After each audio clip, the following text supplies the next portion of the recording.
Yeah, we are super excited to be here. Today is round number 8. Let's go through the format. What is this Olympiad? How does it work? All the members of every federation can have a team. There are 11 Swiss rounds. Every team is made of 4 players, 1 reserve. 11 rounds. We are round 8. We already crossed the half of the event. Each team every time can play with 4 players. Of course, board number 1 plays against board number 1, and so on until board number 4. The team with more game points wins the match. And if you win, you get 2 points. If you make a draw, you get 1 point. And well, you get just 0 for a loss. What about the time control? We have 90 minutes plus 30 seconds after every move, so there is no risk to be flagged. And in addition, after the 40 moves, there will be added 30 minutes.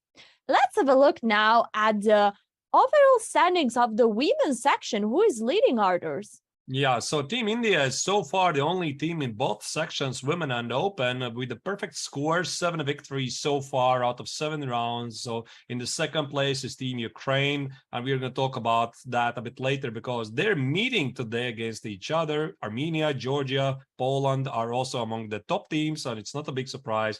They are one of the big favorites of the women tournament.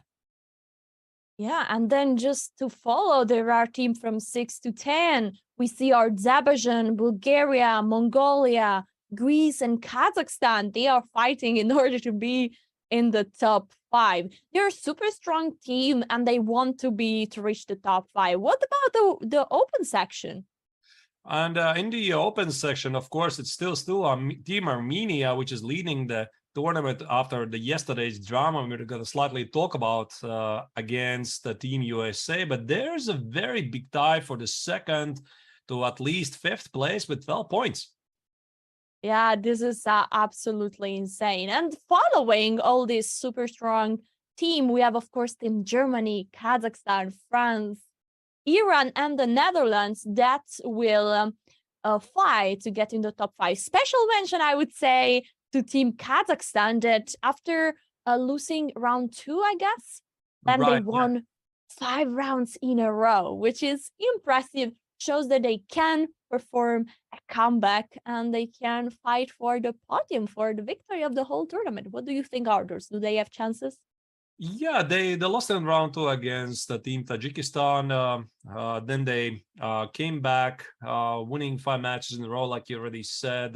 Their leader is also attributing a lot of points, but also the 5th board is partly responsible for Team Kazakhstan's success, 6.5 out of 7. About the individual results, I guess we're going to talk a bit later because there's quite a few players still with 100% result.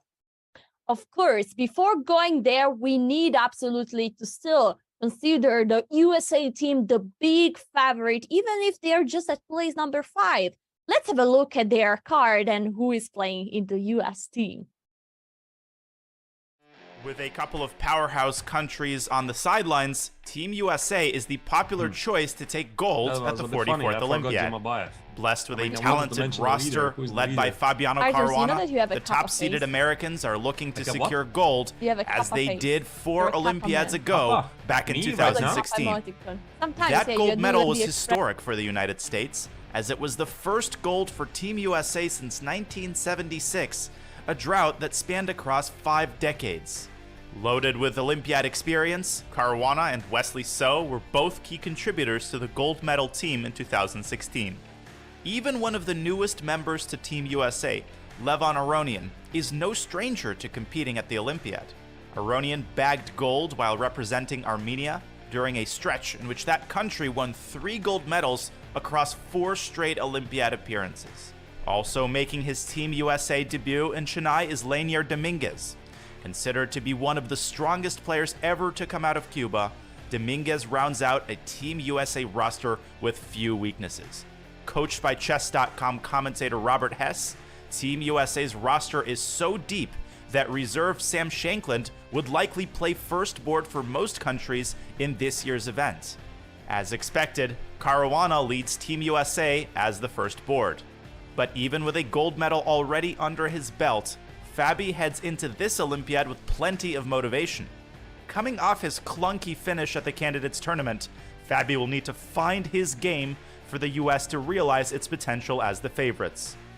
Carrying 3 of the top-ranked players at the 44th Olympiad while facing a significantly weakened field of countries, the United States is well-positioned to come away from India with just its 3rd gold medal since 1937. The time for Team USA is now. And here we are back with our cameraman. We are going to go through what happened in the last round. There was a dramatic, really big drama yesterday. The results of the team match between Armenia and USA. What happened, Arturs, yesterday? Yeah, so what happened was 4 decisive games, because this is quite unexpected to be at the highest level. You would expect some of the games to finish peacefully. No, we had 4 decisive results. Fabi Caruana losing against the team monster, so to speak, Sargsyan, who usually performs very well in team events. Also, Dominguez beat Kazakhstan, but obviously the big story was Wesley So winning Hrant Melkomyan, probably one of the most beautiful victories in the past years, maybe, I don't know, maybe something like a decade. And then, of course, the drama that happened in the game of Shankland against Robert Hovhannisyan. Let's have a look at this. Look, basically, now Shankland to attach the king, and he moved in position where he couldn't be moved. And now he expected queen h1, right? Yeah, he expected queen h1, and so he basically in real life pre-moved the king, and this was a mistake because now he touched the king and needs to move it. He realized that any king move is losing on the spot, and so as you can see, is then going to here we see the replay that he expected queen h1, but the opponent played queen g2. And now he couldn't do anything. Here we can see the tweet. Have you seen the tweet, Arturs, what he wrote? Yeah, I saw it, but I think those are just the nerves, really. You play at the 6th hour, I mean, the nerves get to you, you're tired and you're stressed. There's a lot of adrenaline. And yeah, I saw obviously the tweet. Feel very bad for Sam. He was fighting very hard. But then again, I mean, that's sport, right? And Team Armenia managed to secure the draw. But as it appears he got lots of support by many of his friends, and we are sure that Sam will recover from this dramatic moment. He wrote himself in his tweet, and we wish him all the best. Absolutely. Now, there was another super dramatic moment, and we gotta have a look at shortly what happened yesterday in the game between Wesley So and Melkomyan. What happened here, Arturs? Would you like to explain us? Right. I had a feeling that here Melkomyan felt that he can be a bit ambitious, so he did push e5. He didn't really have to, but the idea was that after e5, his idea was that after if white takes, d takes on e5, there should be bishop c5 idea, attacking the rook on e3 and knight d to e5 as follow with a nice game. And clearly, I think he didn't expect this bishop h6, which was played by Wesley. And you know what happened next? It's something unbelievable, because e4, this leads to one of the most stunning combinations like in the past decade. It's definitely going to stick in the books, and you want to show to your students a beautiful combination.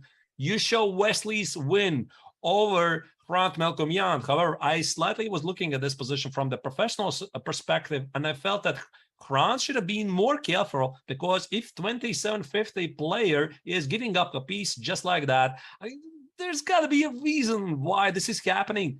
But he let his guard down, he played e4, and then Alessia, you can show what happened. Yeah, then there was the incredible rook take e4 move, and you might say, okay, that's a free rook, thank you very much. But not, guys, because the fun is not going to end. There is a queen sacrifice here at f7, the king needs to take, and then the bishop is going to give a check. The king has just one square to go on f6. The knight is giving another check. The king is nearly reaching the other side of the board, and then the move g4 giving another check. King is forced to advance one more time, rook on e1, and now this is the final stop of the black king on f3, because then rook e3 is delivered a nice checkmate. But as Arturs mentioned yesterday, also bishop d5 is another beautiful checkmate. Right, two mates, and of course, I felt that at the highest level, this combination should be spotted. But I mean, I can't really blame Hrant because this is still quite unusual. Rook takes on e4 is another beautiful blow. There's queen takes on f7, the next beautiful blow. You can't miss it. I mean, they're just human beings, as the yesterday match proved. Yeah, and what was the move that was necessary to be played instead of e4? Bishop f8. Bishop f8 was giving black a fine game, with the point being that now after bishop takes on f8, now you play e4. I mean, it's all about the order of the moves. So Hrant had the right idea, not immediately e4. There you go. Yeah, and then the game handed in a super, of course, here Malcolmian realized what was going to happen, and so he decided to go for knight f8. And a few moves later, we saw actually another piece sacrifice, as you can see, followed by even another rook sacrifice, and the game was won in a beautiful style by Wesley. So that was really impressive. Yeah, it will be remembered for a long time, and this is history. I mean, we saw it yesterday live. Yeah, and this was the last move of the game. All right, so let's focus now on round number 8. What is going to happen today? I see some super exciting pairings. Armenia fighting versus India in board 1, then USA fighting against India 2, and guys, India 2 is no less strong than India 1, so they will put a serious fight to the US team, the team to beat. Third board, there is Germany versus Uzbekistan, and can we say a few words about Uzbekistan? Right, Uzbekistan is an incredibly talented team, which has gathered 3 extremely talented young grandmasters. I mean, probably future super GMs, and they also have the highest tie breaks. I mean, okay, maybe it's a bit early to talk about the tie breaks, but if you compare Uzbekistan's tie breaks, 23 points against USA's 18. Or, for example, first India's 20 points. I mean, that's got to be making a difference in the end. Of course, there's probably going to be a tie of the match points, and then the tie breaks start to become really important. Yeah, and of course also Kazakhstan. I saw in the chat there were lots of fun of Kazakhstan team, and also Kazakhstan is doing very well, and Netherlands also today will be very interesting matchup. What do you think? Sorry? I'm sorry, I interrupted you. I mean, what I was saying, every day is more interesting than the previous. So yesterday we had a huge drama, and today I think even more stuff is coming up. Yeah, I'm honestly so looking forward. Also, I want to mention that in the match USA versus India 2, there is a big matchup going on. It's Caruana versus Gukesh.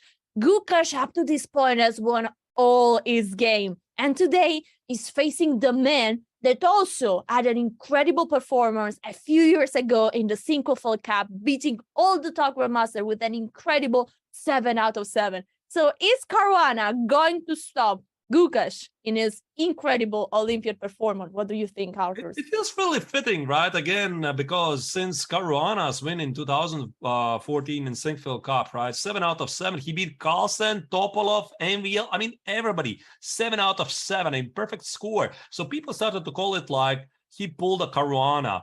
And a couple of months ago in the French team championships, Alexander Donchenko also pulled a Caruana, so to speak. He had 7 out of 7. I slightly helped him. I lost a game against him in the tournament as well. He had 7 out of 7. He was stopped. I think it's really fate that today Gukesh, having 7 out of 7, having pulled a Caruana, guess what? He's playing against Caruana.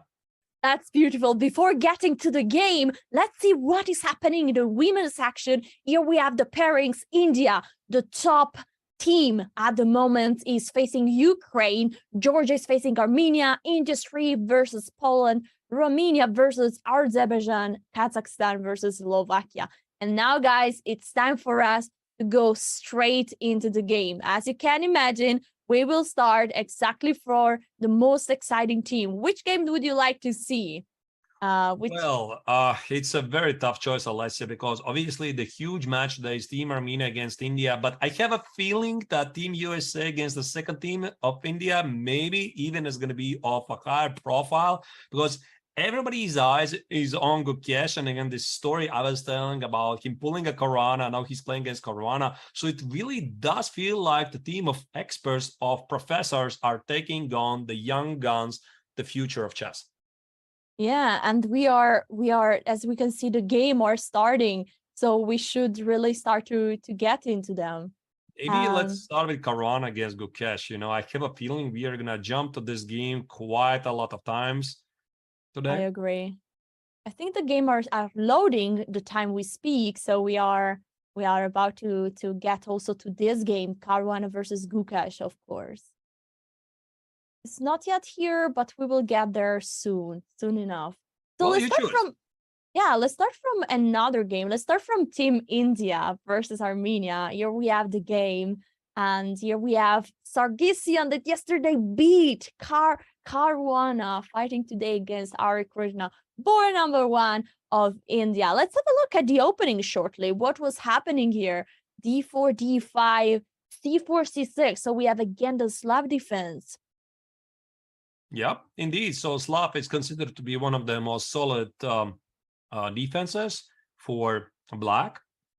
Now, yeah, you mentioned yesterday the idea of bishop f5, very ambitious. Bring the bishop out before you play the move a6 in order to have all your pieces active. On the other side, you're leaving the pawn on b7 a bit unprotected, so you always want to watch out. Knight c3, e6, and knight h4. I mean, it seems like a deja vu. What do you say? Yeah, I mean, this is very popular line, Alessia, and it's not a big surprise that it's being repeated. Now, instead of bishop g6, did black play bishop e4, right? Yeah, if I saw it correctly. Exactly. Today we have a new variation. Yesterday, you were exactly saying there are two lines here, bishop g6 already going back, and then bishop e4. And the question is, which one is the best move? This is still a theoretical discussion. And today, Ari Krishna wants to prove that bishop e4 is the right move, because according to him, f3 is actually more a problem for white rather than an advantage. Bishop goes back to g6, queen b3 attacking the pawn, and now black is protecting with the move queen b6, offering a queen as exchange. Is it possible for white to exchange the queen? Is it beneficial? In general, white doesn't want to take on b6. The point being that either way, which side is going to take on b3 or b6, it opens the opponent's rook. So if I take on b6, a takes on b6, suddenly the black rook is extremely active. So I think white wants to allow black to take on b3 himself. However, there's some nuances. Let's go back to the current position. Yeah. Now, instead of taking on b6, what black is threatening? There might be an idea of queen takes on b3 and bishop c2. And that's why white plays knight takes on g6. You need to be careful not to blunder this pawn, because let's say we make some not very careful move. Instead of let's make a3. Okay, bishop d2. Yeah, bishop d2 looks very normal. Now I could take on b3, a takes on b3, and bishop c2. And that's an oopsie moment. Oopsie, because the rook cannot protect the pawn. Rook a3 is not available. Look at the bishop is controlling that square. So goodbye, my pawn. And white needs to avoid that. And that's why the bishop left the board. And now, after h takes g6, bishop d2 was played. As you mentioned, ooh, partners. White is going for a long castle. Yeah, that is one of the ideas. And really, a lot of depends how black plays out, where he positions the queen on b6 or c7. That's a different setup. But long castle is the way to go. Yeah, also, I think that black just has this rook that is looking towards the h2 pawn. And so maybe the king is feeling even safer now on the queen side.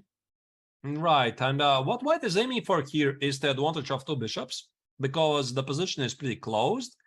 But that's one of the hot topics, obviously, at the highest level. And one of the favorite advantages of competitive players, they try to get two bishops.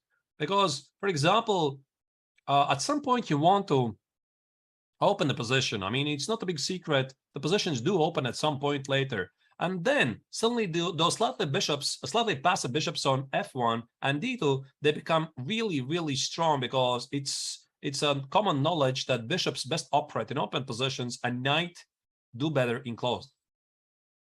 Yeah. Okay, black is going to exchange the queens. Of course, the next move will be a take b3. I don't see any alternative. So the queen are going out of the board. And now the question is, will the position open up to advantage of the white's bishops? Or will the position stay close? And then Hare Krishna's knight will be having a good time. We'll see it later. Let's jump to board number 2. Here we have Vidit with the white pieces versus Melkumian with the black pieces. The opening was also here d4, d5. They really like the queen's gambit in honor of the next receivers. E6 was played here. This Carlsbad structure, Alessia, is a very hot topic. I mean, I find it to be quite interesting. I don't know why exactly Carlsbad is one of the most popular topics right now. So here, white takes on d5 to relieve some stress from the center, and then he has several setups to choose from. Yeah, white went with the bishop out on g5, pinning the knight. Now black is supporting the pawn on d5 with the move c6, e3, a normal development move, h6. Right. And here is one important moment, that this e3 is quite important to include earlier than later, because if you go back a moment before playing h6, black normally wants to play bishop f5. I mean, get a healthy development, and e3 is stopping it, because after bishop f5, you play queen f3, and this is a different branch of theory, and white pretty much goes for a slightly better endgame where black is sort of suffering. And that's why instead of this automatic development like knight f3, e3 Can we has see become... the endgame? Yeah, this is a known theory. I mean, bishop g6, we take on f6 many times, as many times as we can. And then whatever. I mean, there's knight f3, there's g3, there's knight h3, I think there's even h4. I'm not even sure what's the strongest, but the common word is that white is pressing. I mean, he has a very nice pressure on this bishop on g6, pawns on f6. They're not very good. So black doesn't do that. I mean, he can play bishop f5, but it's suffering. And that's why I think Melkumian plays h6. The bishop goes back, bishop e6, and now bishop to d3, avoiding bishop to f5. There is no way to bring the bishop out. That's the big topic, yeah. I'm getting the bishop on f5. Castle, knight g2, rook e8, castle. Yeah, maybe let's stop here for knight e2 for a moment. Knight e2, this is again has become increasingly popular in the past years. Knight f3 is the conventional way to continue. With knight e2, the idea is that white is aiming for f3 e4 or f3 g4 ideas, maybe sometimes h3 g4, and he keeps the option to castle long, and then the knight on e2 suddenly is positioned well, because one of the common ideas for black to stop the advancement of the king side is playing knight e4. And after any knight e4 trades, for example, I take on e7, I take on e4, you start to see the knight on e2 is not under attack. That's another minor little thing, but it's important, right? So with the knight on f3, knight e4, you take on e4, and after d takes on e4, the knight on f3 is under attack. Now the knight on e2... Can we show a possible variation so it's clear on the board? Right. Let's try knight e4 right away. I think it should be possible. Knight e4, I take on e7, the bishop on h4 is under attack. Take. For example, let's say I take on e4 with the bishop. I mean, maybe I don't have to do it, but for the sake of argument. And there you go. Now, after d takes on e4, you see the knight on e2 is actually positioned really well, because it can go to f4, it can go to g3, maybe some d5 ideas at some point, and the knight on e2 feels well. So that's one of those nuances why white actually starts with e3 and not knight f3, because e3 not only stops bishop f5, but also gives the option for white to choose either knight f3 or knight g to e2. And that's very interesting. So let's go back. White choose knight g2, and now we know that this move, I would say, keeps all the options flexible. Now you can go for f3, 4, f3, g3. You can still short castle, but you can even go for the long castle. Rook e8 was played, and white went for the short castle, actually. Oops, I jumped to the current position, sorry. And this knight h5, again, it's like a part of a longer plan. Knight h5 feels incredibly strange. But then again, if you play something common like knight e7, etc., yeah, like here, and if you don't play knight h5, you might wander against f3, e4. So you need to watch out for that. And knight h5, look at that. So I forced the bishop trade, and I stop white's e4. f3 is going to be leaving the pawn on e3 under attack. That's the reason. Also, black still wants to trade the last square bishop, because you see white has this very strong bishop on the e3. And one of the common themes is to play knight d to f6, g6, knight g7, and a bishop f5. So that's the big discussion here, right? I mean, black is aiming for this position, maybe sometimes not even trading the bishops, but usually he's happy to do that. And while he does it, he needs to watch out for the center to explode, something like e4. So there's, again, this discussion, what's the right moment to make it happen? This, of course, is a very hot topic right now. The last move was rook a e1. Is this move in some ways preparing a possible f3 and e4 for white? Is there a way that we will see this on the board? There's a good chance. And now the question is, what happens after this g6 or knight d to f6? I mean, black needs to be a bit careful. Maybe knight d to f6 actually is the way to play. I mean, I'm preparing the idea to play g6, knight g7. So of course you could argue, what on earth is this knight on h5 doing? But we're playing more schematic chess. And yeah, let's put knight d to f6. So white, I guess, cannot still play f3 unless there's some very big combination with a pawn sacrifice on e3 going on. Might be, but I don't think so. And now white is usually playing something like knight c1. Knight c1, knight b3, protect the pawn on d4, and then play f3, e4. And then the question is, how does it feel together? I think I've seen this actually played lately. One game which jumps to my mind is in the Biel GMT tournament a couple of weeks ago was Abdusatorov playing with white against Semi-Slav.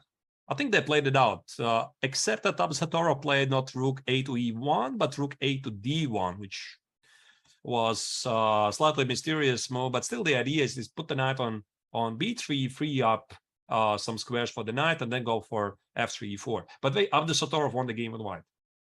Let's jump to board number 3. Here we have with the white pieces, we have pair, Sakian, and with the black pieces, Erigaisi. What is happening in this position? That's French, right? No, it started like a Sicilian, but then it was a Sicilian with e6. And so it looks like it reminds a bit of French. And d5 up and ready, which is atypical. What about this move, queen d3? Oh, wow. That's pretty rare.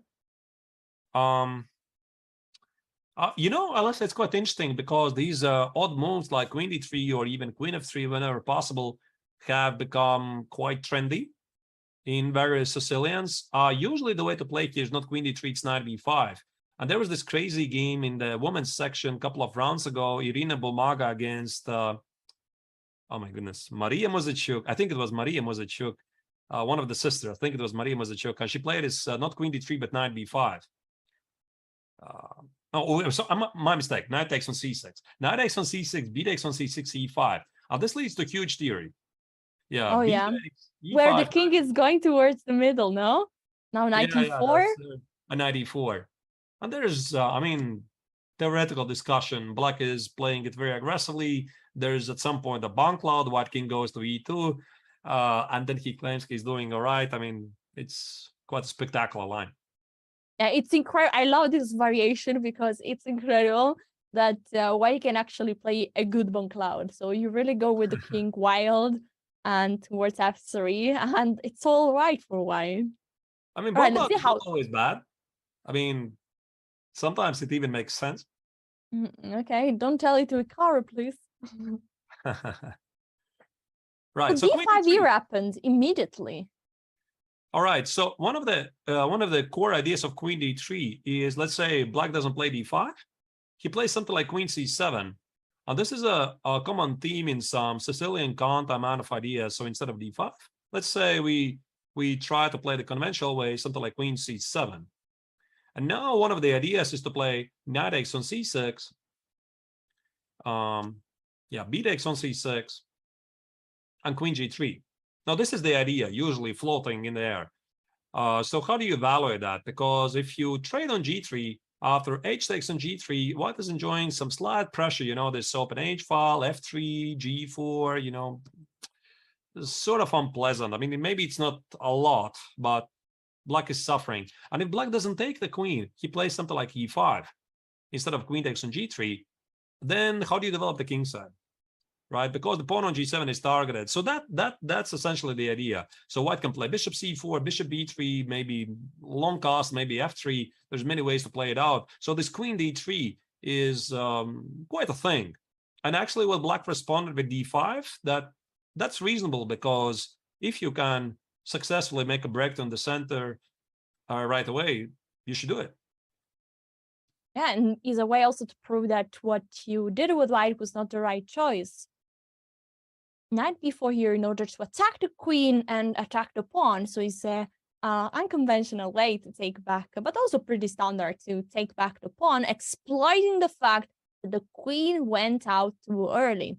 Now the move is queen g3, putting pressure on the king side on this pawn on g7 so that the bishop cannot go out too early. And so the next move is a bit of a surprise to me. Bishop to c5, attacking the knight, but leaving the pawn hanging on the g7.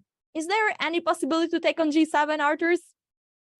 Probably not. I think queen g7 is rook g8, which is spelling the fate of the game immediately for white. The bishop on d4 is ganging. Also, I think bishop c5, the idea is to go to the fork on c2, because the knight on d4 is protecting the pawn on c2 against the fork. So that probably prompts white to do something like a3, which was played, right, Alessia? Yeah, a3 was played, and after... Is possible to take on d4 also? Maybe. I mean, I have a feeling that this is some theoretical discussion, really. So you don't improvise something like that so early. Otherwise, you would have seen this position after half an hour or so. Since they're playing it quickly, I'm not very familiar with this exact line, but it makes sense, really. So this queen d3, d5, knight b4, clearly they know what they're doing. And now they reach some sort of a French setup. Yeah, black decided to take on d5, the knight got exchanged, and now the queen went at the center of the board. Let's not forget that this knight is still under attack, reason why white played the move knight b5. Now it's funny because it's white that is threatening a fork on c7, and there is also a queen there on d5, so this is very dangerous. But black just castled, so theoretically the knight could go on c7. Why did white go with the knight actually on c3 here? I assume knight c7 is just bad. Let's try to speculate. Maybe knight c6. Let's say queen c6. This could be the idea. Sacrifice the rook, and if you take on a8, knight e4. I mean, I'm not sure what to position the queen, but this must be the idea. And the knight on a8 is lost anyway. So you're going to take on f2 with either the bishop with the check, or with the knight attacking the rook on h1. And after the knight on a8 will be collected, then black has just a perfect material balance, plus the white king is extremely vulnerable. So I think that's the reason why white doesn't want to go for this fork. Yeah, I think even Hikaru wouldn't like to play this bone cloud here. Yeah, probably. So knight c3 was played, and this is the current position, is black to move. And black now is starting to take a bit of time here. Right. Probably the question is where to place this queen. There are so many options. The queen can go on d6, offering a queen exchange, on c6, even on d8, on h5. There are so many possibilities. What do you think will be? Queen h5 makes a lot of sense to me. Yeah, maybe this is what I would choose. In h5. Yeah, I think so. Okay, we will see. Let's go to the fourth board. We have Narayan versus Ovanesyan that yesterday pulled an incredible victory in a dramatic hand versus Sam Shankland. Wow, they're really deep. This is move 15 already. Yeah, let's see what happened. No, it was again a Slav with c4, c6. Then we have knight f3, knight c6. Knight c3, e6, bishop g5. Yeah, one little thing, maybe if we compare this game to the top board, why knight c3 doesn't allow bishop f5. Yeah, after knight c3. Let me go back a bit. Now, black cannot play the same plan of bishop f5 as with e3, because if you play bishop f5, you need to account for c takes, and queen b3. So I take on d5, queen b3, and you have problems to defend the pawn. That's because the knight is on c3. So you have now queen b6, there's knight takes on d5, queen takes on b3, and knight takes on f6, intermezzo check. Wow, that's amazing. It's really, it is important, right? You start with e3 or knight c3. So against knight c3, you cannot play bishop f5, but against knight c3, you can take on c4, right? So every single move has some pros and cons, so to speak. It's beautiful. Like, if you see, it seems like all the same structure, all the same position, but actually every move has a sense and has its differences. So here black went with the move e6, setting up a semi-Slav structure with the pawn, 2 pawns protecting on e5. After bishop g5, natural move, pinning the knight, black supported it with the knight on d7. And this was also an invitation to go for Botvinnik variation, which is after h6, g5. Okay, let's not talk about that, but it's a very, very sharp line, and I'm not sure what's the current word right now in the modern theory. I guess since Narayanan allows the stake on c4, this means that he knows the theory really well, and after knight e7, I think the conventional way here to continue is either e3 or change the pawn structure and take on d5, and again go for some Carlsbad structures. I would like to give a shout out to the team behind that is giving us always the live camera feeds from Chennai, so we can see directly the player and what is going on the board, who is standing up, how they are looking at each other, if something crazy happens. So that's beautiful. After the move knight bd7, e3 was played, and then the queen went out on a5. Right. What is the idea here? The Gambit Springs variation, right? So the queen a5, knight e4 ideas start to appear under the horizon. This used to be quite a popular variation years ago. Now, I think it's slightly obsolete.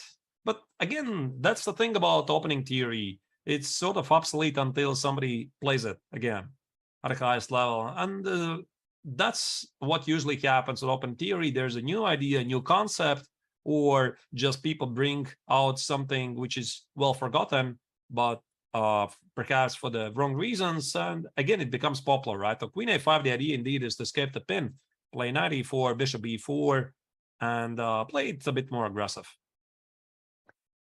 The main move is to take on d5, the knight captures back, and then rook c1, just protecting the knight on c3. Here black played the move h6. What is the process of bringing the bishop to h4? Maybe in some point black is gonna make a good use of the idea of g5, g4. Not really sure why h6 is necessary. Or also, if white plays e4, let's say we go back, instead of including h6, if white plays e4, forces to take on c3, b takes on c3, then this bishop on g5 can immediately join back, defending some of the critical squares in the center, like d2. For example, I could protect the knight on c3 or the pawn on c3 with bishop d2. So h6 is like a useful addition. You know, I push away the bishop towards the king side, and now this bishop never can help what's going on at the queen side. So after knight takes c3, b takes c3, now there is a pawn on a2 that is potentially hanging, but I think it's not really a good idea to capture it. With the pawn? With the queen. Oh, on a2. I said I think it's not really a good idea to take it, probably. Yeah, I mean, this is quite standard in modern chess. I mean, you sacrifice a pawn and don't even have anything immediate for it. I mean, that's the currency in chess, right? The currency, meaning you trade a pawn for a couple of tempos.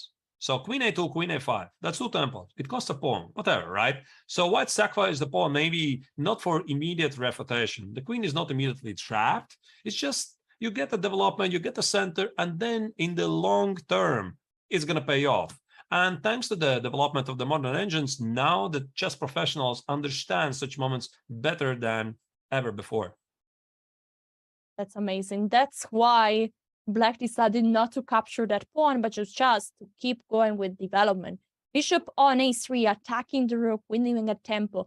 The rook goes to c2. After b6, we keep going with bishop e2. The bishop goes out, offering a bishop exchange. That bishop on a6, on c8, is a bit a bad bishop for Black, right? So is it a good idea to exchange? Yeah, like you said, it's not doing much on c8. It was staring at the knight on d7, the pawn on e6. So trading the bad pieces for the good pieces is extremely logical. So that's what you usually do. Either you improve your pieces or you trade the bad pieces. So I can totally relate to that. And Black succeeded after castle, took on e2, rook take e2, castle. Now the bad bishop is exchanged. White played the move e4, taking control over the center with two pawns, holding their hands next to each other. And this is the current position. Yeah, now you start to appreciate of Black having included this h6 before, right? Because now let's pay a little attention to the position. Because if Black had not included h6 and the bishop was on g5, and now you would play something like h6, I could just play, let's say, bishop d2. And the bishop on d2 is looking towards the king side, did its pawn on h6. But now that the bishop is on h4, I mean, the white cannot immediately apply any pressure against the black's pawns at the king side. I guess the pawn on c3 also can't be taken, right? White wins something immediately like queen c3, rook e3, and the bishop on a3 is misplaced. Maybe there's like immediate refutation, let's say queen b4. It looks quite risky, no, Alessia? Knight e1 maybe. Yeah, knight e1 is just killing, I think. Oh, wait, knight e1, where do you position the queen? I'm not sure, really. Queen d3, yeah? Queen d3, and yeah, that's it. Yeah, and then where is the bishop going? If you go to b2, there is just rook b1, no? And then the bishop is quite lost. Exactly. So it looks very risky to take on c3. All right, I think the time has come. We gotta go to board number 1 of USA versus India, where Caruana is facing the man, the boy that is doing the Caruana move, winning 7 out of 7 in the Olympiad, and his name is Gukesh. This is it. This is it. Let's do it. Let's check it out. I mean, so anxious to see what they're doing. Oh, we have action here. Yeah, this is the current position, and how it started was as Sicilian with e4, c5, knight f3, knight c6, bishop b5. This reminds me a bit the match that Caruana played against Carlsen in London, where this position arises many times. g6. Now the move played was castle. Yeah, so that was one of the topics, obviously, like you already said, in the match Caruana against Magnus Carlsen back in 2018. Carlsen was playing a lot of knight c6, which leads to the Sveshnikov. And I think the current word, we go back to the moment after knight c6, the current word is that the Sicilian Sveshnikov is really sound defense. And Gukesh has been playing this. He played it a couple of weeks ago in Biel, which was his last stop before the Olympiad in Chennai. He finished not so great. He was leading the tournament. But the big discussion, of course, is what happens after d4, c takes, knight e4, knight f6, knight c3, and e5. Yeah, that's a big thing, right? And then the old theory, so to speak, knight b5, Magnus Carlsen has shown it. It's doing great, right, for Black. That's why after knight b5, d6, I'm sorry, knight b5 is not the old theory, but bishop g5 is the old theory. And knight d5, that's the super modern stuff right now. I mean, everybody plays it, right? And it's exploded in the last years. And the word is that Black is doing fine. And that's why Caruana is playing the Rossolimo, which I believe is one of the most best ways to meet knight c6. Yeah, and after g6, he went for the move castle, bishop g7, and now he decided to take the knight on c6. Mostly we say, you just said before, no? Grandmaster wants to keep the bishop here. So why is Caruana giving away his bishop for a knight in this position? Right. So this was played, right? Yes. So the idea is probably to weaken the pawn structure. This pawn on c6 and c5 can be a target, and white likes to give away that bishop in order to make the structure much weaker. But also, let's pay attention to b takes on c6. That's ambitious move, because d takes on c6 in similar positions was the hot topic in the match Carlsen against Caruana. B takes on c6, it's like, bring it on. Bring it on, because I want to get the center. I want to get two bishops. It's an invitation to fight. Gloves off. This is how I treat it, right? So after b takes on c6, what Caruana played here? Rook e1, which I like. It's a very flexible.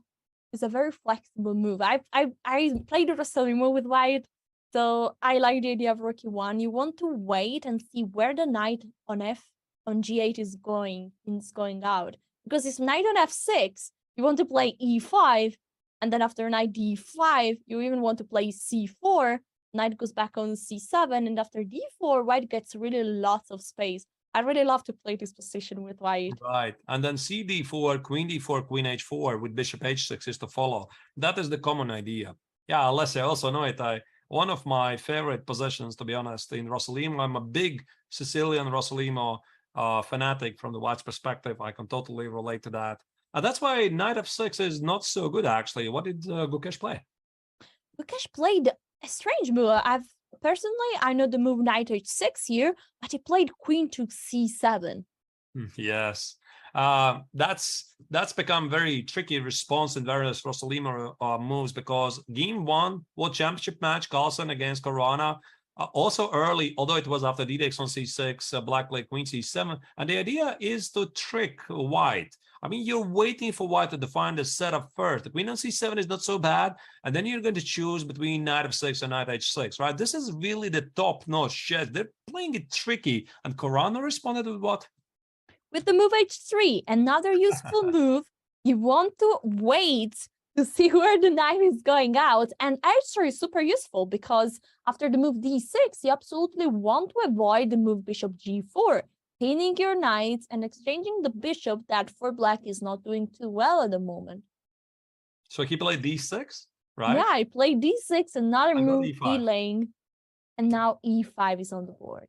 Again, e5, it looks fantastic. It's a pawn sacrifice, but again, those of you who have studied the Sicilian Rossolimo, you'll recognize this is a very common theme, because obviously the rook on e1 is positioned there to open the file, and this is a temporary pawn sacrifice.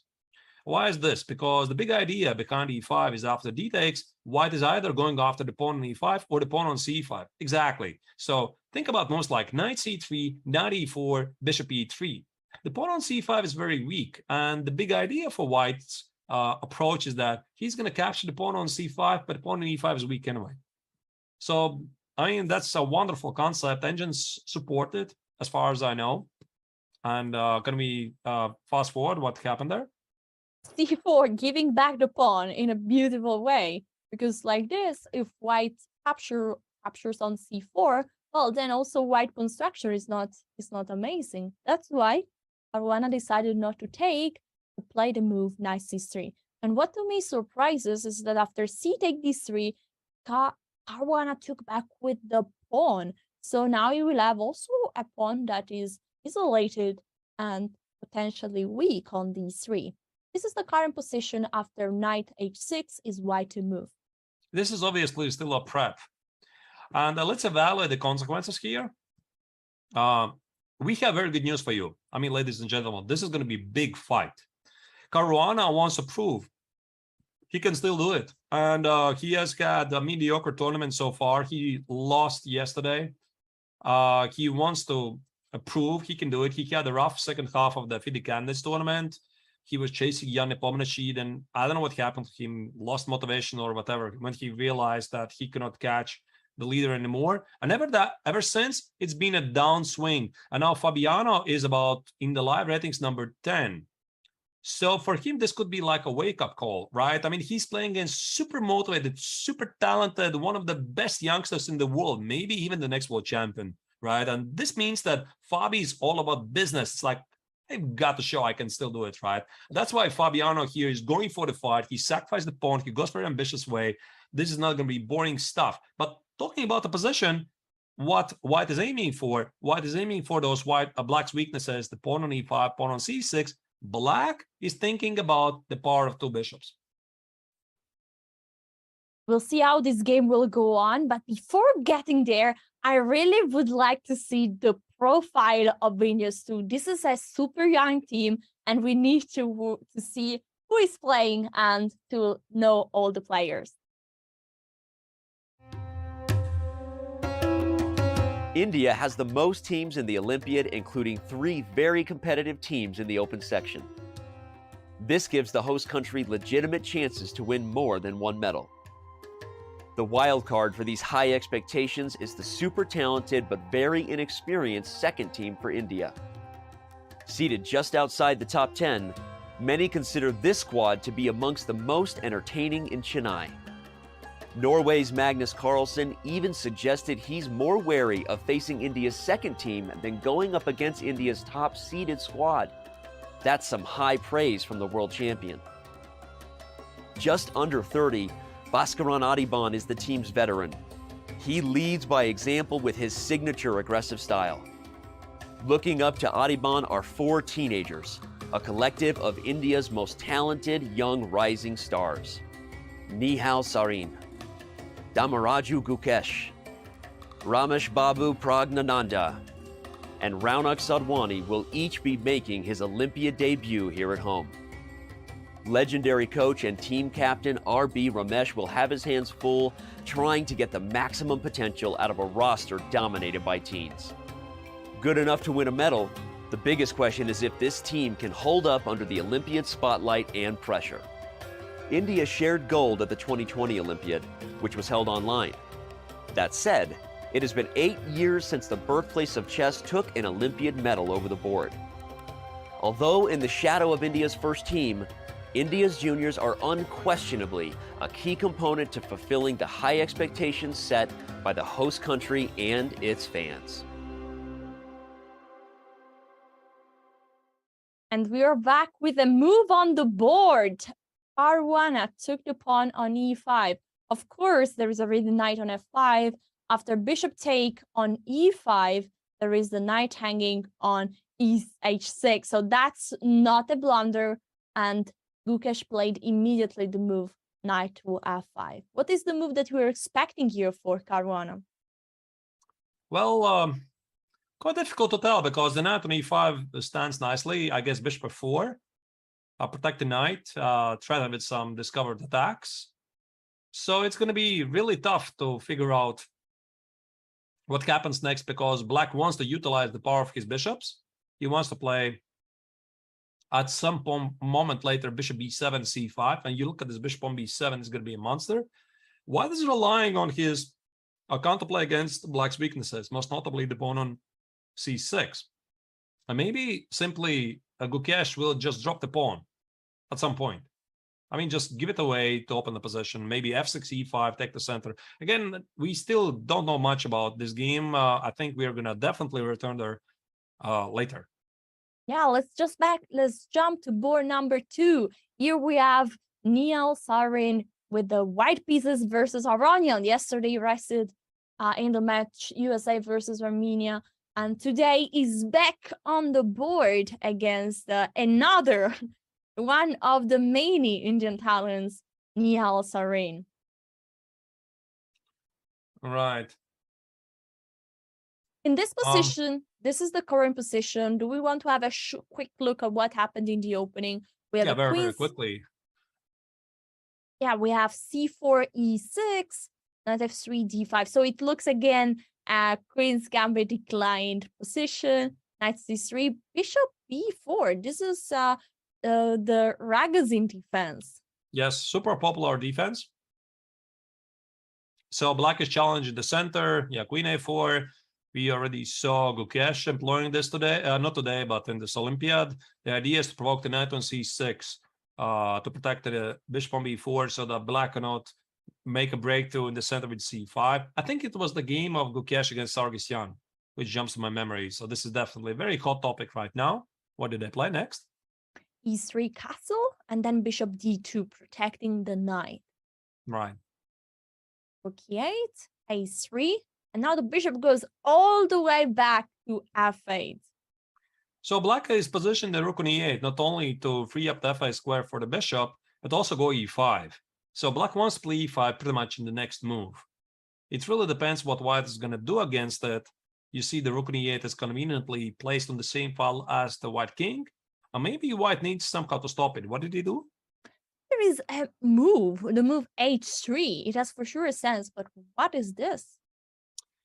You know, this is, Alessia, top-notch stuff. And now I'm referring to my very good friend Igor Kovalenko, who is well-known opening expert. And I've talked about him with him about some Miran structures, moments when you play h3. And when you play something like this very early, it's a very deep understanding of the position, because white is not defining his setup, and he claims that this h3 in the long run is going to be a very useful addition. So when we're talking about development of opening theory, I don't think there's any really groundbreaking discoveries really left, but people are often searching for the best order of the moves, the best possible setup to get there, right? And for example, if black wants to play e5, then in some variations, this h3 and not having committed to bishop e2 is slightly benefiting white. So there's like nuances like this, which is very popular topic at the highest level. And it's interesting that also black is making kind of silent waiting move, the move a6. White is playing rook d1. And then the move played by black is knight to e7. Where is this knight going?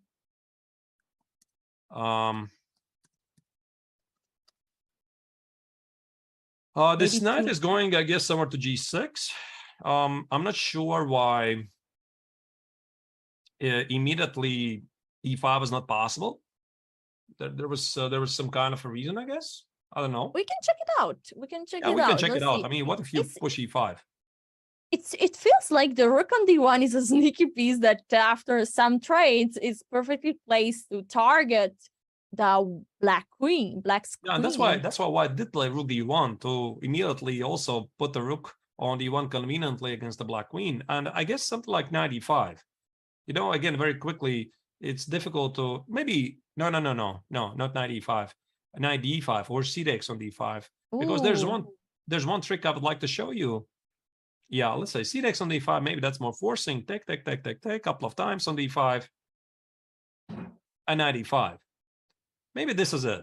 Because now after knight e5, you see that the rook on e8 is somehow pinned by the queen on a4.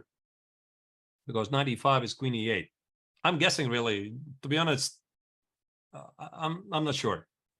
Here there could be maybe the in-between b5 move that is attacking the queen, then the queen needs to go back, and then the rook is not pinned anymore.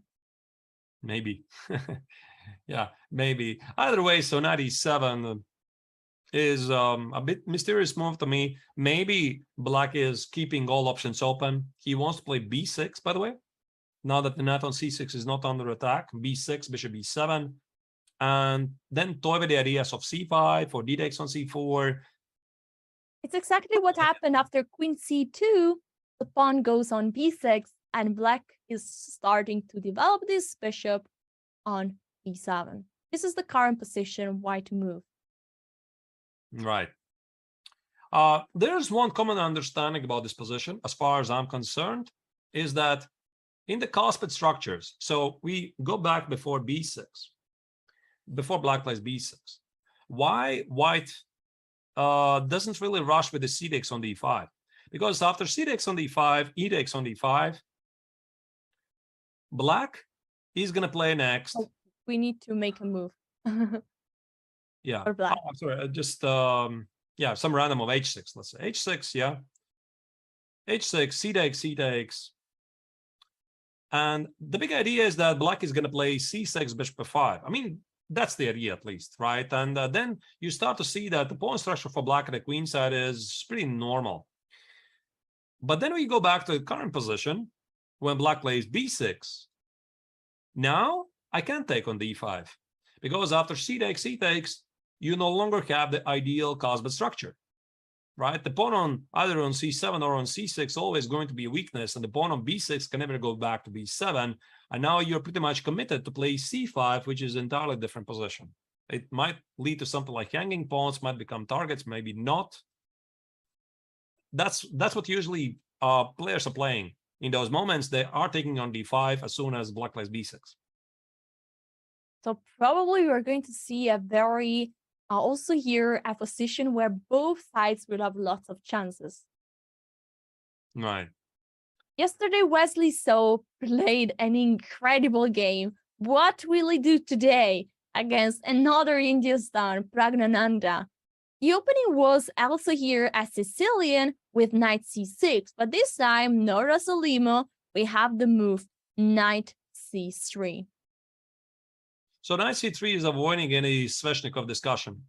And black literally has no move to get to the Sveshnikov. So if you play knight f6 is not very good as far as I know. Let me try to figure out what was it. I think it was bishop b5. Because now in some Rossolimo variations, this is not the best setup for black. The knight on f6 doesn't always jump early in Rossolimos. So this knight c3 is dodging the Sveshnikov, but it also allows to play e5. I mean, after white's knight c3. That's why black played here the move g6. Didn't go for the knight on f6. And this leads to an open Sicilian, avoiding the Sveshnikov after c take, knight take, bishop g7. We are in an accelerated dragon. Are you a fan of the dragon? Accelerated dragon, again, we would have to wonder what's the reputation for that. Dragon always has been slightly considered to be a risky choice at the highest level. There was a moment when the classical dragon became popular, something like, I don't know, 7-8 years ago, maybe less. Everybody was playing it. There was new ideas, but since at the moment it's pretty much dead at the highest level, I assume that there's some problems that black is unable to solve. But again, as we discussed, I mean, it takes just one new idea, a new concept, and there again, it goes back to life. Yeah, and that's what Pragnan is doing. At d6, f3, I think here we are still in a very theoretical field. That's why the move played where many moves played, the knight exchange on d4 and bishop e6 is on the board. Is it possible to take on e6, or is it good for black to have two double pawns at the center of the board? I mean, like in any opening, there's a battle for the squares. Definitely taking on e6 should be possible, but you weaken the c4 square, you open the f-file, and you lose control of the d5 square. So knight e5 is one of the common themes in dragon positions. So white would love to see black to take on b3 because this would allow him to control the c4 square, maybe in some variations open the a-file as well. So yeah, I don't think white really wants to take it, and I think Wesley played something else. White played the move h4, going towards a possible attack on the king side. My question is it possible to take on b3? Because now, of course, you cannot take back with the a pawn, but you need to take with the c pawn. And then the question is, where is the white king going to castle? Definitely long. And about the dragon positions, again, I'm not totally sure about this particular setup, but it's a common theme to castle long, play king b1, and now you start to appreciate having the c pawn on b3 because your king feels really well sheltered against any potential attacks. And h4 is signaling, again, like you said, h5, knight h5, trade the ducks with bishop, play g4, open the h-file, and hopefully checkmate. Black played the move b5, and as you announced, h5 is on the board. Now bishop took on b3, white took with the c pawn, and the move played is e5. Black is fighting for the center. It's an atypical move, I would say. If we see just from a structure point of view, the move e5 might look like a blunder because the pawn on d6 will be weak for a while. So the idea of e5, I guess there's a follow-up of next, wherever the bishop goes, I guess to e3. Bishop e3, I guess black is going to play b4 next and d5 next. This is definitely Prague's idea. So Yeah, d5 is incoming next, ripping apart the center. And Prague is just playing in the best traditions of chess, because every kid is taught by chess coaches, if your opponent is attacking at the king side or queen side, what you're supposed to do. I mean, counter-strike in the center, right? That's the thing which has been proved basically throughout the centuries, right? And sometimes it works, sometimes it doesn't. So I guess after b4, I mean, I still like black, to be honest. Black's position seems quite simple because white did not yet manage to castle. Just the king is still in the center. Can he play knight e5? That the pawn structure could be not ideal for white. Because then usually black is going for the move f5 here. Yeah, at some point. Maybe rook c8. You know, I prefer black. Tell you honestly, Alessia. Rook 8 to c8, and I just wonder where exactly. Yeah, maybe rook fc8. Not sure. Where exactly the white king is going to castle, because if the king was on b1, I would give some preference to white. Yeah, I see this idea. H takes, bishop h6, double the rooks at h file, but the king is on e1. So what are you going to do? Play king f2? The king is always going to be a target, right? So I can't help but feel that maybe white didn't play the optimal moves, but I mean, he's not in danger, of course, but I like Prague's position. Amazing. Should we jump to the last board then? Right. Let's do that. We have the Mingus. The Mingus yesterday won a very important endgame. And let's see if he's going to pull a victory also today against Tadawi from India too. This is the current position. We have another Sicilian. It was e4, c5, d6, and this time we go for the open Sicilian. And we have a knight. Yesterday we were kind of making fun that here white has basically has tried all the possible moves: bishop e3, bishop g5, or even strange moves like knight b3, h3, rook g1. White has tried really everything, but today the move on the board is the bishop on e3. And here we go into some theoretical moves: e5, the knight goes back on e3, bishop e6, f3, and h5. This, I think, is a new move. Would you like to explain us the reason?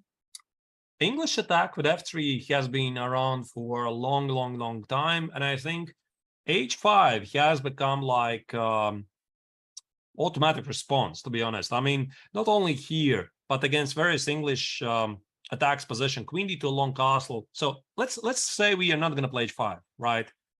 But let's say we are ignoring that. We play in the old-fashioned way. We play knight b7, bishop e7, a short castle. Can we put that on the board? Yes. So instead of h5, let's try to play something more conventional. And this is actually what happened a couple of rounds again. Fabi Caruana against Maksud Lu, USA against Iran, queen d2, bishop e7, long castle, short castle. Yeah, g4. That's the thing, right? g4, b5, g5. No matter how you count, white is faster. So that's the big idea. White is playing something like knight e5, h4, bishop h3. This theory is, of course, well researched. So without going into much detail, right? I mean, you can check the amazing game of Fabi Caruana.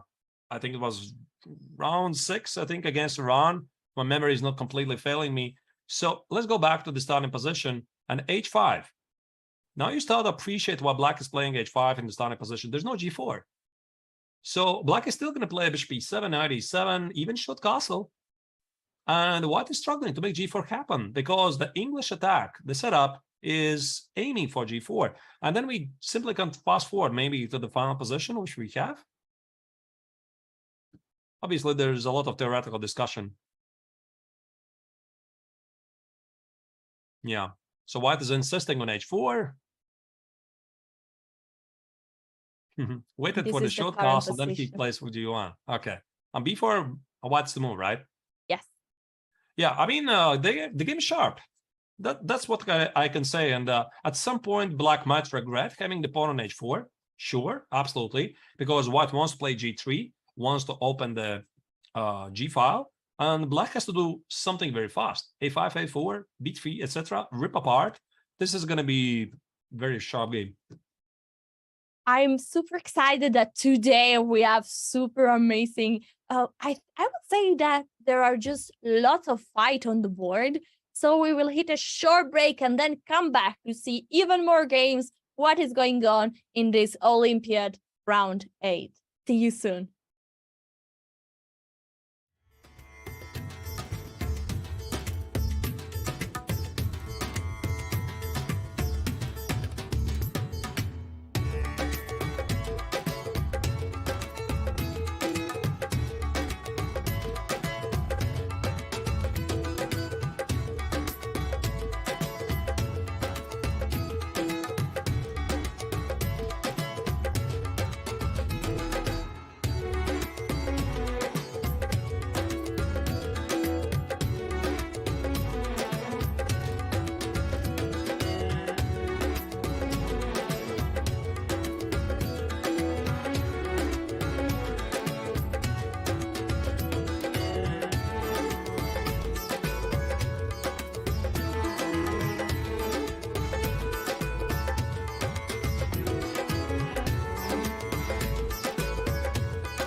Welcome back to the event of the year, the Chess Olympiad. All the nation battling out for who will be the strongest nation.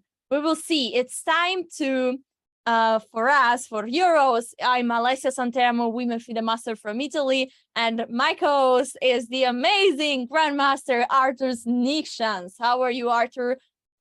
Namaste, Alessia. Namaste, Dosto. I mean, I'm doing great. I mean, we're having a lot of fun so far. The start of the 8th round of the Olympia doesn't really disappoint. There's the huge matchup. Team USA against the second team of India. The world elite against the future best players in the world. Something I really want to see. And of course, Team Armenia is playing against the hosts, India. Wow, what a day. Yeah, let's start immediately with the top match of the women's section. We have India versus Ukraine, and here we see the current position of 4-1, a Koneru Hamtu versus Maria Muzychuk. What about this position? This is huge. I mean, this is huge because if somebody can stop Team India from taking down the Olympiad prematurely after something like round 9 or 10, it's Team Ukraine. They got to do it because if you got to look, I mean, at the beginning of the broadcast, Team Ukraine is behind 2 match points. So they desperately want to beat Team India. So for them, it's to be or not to be. Yeah, this current position is for sure deserves some attention, but before that, I really want to show the profile of Teams Ukraine, a country that is going through some very hard time. And let's have a look. What are the players who are fighting? They're a great team. And of course, in this moment, they feel as closer as never before. Perched as the 2 seed, Ukraine's women's team is the only squad in either the open or the women's section with the luxury of carrying more than one world champion. Loaded with talent, this team has also dealt with adversity, rising above the difficulties in their home country and leaning on support from the chess community to get to India. One world champion on this squad is the formidable Maria Muzychuk. Crowned world champion in 2015, Maria will play the top board. Maria isn't the only talented player in her family. Her sister Anna is the highest rated second board amongst the women's teams. Ukraine's hopes in Chennai will rest heavily on the power of the Muzychuk's 1-2 punch. On board 3 is Anna Ushenina, the other world champion in Ukraine's lineup. The team's most experienced player at age 36, Ushenina captured her world title 10 years ago. Now a decade removed from that success, she remains a pesky matchup for any opponent. In contrast to Ushenina, the youngest players on this squad are the international masters Yulia Osmak and Natalia Buksa. Each of these up-and-coming competitors round out this solid top-to-bottom roster, making Ukraine one of the favorites. The only team in the Women's Olympiad with 3 Grandmasters, Ukraine looks poised to bring home a gold medal for the first time since 2006. A national victory for Ukraine would doubtless be sweeter than ever before. And we're back. This is the position that we want to see. Board 1, Koneru versus Maria Muzychuk. On the board, we can see material is equal. There are 2 pawns that are passed. Look at the pawn on b4 and the pawn on b5. In my opinion, the pawn on b5 is a bit more stable because the pawn on b4 cannot be protected by any other pawn. But I will ask our Grandmaster what he thinks about this position. Who is better, Arturs? Right. I think Black played it out very aggressively. So a couple of last moves, she did play a5, b5, knight, b4, and Black was trying to immediately punish White for staying slightly behind in development. Now White rushed very quickly with the short castle. Another big question is the pawn on b4 a weakness? Right? Because like you said, Alessia, the pawn on b5 feels more protected. And if the pawn on b5 is sheltered, the pawn on b4 can't really receive easily such a support. But then again, we see Black has pretty active pieces. The knight on e4, there might be some tactical tricks like knight c3, d takes on c4. Everything is still possible, right? So again, usually in these positions, we usually say that the next couple of moves are going to be of utmost importance because you want to make them, I mean, as good as possible. And we can see that already both players spent quite some time, and now is Maria that is having around 1 hour on the clock, and she's taking some time for this critical moment. Let's go to another Muzychuk. This is the moment of Anna that is playing with the white pieces against Arika Dronavalli from India. And this is interesting, Alessia, because white has sacrificed the pawn to get some space advantage and powerful dark bishop on c3. To evaluate the consequences immediately is pretty difficult, but I would say that black would love to trade the bishop on c3, which I don't see how to do that. Queen d4 might be a problem that black needs to address. Queen d4 threatening the mate on g7. And maybe at some point, white can even play it positionally, something like Queen d4, Rook c1 and b4, trying to get to the pawn on c7. And then if black is going to push forward the c-pawn, the position is going to open, and white has very powerful bishops. So it feels that white has a decent compensation, but still needs to show what exactly she has for it. I really like the bishop pair here. And I find very interesting how a pawn sacrifice can be played with a long-term effect. This bishop pair, as soon as the position is getting open, will show the strength. And that's why this position, according to the Evalvar, is very balanced. Yeah, I mean, I think, again, it's a bit too early to tell. So I think it's best we are going to come back to this game a bit later, because most likely it's going to explode at some point. Because, again, this match is extremely important for the overall rankings. Team India wants to keep their lead, obviously. Team Ukraine, for them, it's either to be or not to be. Because I don't think Ukraine has any other goals than taking the gold medal, right? I mean, of course, I mean, okay, sure, maybe medals. But, I mean, what kind of soldier you are if you don't want to be a general, right? And everybody wants to win the tournament. And for Team Ukraine, this is it. Yesterday, we saw an amazing endgame won by Vashali, 4 pawns versus 3. And today she's facing Ushanina with the white pieces. This was a Petrov, and this is the current position. Probably a Petrov with knight c3. Yes, yeah, we can see this is a very aggressive line for white. White mostly wants to castle long and then attack towards the king. And in the current position, exactly we see opposite side castling. Right. Knight c3 is quite a popular way to try to punish black against Petrov, because Petrov is, well, let's put it this way, really an annoying system to face for white. And it's difficult to prove what you have. I mean, you have some sort of an advantage, but the position is so symmetrical that the advantage, it just dissipates at some point. And so that's why this knight c3 system, going for a long castle, some open space in the center and kingside attack possibilities has become a very popular topic. So yeah, I think white usually plays something like h4, h5, try to create some weaknesses, king goes to b1, and right. But black is still very solid. What do you think would be the next white move here? What would you start with? H4? I don't know. H4 looks very aggressive, very ambitious, because that's one of the common themes. I mean, if white wants to get somewhere, I think H4 could be the way to go. Maybe knight d4, pinning the knight on c6, trying to cause some problems. This is also something I would consider. We'll come back to this game shortly. Let's see what is going on in board number 4. We have Tanya Sanch there with the black pieces. She's having an impressive performance so far in this Olympiad. And today she's facing Natalia Buksa, international master from Ukraine. This was Ruy Lopez with d3. This was the opening. And in this current position, we can see that still many pieces are on the board. This is a peculiarity of the Spanish. You are not exchanging so many pieces. So just one couple of minor pieces, 2 knights, were exchanged in this position? Black is slightly suffering because this bishop on d5, pinning the bishop on b7 is causing some annoyance. So c4 is clearly indicating, like you're pointing there, rook c1, c takes on b5, and queen c2.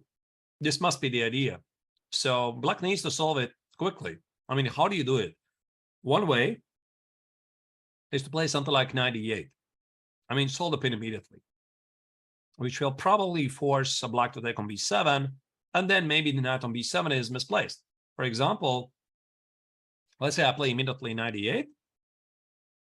I take on b7, and I could just play even b4. And you start to look at this position and you wonder, how on earth is this knight on b7 going to join the game? It's not easy. The knight need to go back to d8 and maybe to e6. This could be a path, but of course it takes tempo, and also the rook are not connected. It feels like white has much more space. White can try to push forward maybe on d4, and just has a very harmonious position. Actually, the move is on the board. In this position, Tanya went for the move knight d8. So probably we will get on the board exactly what we were talking about. Right, I think bishop b7 has to be played, otherwise c6 incoming is a problem. The bishop on d5 can be trapped unless there's some tricks that white has prepared. By the way, maybe even c takes on b5 could be a move. Let's not discard it completely. Oh, wait, it drops the pawn on d5, right? I mean, can we put it on the board? C takes on b5, bishop d5, e takes. Now, I wanted to imprison the knight on d8. But queen b5 is a problem, right? The pawn on d5 is not having support. And yeah, I think this is just not great. If white was able to keep the pawn on d5 alive, yeah, then maybe this would be quite a thing, right? But most likely, I think, Alessia, yeah, we are going to see a bishop b7 and maybe not even b4, because is knight c5 even a thing right now? So let's say we take on b7, knight b7, and just look at this position. Maybe b4 is not even necessary. Maybe just play something like rook fc1, you know, just in case, keep the rook in a file for some a4 ideas. Knight c5 is it really something you need to be afraid of? Because I could perhaps, I don't know, take it and have a better knight against a not so great bishop. It's speculating really here. All right, we'll come back to this board in a few. We should start to see a bit what is going on also in board 2, board 3 of the women's section. We have in board 2, we have Georgia versus Armenia, and that's the top board. We have a super experienced player with the white PC, Dagnitsi and Nana, against Grandmaster Danieli and Elena from Armenia. Armenia is doing so well in the men's section, but also in the women's section is doing amazing. The open section, sorry. This looks like a dream position from the Rogozin. You know, I don't know what black did before, but white has achieved anything, and black is still struggling to play e5. So white's threat of knight c5 is big. Knight c5, go after the pawn on b7, maybe the bishop on d7 in some variations. So it's who is to move actually? It's white, right? Yeah, it's white to move, so even better, you would say. Knight c5. I mean, this is what I would play probably, I mean, pretty quick. Knight c5 and make sure I'm not missing some cheapos like, not sure what really. But I mean, the point is, if we trade on c5 many times and in the end we get the rook on c5, it's quite clear that white is just better. And this is usually where title players, they just stop it. I mean, they see that black has awkward positioned minor pieces on d6, on d7 and c6. The pawn on c7 is sort of troublesome. Rook fc1, e4, d5 ideas start to appear under the horizon. So it's just not what you really want to do. And black has no counterplay whatsoever, by the way. So this knight c5 is a problem. And how do you deal with this, with this knight c5? I guess you just don't take on c5, right? But this rook fc8, it's slightly mysterious to me. I'm not really understanding why it was necessary to position there, because now, yeah, this rook fc8 is slightly a mystery to me. I had a feeling that you had to play e5, no? I mean, because this is the common idea. Instead of rook fc8, you position the knight on c6, bishop d6, queen on e7 to push e5, right? That should be the idea. Because you have the two bishops, so you need to open the position. And yet, for some reason, black decided not to play. So this rook fc8, I slightly don't understand, but it's not killing the game, obviously. Maybe, by the way, maybe the idea is after knight c5 is something like knight d8. Wow. Okay, that's really deep.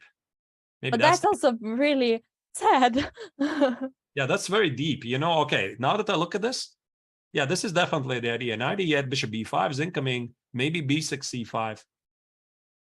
Okay, yeah, that looks interesting. Yeah, that looks interesting. Yeah, now I understand why rook fc8, because rook fc8 is such a not very common move. And clearly she wants to play knight e8 next, and that's why I guess White is thinking about knight c5, because, I mean, when you see something like rook fc8, before you respond to your move, you ask yourself a very simple question. Why did my opponent play rook fc8? Why? You don't understand it. You sit there until you figure it out. That's why Nana is now taking some time, and she will not make a move until he doesn't have it figured out. But it's just something like rook fd1, you know?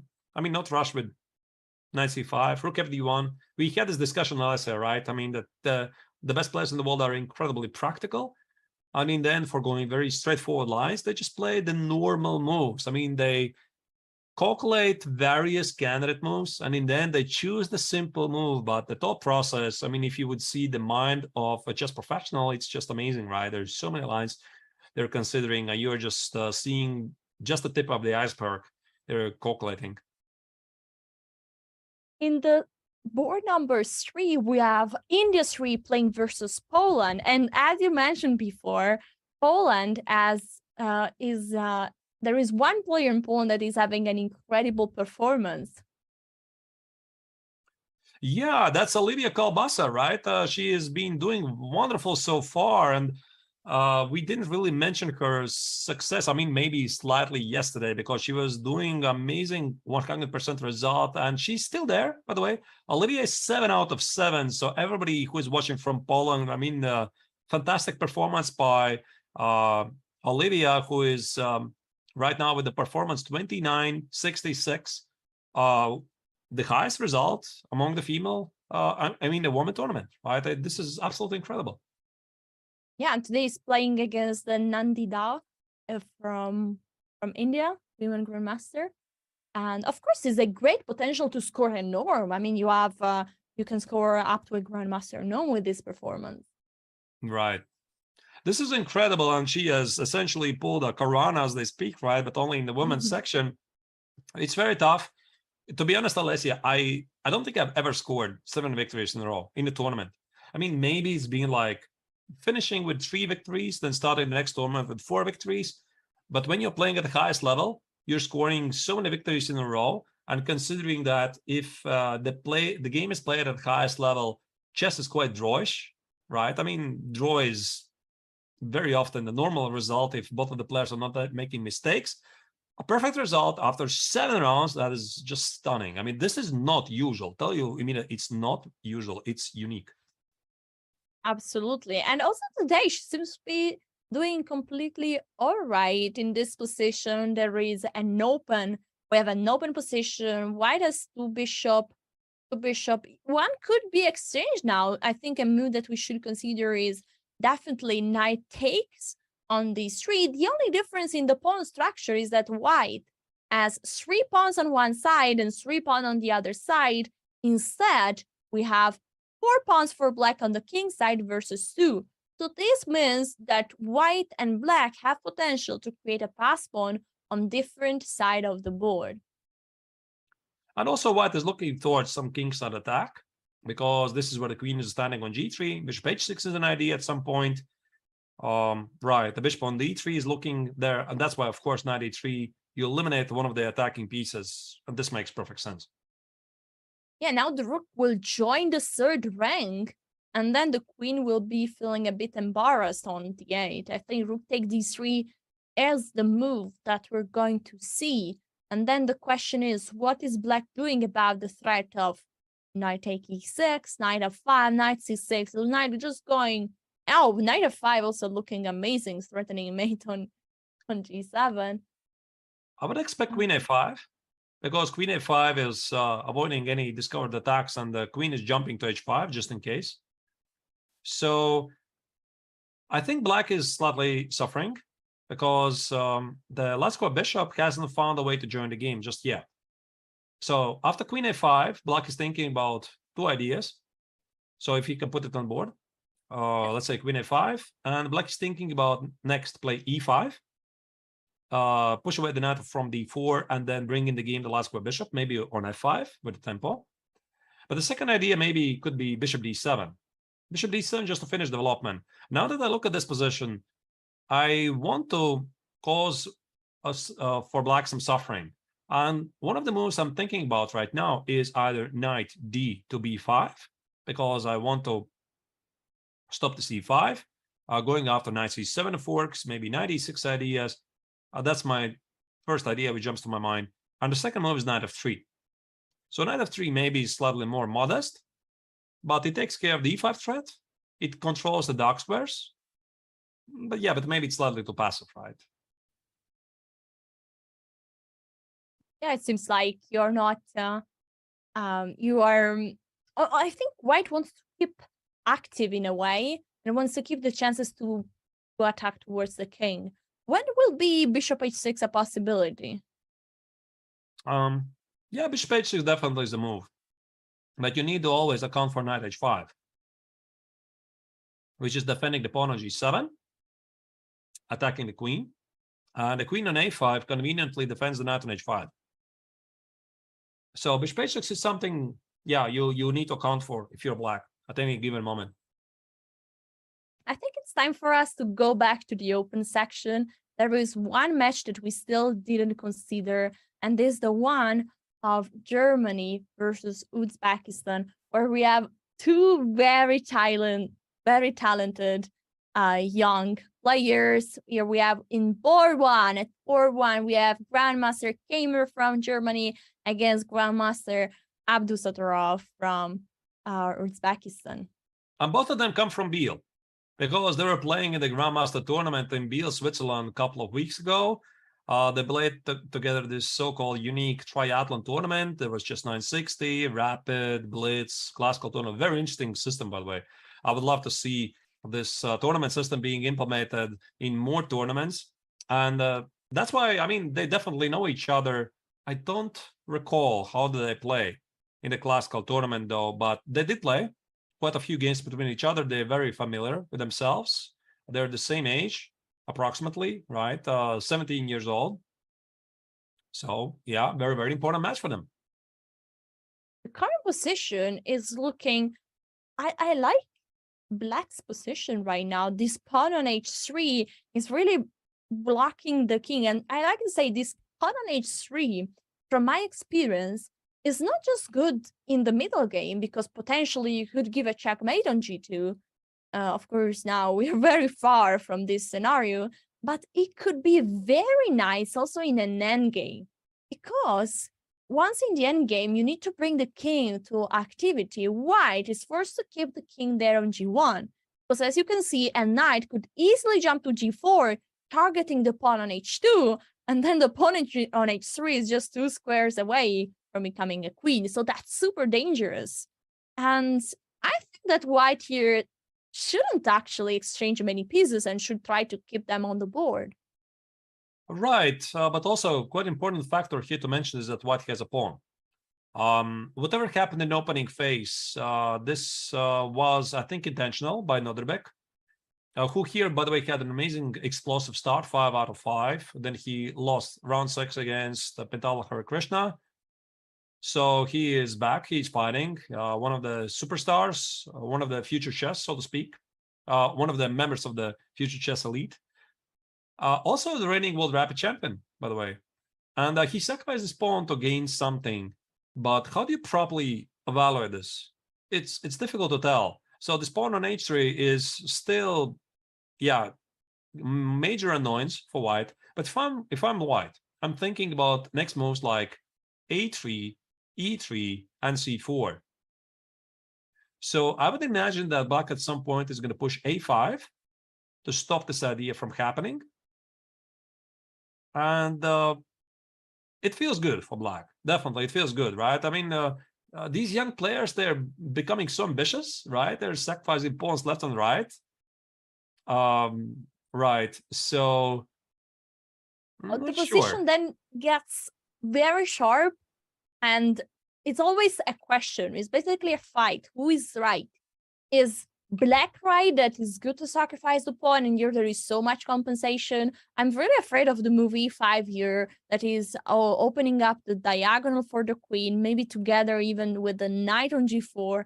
This looks scary, and it's curious that Kamer has spent so much time. Look, he has just 39 minutes on his clock. So he's clearly not feeling 100% comfortable here, and he's taking some time to decide. Well, it took some time up to this moment, and now I've noticed that Abdusattorov is playing very fast lately. I mean, maybe it's how he generally plays, right? I haven't really paid so much attention on his time usage in the opening phase, but the games I've been following, Nodrbek is usually very fast. e5, yeah, it makes sense.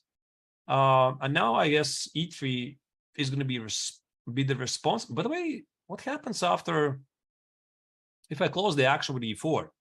By the way, that's a very big question now. I mean, can we put it on the board? So let's say I protect the pawn, and if I play e4, so it's kind of paradoxical, but I ask you a very direct question, Alessia. What about your bishop on h1? You know? I mean, there is an emoticon on the 7TV that is that G. It's basically the paper that is looking like this. Well, I would say this bishop is a bit that G in this moment because it has nowhere to go. Yeah, this means that white is going to have to play f3 at some point to bring the bishop in the game, and as soon as you play f3, the king is weakened. Well, then I have to give this position as preferable for black, right? It feels like that. No matter the extra pawn. Yeah, so he sacrificed the pawn. He has the initiative. That part is clear. Maybe Vincent did it on purpose, because again, in order to beat strong players, this is one thing that some people don't think about. In order to beat strong players, sometimes you need to take risks, right? You're taking moderate risks in order to confuse them, force them to make very big decisions. So maybe this is what Vincent is doing here. He's hoping that his pawn is going to prevail, and he trusts his defensive skills. But I mean, visually, I definitely choose black. The more I look at it. Now it's time to see one team that, as on paper, is not considered one of the strongest team, but is doing an amazing performance, and the team is Kazakhstan.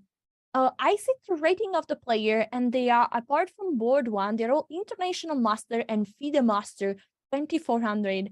But you're playing in board 4 against Kazakhstan. Here, I'm putting the first board today. Mamedov is resting from Azerbaijan. So in board 1, we have Mamedov. And this is the board 1, Yumabayev versus Mamedov. And what do you think about the performance of Team Kazakhstan so far? Right, Team Kazakhstan has been doing wonderful so far. You already mentioned, Alessia, at the start that they lost round 2 against Tajikistan. And obviously, they were not very happy. But then Jumabayev, he was not playing. He was resting. So that was like a signal for the team leader. Don't you dare to take another rest day. And ever since, Rinat has been playing every single round. And this has managed to score many points for Team Kazakhstan. 5 victories in a row. I think that's absolutely stunning. A last round, they beat Spain. Amazing. What is this position? It started like another Slav, and this is the current position that we have on the board with the move after the move c5. Is black to move? Black has 35 minutes on the clock. The position just got close with the move c5. What's white idea? To be honest, first, before we move on to this game, I'm slightly surprised, Alessia, not to see Mamedov not playing today, because Shakhriyar is the top seed of Team Azerbaijan. Again, we already discussed it earlier in the Olympiad coverage that Timur Ajabov pulled from the national team shortly before the Olympiad due to COVID concerns, right? I hope he's doing well right now. But Mamedyarov, he's not playing today. And I can only speculate that he trusts, or the team captain trusts, that they can do it without him. Yeah, let's go check the full roster of Azerbaijan, so everybody knows who is playing. Maybe it's like a team strategy, right? He expects that. I mean, they hope they're going to win it. I mean, there should be big favorites in this match, at least according to the ELO, and then come the decisive 3 rounds. And Mamedyarov knows they're going to need him for every single round. So this is why maybe he takes the rest day today to come back later. Is this the right strategy? Or maybe it's a mistake? We're going to figure out after today. Well, if Azerbaijan wins, I would say, yeah, it's the right strategy. You let your board number 1 rest, and then be ready and fresh for the last few rounds. You know, in the last few rounds, what happens there counts double, I would say, because then the tournament is over. So we'll see. But let's not underestimate Jumabayev. Well, Rinat Jumabayev, first thing which comes to my mind is his sensational victory over Fabi Caruana in the last World Cup.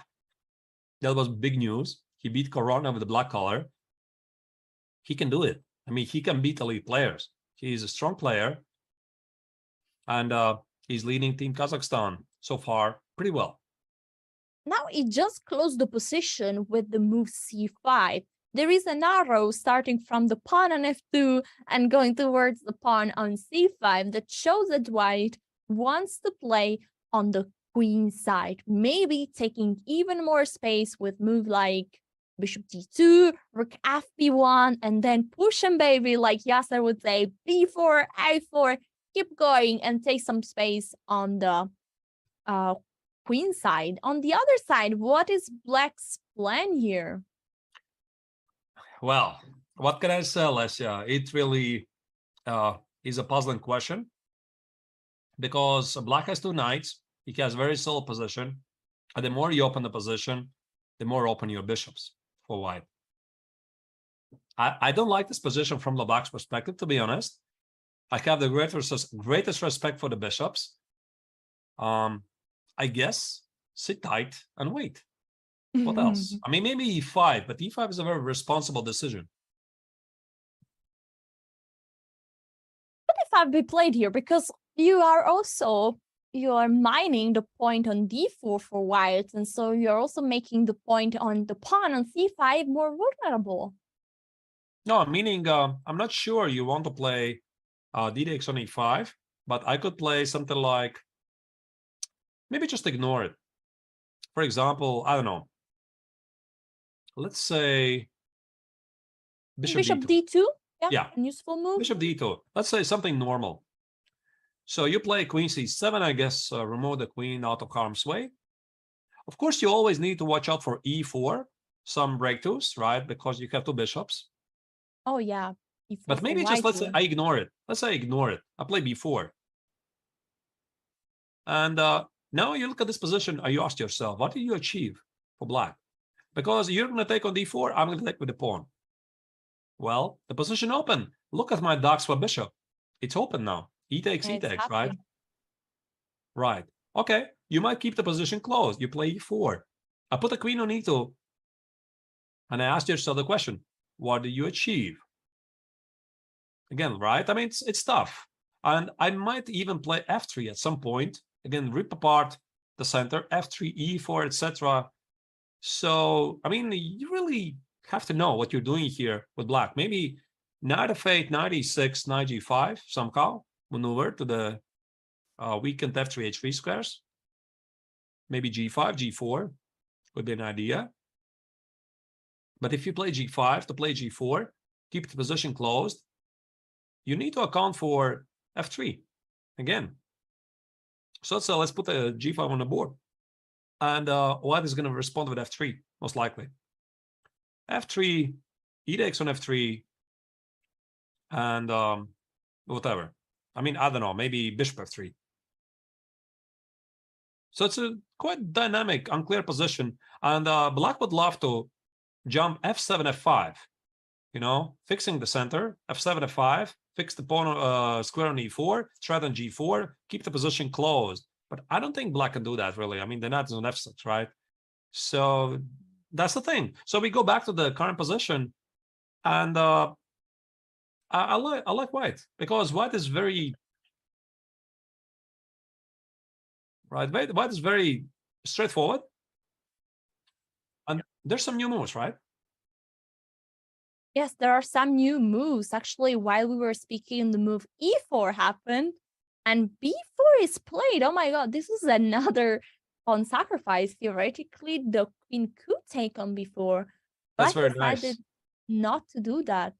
Queen b4, rook b1, wins back the pawn on b7. A very nice idea. I missed that, but it's very logical. Yeah, once you see that, it's beautiful. The queen went back on b7, e4. Of course, yeah. Now he plays e4. Again, we had a discussion, right? You have good bishops on c1 and g2. So we remove the central pawns. White is so much better, right? He controls long diagonals. The knight on d7 is... What's he doing there? I definitely prefer white. Yeah, no, there were so many exchange. D take e4, knight takes, knight d5, and everything got exchanged on the e file. Queen takes, and now the position is open. Queen take e5. The bar is going brrr. What is happening here? That means there's something terribly wrong with black's approach. Maybe some kind of a tactical shot. So again, we are, dear viewers, we are not using engines. We are even very often not paying attention to the bar, because to be honest, it slightly distracts me. When I see the bar, it says up and down. This means we have to pay attention to what's going on. But I mean, in the games, we just don't even know that. Obviously, we don't know the bar. We don't know what the engine is saying there. But it's for you, right? So that there you is a understand. Trick here. So now in this kind of situation, Arthur's become a machine, and you put a coin inside, and he explains us the solution. Why is this queen e5 a problem? I see that white generally, as of course a rook counterattack, and now there is a knight that is very strong in the middle of the board. Maybe potentially could jump one day on d6. That would be the dream square. Also, black king is still stuck at the middle of the board, so it feels like something is not working. Unfortunately, bishop f4 doesn't work right now, because that square is controlled by the knight. Because if not, I would really like to play bishop f4, maybe bishop d6, exchange the bishop, and then place a knight powerful on d6. That would be a dream. Right. I don't see immediately. And that's the difference, by the way. You know, it's huge information. For example, if you talk about this bar, the evil bar, right? It gives you indication there's something there.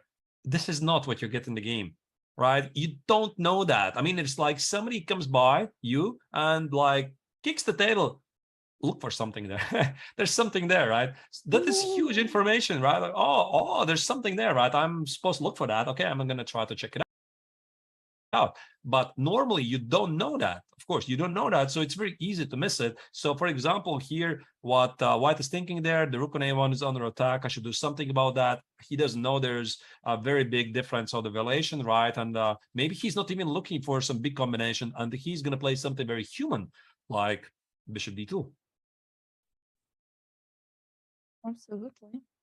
And it looks normal, because then you bring a rook. You can bring a rook on e1. Yeah, white position is just much better. Yeah, absolutely. Those two bishops, rook e1, knight e6, look really good. I think at some point we also have to check how Magnus is doing. What do you think, Alessa? Absolutely. I just wanted to go to Giri, but yeah, after Giri we can jump to Magnus. Maybe we can do it like that. Yeah.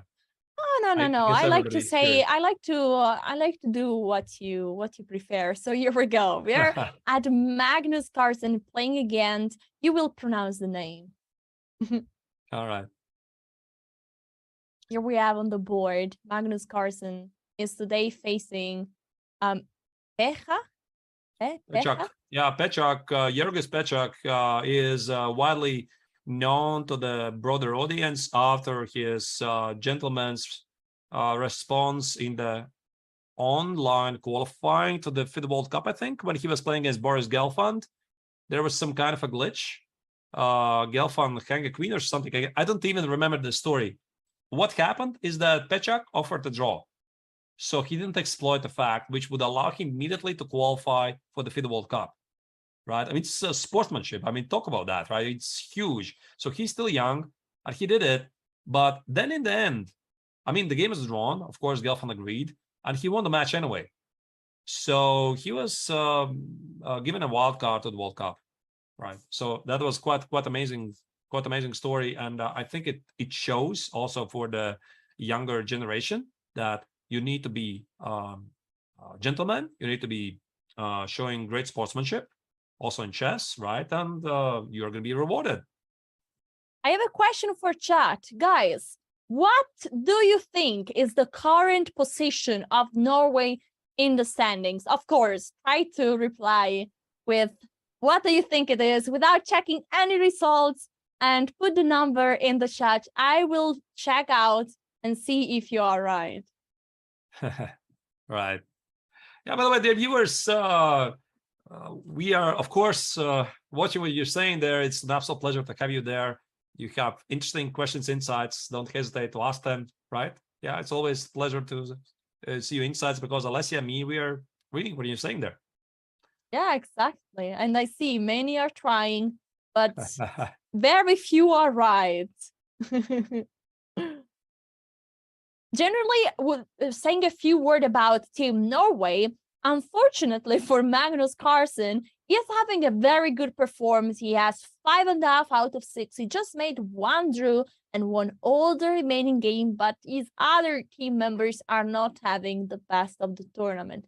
They are especially Ammer and Christensen are not having the best of the performance. And so this gets hard in a team event, of course, but yesterday, finally, Norway won the match, and so maybe it's the beginning of their comeback. Right, and here Magnus is doing all right. He has set up some kind of a Morozzi bind, and Black is clearly hinting towards getting the pawn on e4, maybe even push d5 at some point. But I like White's possession. I mean, f3 feels very natural, and I'm not sure why Magnus is spending even time here, because f3 is something you want to play immediately unless he's thinking a bit deeper. Alessia, you said something about Anish's game. You wanted to show it next. Do you think we jump into it now? I think that it's time to hit a break, and we'll jump to Anish Giri just after it. So guys, don't go anywhere. We're going to see the king of draws right after this break. See you soon. Stay tuned.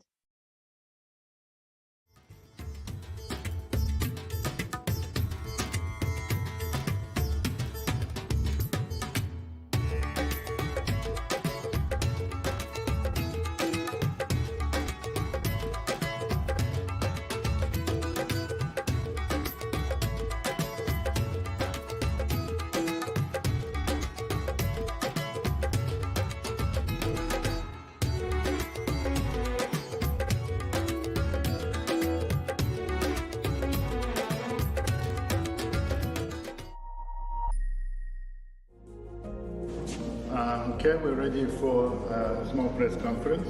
It is something that has never happened anywhere in the world before.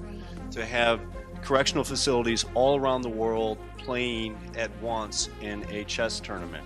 Armenia is very proud to participate in this tremendous event. It will be an honor for us to be part of any of your future undertakings. Last year, we organized the first international intercontinental online championship for prisoners. It was 31 countries participating, 40 teams, 5 female teams. I know, without naming the country, that some maximum security facilities where prisoners could not be more than one in a room. Before I met him, I would never thought people do that. I think, yeah, it's chess competitions, but all over the world, online, throughout the jails, playing against each other, that's a whole different thing. Like, he opened that up. There was an incredible level of anxiousness that was neat, that reminded you of how athletes would be before the big game, before the kickoff.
Welcome to India.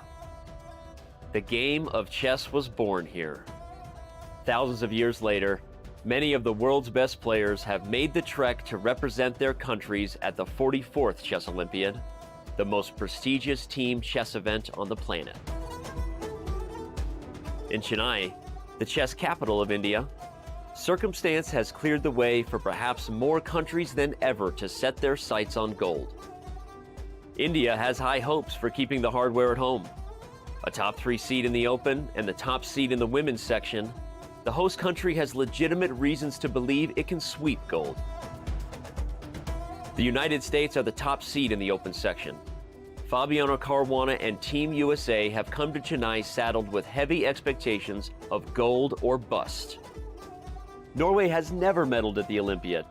Featuring the world's best player, Magnus Carlsen leads a Norwegian squad looking to change its country's fortunes. While medals count, some accomplishments won't be measured in gold. The women's team from Ukraine has overcome adversity just to make it here. Now they hope to honor their nation with a memorable performance. Namaste, Dosto. In one place for the first time in 4 years, these Olympians are together again. The 44th Olympiad has brought the world's best to the place the game of chess began. And with that, let today's games begin.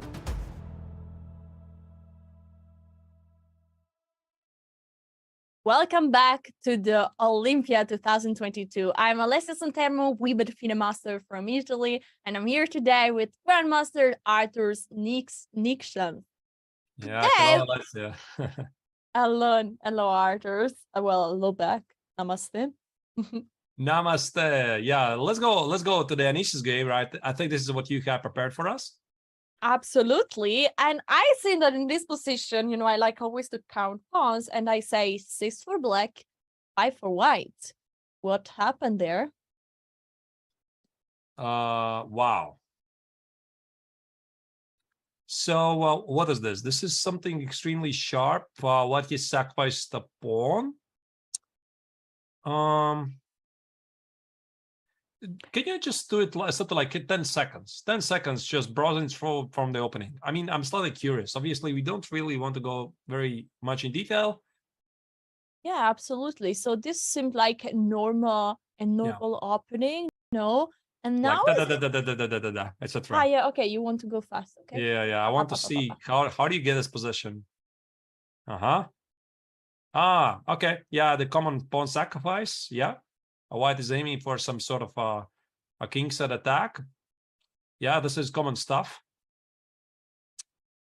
Getting spaced. Pawn on d4 is seemingly not very important. And there you go. Yeah, f5. Okay. So queen e4 was the threat. So Anish sacrificed the pawn to accelerate his kingside attack. So black feels that he has to respond with something like f5. And this gives white plenty of targets at kingside. This is how they got here. Now I understand. So Anish sacrificed a pawn. I love his piece placement. Look at white's minor pieces, right? The bishop on f4, knight on f3, bishop on d3 look really good. I guess knight b to d2, knight e4 could be also in the cards. Maybe h4, knight g5. Looks pretty okay.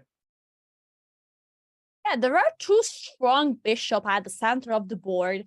Especially this bishop on e4 is having really a nice control over all the board. It's spinning the knight on c6 and also looking at the pawn on h7. So we might see some aggressive idea here. What could be black next move? Right, bishop e4 is not what I expected, but like you said, Alessia, indeed, I think the idea is to go after the pawn on h7 and queen d3. Maybe knight c1, knight d3 is his idea. Maybe Anish is thinking deeper, because the knight on b3 is not doing much, and you want to have a harmonious feeling that every single piece is contributing something to your position. The knight on b3 doesn't do a lot. So I would think that this is like first move of bigger plan. So it's not only, probably not queen d3, probably knight c1, knight d3. Yeah, that would be my guess. And now the question is how black is going to respond to the pin, right? The pin is slightly annoying. My first choice, what I would consider, can I play queen b6, right? But queen b6 makes me incredibly cautious because I'm removing the queen from the defense. It goes away from the king side. So you already start to look at ideas like maybe knight g5 or h4, knight g5. And you might regret having positioning the queen on b6 to protect the bishop on b7, leaving the king slightly more vulnerable. Poor king. In defense of Anish Giri, I see many trolls in the chat calling him Dronish Giri. is actually playing a super interesting position and is sacrificed a pawn in order to fight for an attack and for this position is dynamic, no? Is exactly what dynamic position would be. There is a piece activity, there are some idea to attack, but on the short term, Anish Giri is a pawn down. Right, and like you said, Anish is playing very interesting dynamic chess here. I mean, sure, right. I mean, he was perhaps slightly recognized as more positional player, sometimes not bringing a lot of excitement, but you see that Anish is getting a lot of interesting games going on here. The first top two games which jump to my mind is his amazing exchange sacrifices against Eric Hansen. Then the next round, Badur Jabava. Okay, they're maybe pretty simple for Grandmaster standards, right? I'm looking from the Grandmaster's perspective, but still very beautiful, eye-pleasing. And Anish is definitely not playing boring chess here. I love what he's doing. I agree. I just read a comment from the chat that he said, I also call him King of Throws, but I didn't say that I'm not a troll as well. So yeah, you're right. I'm also a troll. By the way, Anish Giri is the leader by far of the Netherlands team, but it's not the only one. You know, there are so many strong players that are also supporting Anish and what is he doing in this Olympiad. And now we are about to see the full team competition, all the other players that are playing. In the meantime, these are the live camera exactly from the feeds of the playing goal. But we are ready. Let's go, Team Netherlands. Sometimes the fan favorites are actually just favorites. Team Netherlands is packed with celebrated streamers and creators and is also a top 10 seed in the open event. Few have more fans, especially in India, than the Dutch top board, Anish Giri. Long and elite grandmaster, Giri is hugely popular in India. He regularly features top Indian players and creators like Vidit Gujrathi and Sagar Shah on his YouTube channel and joins their streams as well. Holding down boards 2 and 5 respectively are the 2016 and the reigning Dutch champions. Jordan van Foreest is now 23, but became Dutch champion way back in 2016. Max Warmerdam is a year younger at 22 and holds the current title of Dutch chess champion. Also a streamer, Van Foreest is a second to world champion Magnus Carlsen, while Warmerdam has been a second for Giri.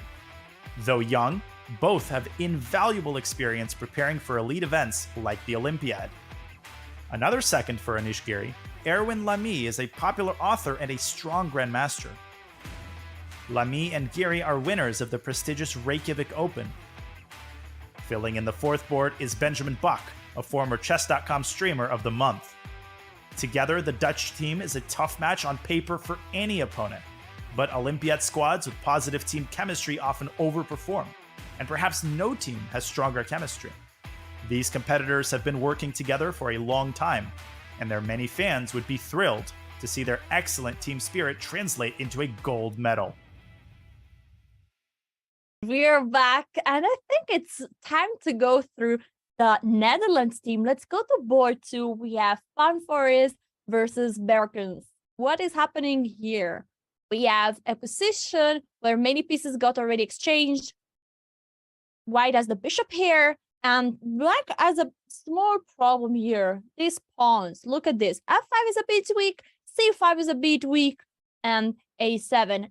We define that black has here 3 pawn islands. So there are actually 4 pawn islands. There is 1 pawn alone on H7, and there are these 3 pawns connected, one other island here and one other island here. Instead, white has such a safe L3 pawn structure with just 2 pawn islands here on the king side and queen side. What's your idea about this position, evaluation? I think without a question, white is better. The question is how much. Like you said, Alasia, white has a healthier pawn structure, just 2 pawn islands against 3 or 4. Technically it's 4, right? So 4 pawn islands and 2 bishops. Also, it helps. And the knight on c4 is positioned wonderfully because it blocks the c5 pawn, defends the pawn on b2, bishop on d2. So now the question is how white is going to capitalize on that, because Clearly, the knight on b4 is causing some annoyance. If I want to play rook a to c1, the pawn on a2 is under attack, and I'm thinking, can I play a3? a3 would be the obvious choice for me. And now, after knight c2, I guess, rook c1, knight e4. And now you start to wonder, maybe the knight on b4 wasn't actually so bad, right? I mean, maybe the knight on d4 is causing me more annoyance because the pawn on e2 is under attack, and also knight b3 might be a problem. So maybe this is not the way to go. But again, I think you want to push away the knight from b4 somehow, be pretty smart. So let's go back to the starting position. And instead of a3, my apologies, not starting position, but the current position, right? So here after c5, maybe you just play something like rook fc1.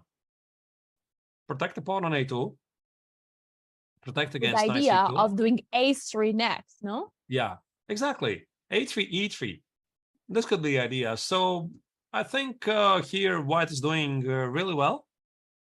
And whatever black chose in the opening, I don't think this has led him to the equality. So there's that. Then it's time to move to Benjamin Bog. I call him the friend of Hikaru, after their intense collaboration during the candidates tournament. He's playing today against Magnus Thomas from Hungary. And that's the current position. I see immediately a knight on g5. Probably the knight will be supported by the queen sooner or later. Queen h5 seems like a reasonable move here, threatening mate in one. And white is also attacking the pawn on e4. The material at the moment is equal, but will the material still be equal after the next move by white? Well, clearly black is in trouble. Whatever happened before in the last couple of moves, something was miscalculated, because knight e4 is an issue, and I think if white really wants to do it, he can already take the pawn. Black played here the move knight e4, which maybe then was a mistake, this order of moves, because this is all forced. After knight g5, knight c6 was played, and now there are some trouble. Why would you want to do that, by the way? I don't understand, because the position is not so bad. Now, queen h5 is a move, like you pointed out. Knight g to e4 just wins a pawn on the spot. There's no compensation. I mean, there's no compensation for the pawn. Again, this knight e4, we go back to this moment for a moment. Yes. I mean, I'm surprised, to be honest. I think he just miscalculated something. Maybe he missed knight g5 completely. So after knight e4, maybe his idea was that after bishop e4, d takes on e4, the only move is knight e2. And then you play 5. Yeah, you're sort of happy. I'm not really sure about that, if he's really happy, but maybe. Knight c4 is still a problem, getting to e5 square. And after this, how terrible is the move? f5 is just leaving a pawn hanging on e6. Yeah, and it's dropping an exchange and a pawn at the same time. So it's just bad. I don't understand, really. So sometimes this happens at the professional level. You just have some glitch, some short circuit. Something goes off, and then you just look at the positions of what did I do, right? It's like this yesterday's crazy moment of Samuel Shankland, yeah? You touch something like king c2. Trust me, it's never, ever going to happen in Sam's career, ever. It's just something just unexplainable happens. The can makes the move, etc. So here again, I know Tamash very good, yeah? So he's my teammate in Denmark. We met him briefly in Biel a couple of weeks ago. He was playing there. Also together with Victor Erdos, who is also here in the Olympiad playing for the national team. And I'm surprised. Yeah. So knight e4 is just collecting the pawn, and I think that also from Benjamin's part, it's like a big surprise. Like, why? What am I missing there, right? What's something wrong? Am I missing something? Yes, of course he collected the pawn for no compensation, and now black has to try to hold it. So Giri as a position that is pretty balanced. Second board, we said that Famfores is having trouble. Benjamin Bach is having a very good, promising position with an extra pawn. So probably the fate of this match is in the end of board number 4. Right. Here we have Kantor, Grandmaster Kantor versus Grandmaster Warmerdam. The battle of the youngsters, right? The young talents. And Max also is still young, and so is his opponent. This is really interesting, Alessia, because about the national teams, you see the strategy being employed between many players. I'm sorry, many federations, meaning they try to keep a healthy mix of the strongest players of the nation and some youngsters, because you want to test them at some point, because you have to think also ahead. Who is going to be representing our country in 10 years, right? You need to give the chance also for the younger generation, the big talent, to come forward and test them. And many teams do it like this. So the traditional formula is, let's say, 4 core members and there's 1 youngster. You give this guy a chance, right? And that's what I think we are seeing here, right? So again, you give a chance for the player to prove, and very often it pays off. And again, we mentioned this a couple of times. One of the most famous examples is Vladimir Kravnik's star performance in the 1992 Olympiad, where he was heavily pushed by to be included in the Russian team by Garry Kasparov, and it paid off, right? It was like a star moment for Kravnik, and later his career would just explode, right? And also for the young players, Olympiad is a perfect moment to step up and shine. This position looks very balanced from a material point of view. We can see that Black is having the bishop here. White has a strong knight on e5. I think the queen on a4 is for now a bit out of the action. So maybe White will consider bringing the queen back. Maybe to c2 looks a possibility.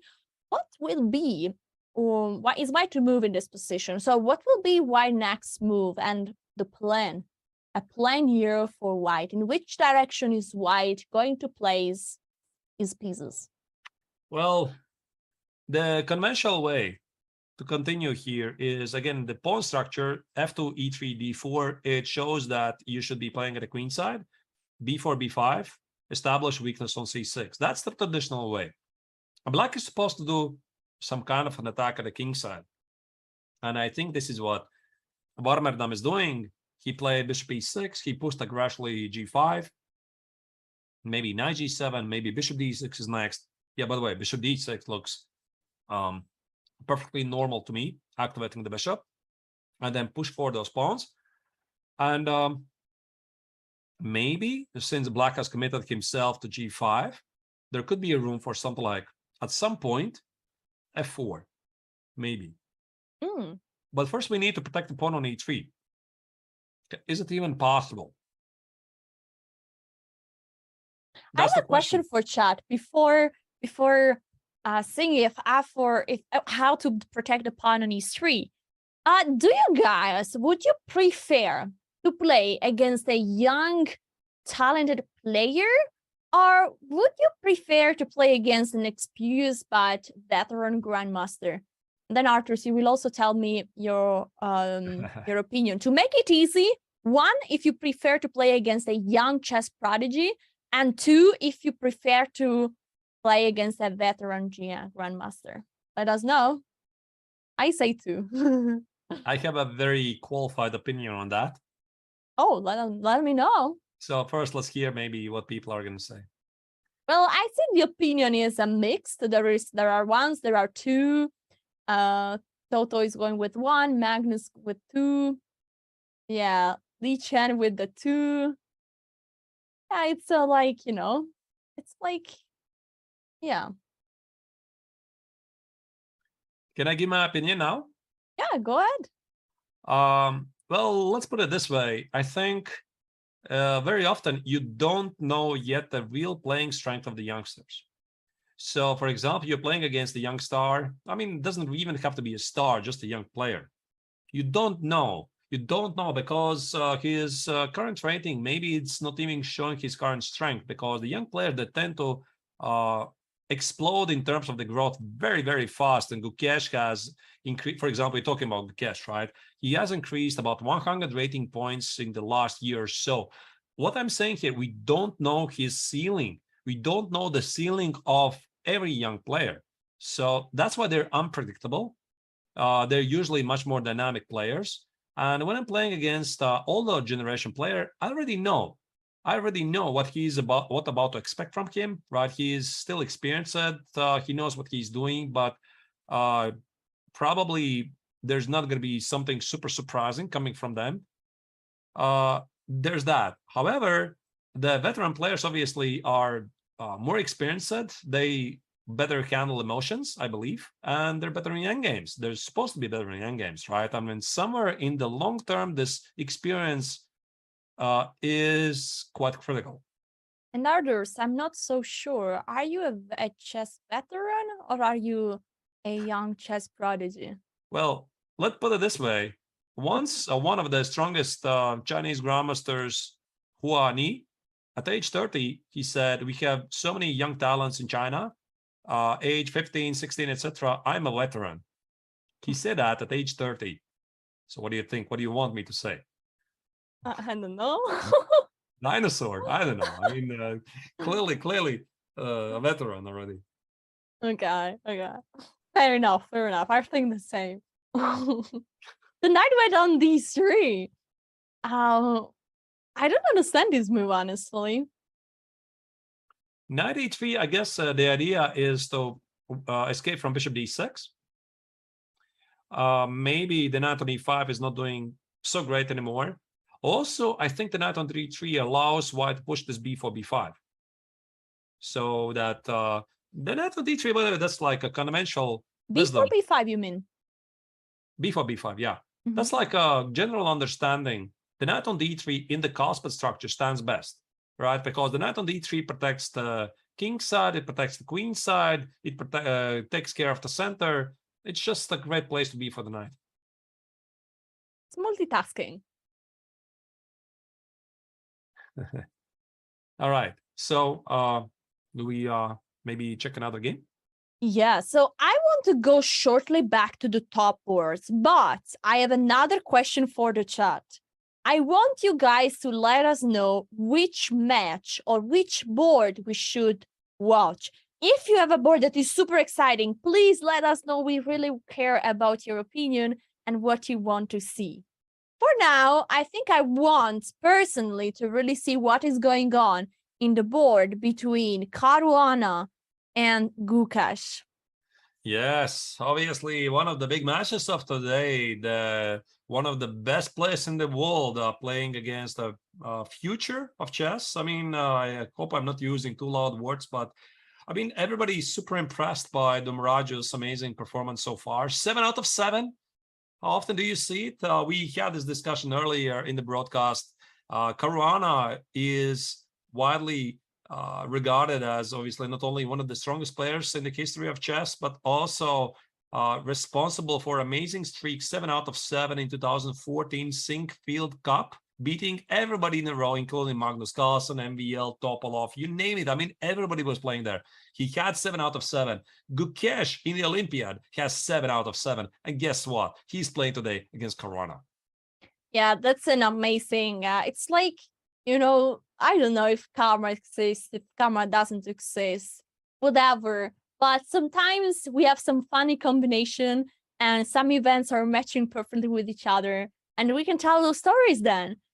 And today, that is the day. Caruana facing a super young prodigy. He is still a young chess prodigy, I would say, Gukesh. And on the live on the line rating list is like climbing like a crazy man. It's insane. He's taking so many positions. And it's about position number 25, I think, which is insane. Right, and to remind you, Domaraju Gukesh is only 16 years old. I think this is sometimes that people forget, right? He's still very young. And I think this position has a potential to explode because quite typical to the Sicilian Rossolimo structures. This idea of f6, g5, h5 is I don't plan to play g4, be aggressive.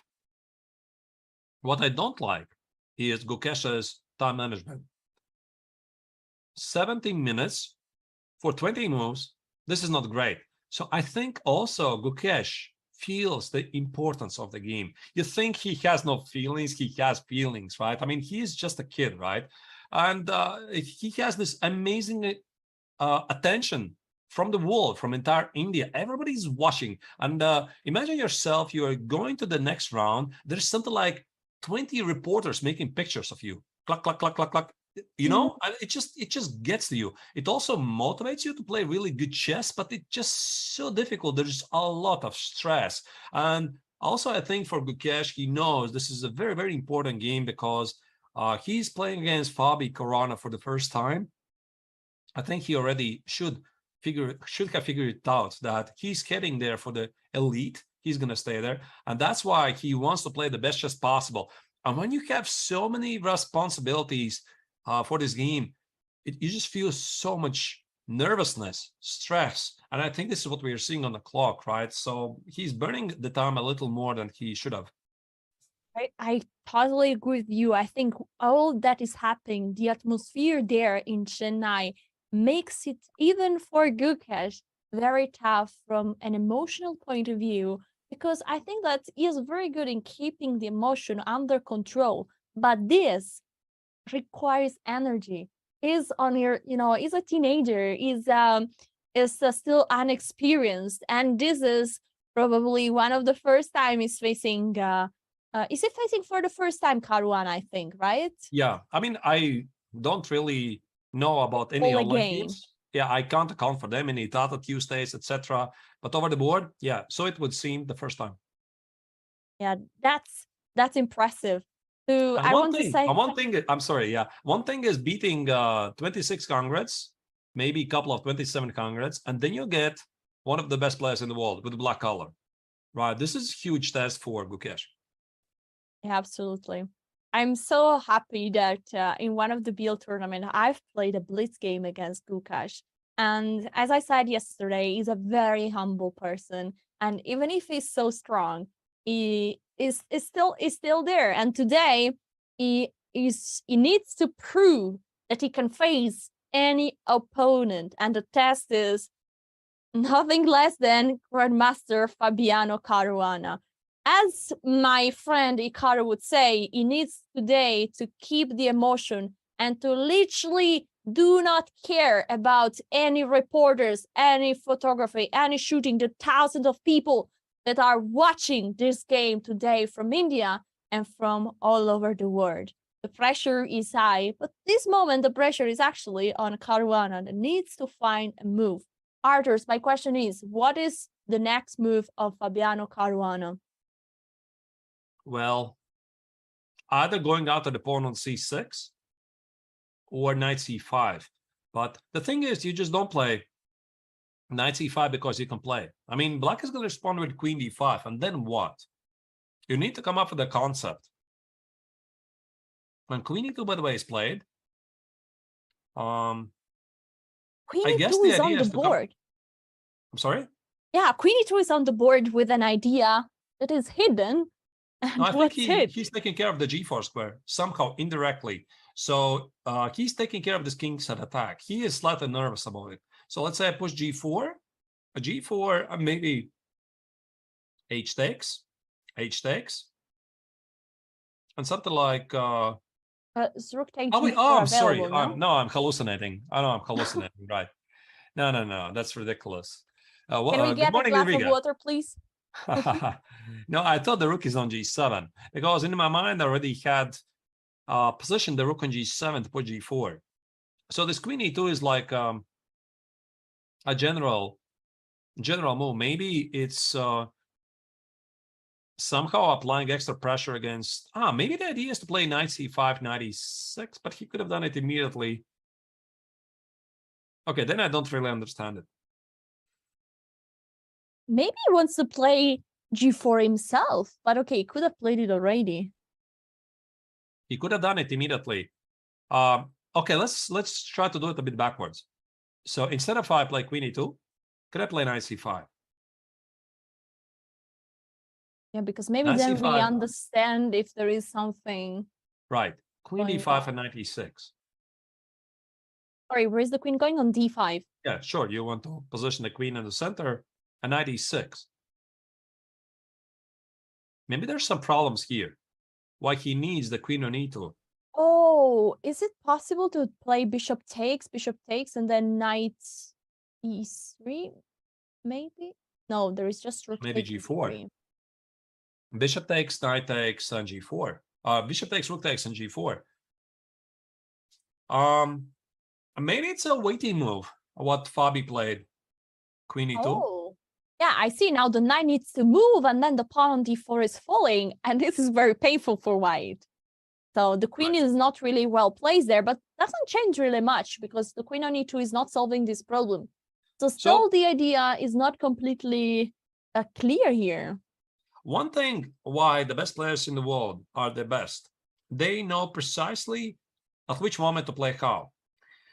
It's not just making the best moves, right? I mean, all the respect to some of the greatest players in the history who said, I mean, all they believe in good moves. I don't think it's really so simple. And you have to choose the right moments to do what. Sometimes you need to play aggressive. Sometimes you need to play more careful. Sometimes you need to play a waiting move. And you feel those moments. You have a lot of experience behind you. And you feel maybe this move queen e2, it just has nothing to do with the position.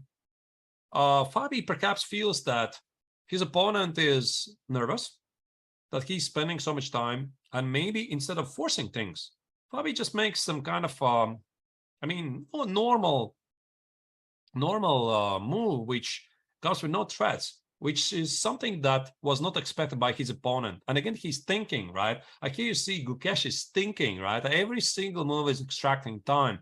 So I think he just passed the ball towards Domraju, and he's saying like, what do you have in your mind, right? Queen e2 doesn't spoil anything. It's a smart choice by Fabi.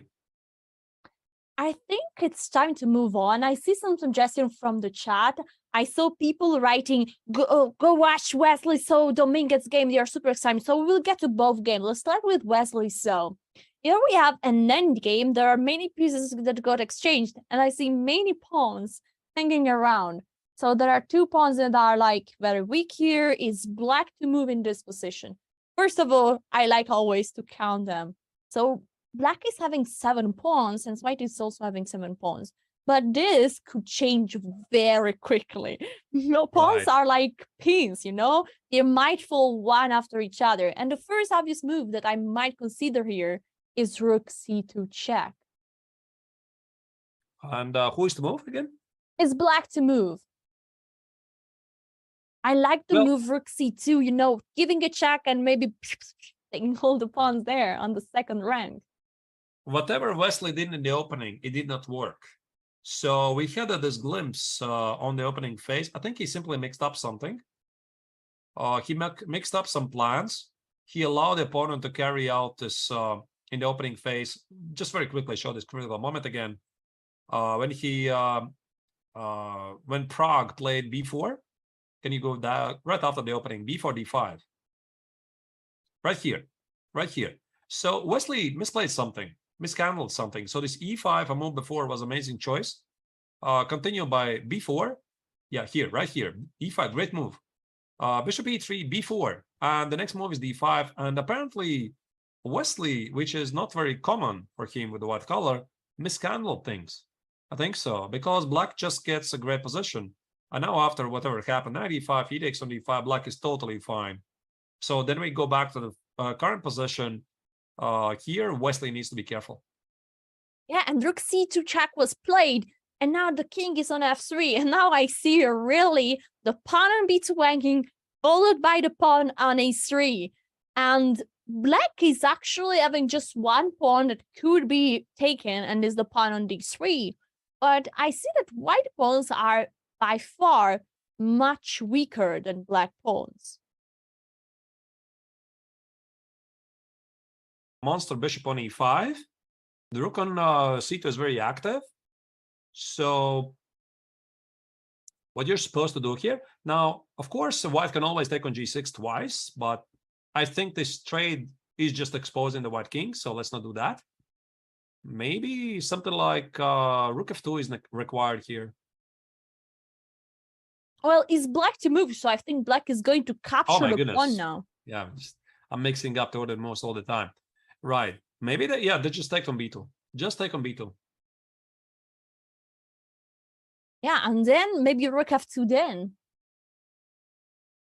Right. For example, let's put it on the board. Rook take b2. I think it's the obvious move is happening. So there could be two possibilities. Either rook d2 or rook f2, trying to challenge the super strong, powerful Gukesh rook on the second rank. Right. Either way, Prague is doing wonderful. What's happening on some other boards of USA against we should go to Dominguez. What is happening here? Chat was saying, let's go Dominguez. I want to see what is happening. This is the current position. It's a crazy attack on both sides. Here we have opposite side castling. And this is a race. Who will get the opponent's king first? 94, this happened? Wow. This is a piece sacrifice? Is it just a second? Can you give a last move? Well, the knight was on b3.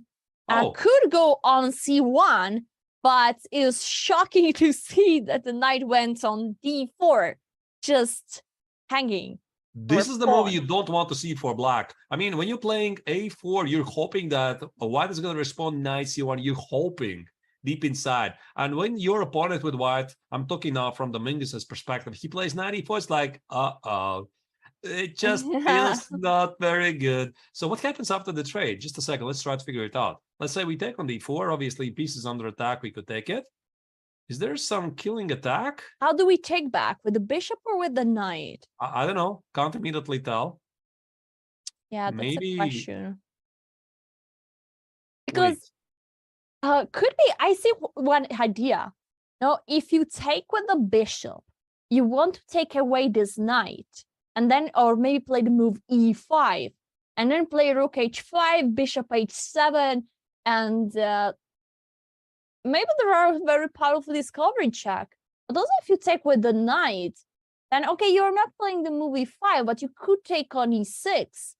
And then there are so many ideas. I mean, both moves look good. Immediately, I don't think it's even possible for us to jump in and say, hey, listen, you have to play bishop d4, right? But knight d4 definitely makes sense because you're including the knight in the attack. Bishop d4 makes sense because you open yourself to ideas of rook g7. For example, let's play bishop d4 on the board. Well, let's say black is completely oblivious. He does something like a3, whatever, right? He's completely not recognizing the threats. Now, there might be rook g7. Yay, rook g7. Right. Oh my god. And after king takes, the other rook is joining. And where is the king going? Exactly. So king h7, e5 check, discover check. This is curtains. That's it. I mean, every single white piece is attacking the black king. So, of course, this is not going to happen.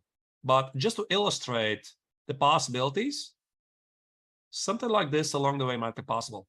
Yeah, I don't know you, Arthurs, but I'm always super excited when something like rook takes g7 is on the board. Of course, Chess.com would immediately mark this move as brilliant. And things like this are what makes chess so beautiful. And it's always exciting to watch. Right. So bishop d4 is looking good. It opens the queen. And I have a gut feeling black gotta do it. Maybe bishop c5. Try to kill the bishop. I could still sacrifice the rook, by the way. So bishop c5, I try to kill the bishop. You can still go, because if bishop take d4, there is just an immediate checkmate on h6. It's the same. So yeah, it's the same shot. So that looks incredibly risky, which leaves us to the moment that black is not obliged to take a piece. So that's why here I think the Menges is like, yeah. Right? You try to calculate that.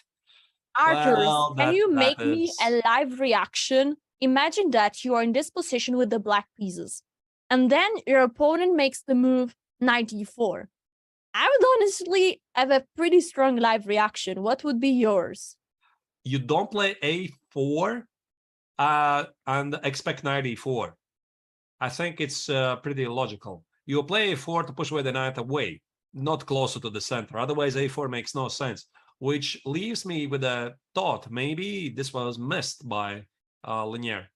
Honestly, if I would be at the chessboard, I would look like this and then go back and jump out of my chair. You know, but instinctively, Alessia, when your opponent executes something like this, you have a gut feeling he's right. There's, I mean, the gut feeling, because when a very strong opponent plays against you, something like this, like knight e4, you have a feeling, oh, I missed this, right? So if he plays it, clearly he has calculated this. Of course, you're going to try to check him. You're going to try to calculate everything, but you feel he's right, right? So now the question is what Dominguez is supposed to do. So taking on d4 looks incredibly risky, but yeah, now a4 is like a big question mark, because you just push the knight closer to the attack. How to minimize the damage? How? Yeah, it's really tough. Can you play, I don't know, maybe bishop c5? Yeah, bishop c5, that would be also one of my choices. Try to kill the attacking pieces. So bishop c5, can we try to put on the board a little without a lot of analysis? So I'm going to take on e6. Yep. F take. F takes, and just double the rooks. It's quite clear that white is in the driving seat here, but black is not yet dead. Black is still alive, but the position is unpleasant, very unpleasant. Maybe white is simply at some point going to take on c5, snatch the pawn on b4 for free. And that's the consequences of a4. What I'm thinking is that it looks, from a visual perspective, like black is about to also attack. You know, he's about to play the move b3. On the other side, black has literally no piece to keep going with the attack. There is no piece that looks dangerous for white's king.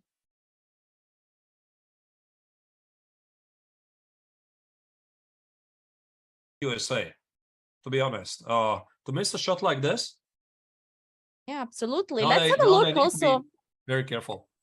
Let's have a look also at our Armenian game, so we have a full vision of what is happening in this match.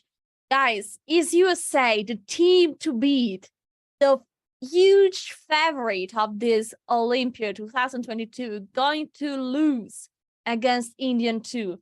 Write one, guys, if you think that USA will still manage to win somehow this match today. Or write 2 if you think that India 2 is the favorite now and you think they will win this match. How USA is going to win it again? I'm looking at this.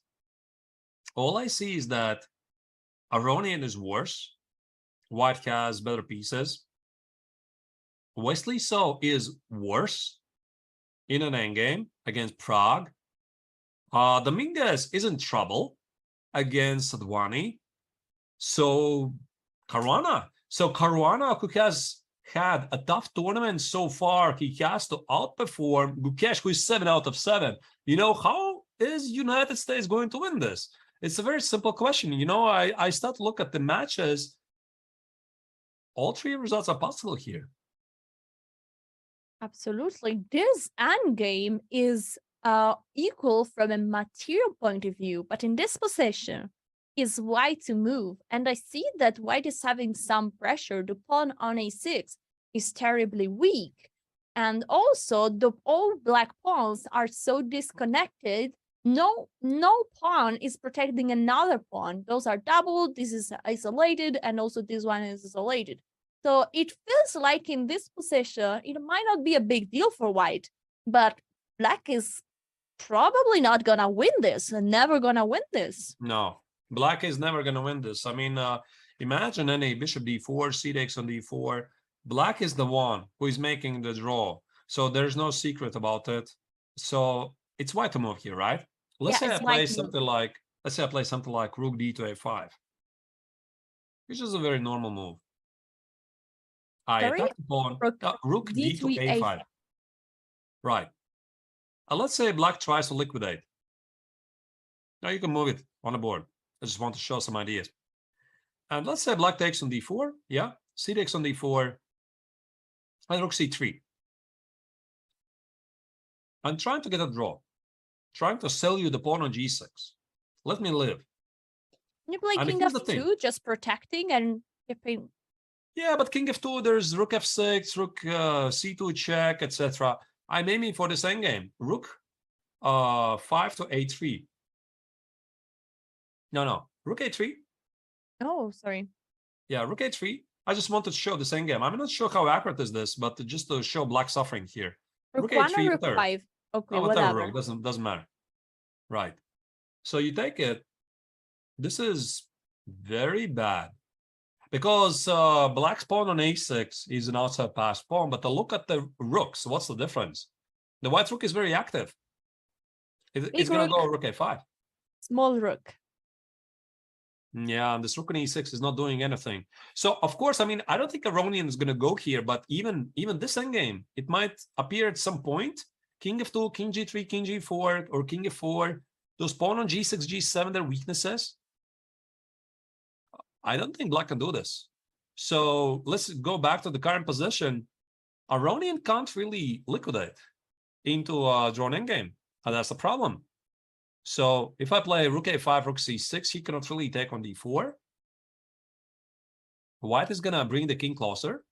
King f2, king e2, maybe rook a2 at some point to secure the second rank. Those g pawns, they're still weak. They're not gonna go anywhere. It absolutely feels like Aronian needs to be here, protect his position, and wait for a good moment to try to liquidate and get into a rook endgame. Exactly. Hopefully could end up in a draw. So this doesn't look good. I mean, the only players that could win for Team USA is, as we said before, is Fabiano Caruana, as this position is looking like a real mess. We got some moves after we saw queen e2, and then we got queen d5, knight c3 attacking the queen goes back, now queen c4, pinning the rook, and after queen b7, e4, e6, and rook e1. This is the current position. Gut feeling, what do you think is better? Well, one thing is clear. Fabi sees things are going wrong. I mean, you're playing a team event. You're paying attention to what is happening on other boards as well. I mean, you have to. It's not only like you rely on the captain. Captain says, listen, Fabi, you have to fight, right? Of course, he sees it. Everybody sees it. And I think they already estimate Lamont is worse. Maybe he's going to hold it. But you just ask this question, who is going to win? I mean, who is going to do the job? Because in the end, for the team to succeed, somebody has to win. So I think it's going to fall to Fabi. Because compared to all the boards, he has the better position. Yeah, he has a good position, right? There's something going on, and that's why I think that was pretty smart moment there by Gukesh. I'm not sure that was intentional or not. He offered the repetition. This entire sequence of knight c3, queen d5. Or was this? A couple of months ago.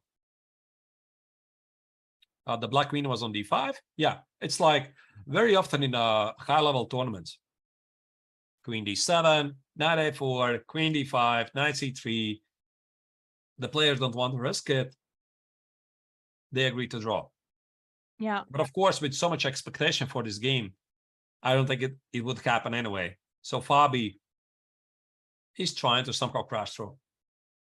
In this position, my feeling is that, of course, white has a bit more space. But the risk involved in this position is that if you push much and you open a position, then suddenly Black's bishops are going to be so strong and powerful. So on one way, you want to keep pushing, advancing. On the other side, you would like not to let Black's bishop activate. So this is scary. Right, exactly.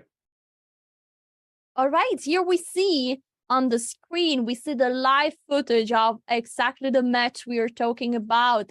Team USA versus Team India. Now they are full board. As you can see, this is the match of the day. All the 8 players are sitting on the board, no matter who is the move to play. I see Iranian worried with an end, holding his head, looking at Caruana games and clearly hoping that... Do you see Alessia the stare? I mean, they're like, Aronian is looking to the right, West is looking to the right. There's like an unwritten question. Come on, people, who is going to win this, right? And I can't help but feel that somehow yesterday's unfortunate incident in Shankland's game is affecting the team psychology. You know, yes. I would be surprised because this is a team event, and if somebody is not really performing well, it affects the entire team. Fabi is struggling. Yesterday, also, Shankland had this huge drama in his game against Hovhannisyan, and having the burden of the team to beat in the Olympiad, being the big favorites, one of the strongest, if not the strongest team USA in the history of the Olympiads. It's a huge burden, and you feel the game is not going your way. I mean, you can crumble under the pressure. Yeah, I agree. And a few moments ago, Aronian and Wesley So looked like in real life emoticon, the mod check. Do you know this emoticon looking to the right and to the left, looking for who is the player that will pull out a victory for Team USA? And yeah, it doesn't look clear. Doesn't look clear to us. Right. But let's not write down. I mean, let's not downplay USA chances, right? It's just what we are pointing out here is that Team USA is struggling. They've been struggling since the very start. They played tough matches. Yesterday, maybe they were slightly unlucky. It's not easy to carry the burden of the top seeded favorites because everybody is looking towards to play well against them, especially against Team USA. Because if you have a huge favorite in the tournament, everybody wants to beat you, right? I mean, it's like a challenge to everybody. So it's not going to be easy. Yeah, let's go. So if India 2 is performing so well at the moment, let's go to see what the main India is about to do. Today you're playing versus the number 1, the leader of the event, Armenia. And this is the situation of board 1, Sargsyan versus Hare Krishna. Sargsyan has a bishop pair in this endgame with 5 pawns per side. It seems like white is the favorite due to the bishop here, but is it a big deal? What do you think? It's a very pleasant position to be in. That I can tell because white has no risk. And his pawn structure is better. I can easily see white pushing this to a victory, but still normally the outcome should be a draw. So let's move to board number 2 then. We have Vidit versus Grandmaster Melkumian. And well, we should update a bit this position. This is the current position. The position changed quite a lot. There is a knight on g3. At the moment, it's black to move, looking at the bishop on e2. All right, so the position is extremely double-edged. The white knight is getting to e5. That is clear. And who is to move? Is black to move. All right. What if I play something like knight f to e4? Yeah, this seems like a very normal move. Ooh, just as we speak, the move played. And guys, we saw it happening on the live camera feeds. Melkumian is playing a5 and then taking a big sip of water, finishing his battle, and now is standing up and going to take maybe another coffee and another bottle of water and saying, I'm here to stay and to fight still for a long time. So the move a5 is understandable. He wants to bring the rook in the game. a5, I guess a3 is not what you want to do. a3 is going to open the a file for the black rook. And if I play something like b5, what happens then? Maybe then you play knight e4. So that's the idea. So if white is going to play b5, I play knight e4, knight f2 e4. I push away the knight, and I just snatch the pawn on b5. Ooh. Either way, I think it's quite interesting to see Melkumian back in action, because yesterday he suffered this very beautiful loss against Wesley So. Again, Wesley played a brilliant game. I don't want to take anything away from his beautiful rook takes on e4, queen f7 idea. It was very, very beautiful. But I'm talking now from the professional chess players' perspective. I think for Melkumian to blunder that was embarrassing, to be honest, to miss it. Because, again, you're playing against one of the best players in the world. And why is he giving away a piece against you, right? This e4 idea. Why? Why is he doing this? I don't know what happened there. Maybe his emotions got better of him. But what I want to say, even if he made this terrible mistake yesterday, he did play e4. He's back in action today. We just saw on the live feeds camera a move by Vidit. He captured a pawn on a5. And then I saw what Melkumian did. He took a pawn that already captured, and now under the table is rolling the pawn. This is something that many chess players are using for something like an anti-stress. Some players are rolling pawns. Some players are just scrolling between two pawns. So what is your anti-stress trick, Arthur? The body language... I think it shows that Caruana is very motivated. Vidit is not very happy. That's the impression I get, right? I mean, maybe it's just how Vidit Gujrathi always sits, I don't really know. But I have a feeling that Caruana is very much motivated after yesterday's terrible game for him. A terrible game against Wesley So. And talking about Team Armenia lineup, I think it's quite important to mention that Robert Kovkanesian, who is playing board for Team Armenia, he is the reserve player, by the way. He is not in the top 4. But why they're not letting Emmanuel Petrosyan play? He stopped playing after 3 rounds. There's a very simple formula for success. Don't fix what's not broken. So it's quite clear. The current roster of Armenia, including Kovkanesian on board 4, it's working. It's really working, right? And the Kovkanesian is on fire. He has 6 out of 7. Why fix it, right? So Melkumian probably, they had this discussion, I imagine, after yesterday's match. He was upset, pretty sure. He was blaming himself. How on earth did I play this e4, not expecting rook e4? Because these professionals, they're very hard on themselves, very critical, right? They always blame themselves. Why did I not miss it, etc. But they're back in action today, and one thing I understand from Team Armenia is that yesterday Melkumian had a terrible game, right? And many might expect, okay, Melkumian will rest today.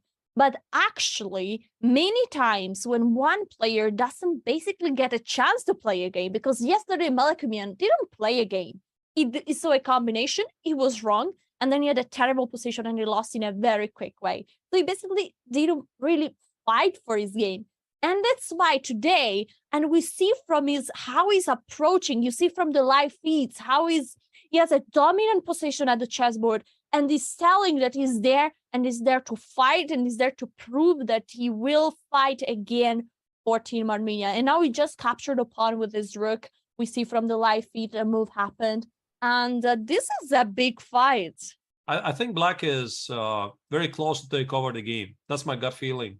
So that's why also this posture of Melkumian, he wants to send some signal to the opponent. I'm here. I mean all business.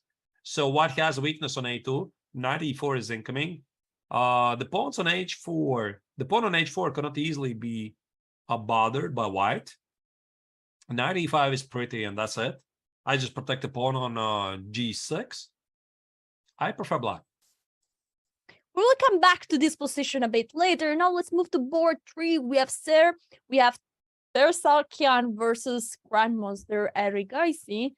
And White seems to have two rooks that want to lift towards the G file and attack the black king.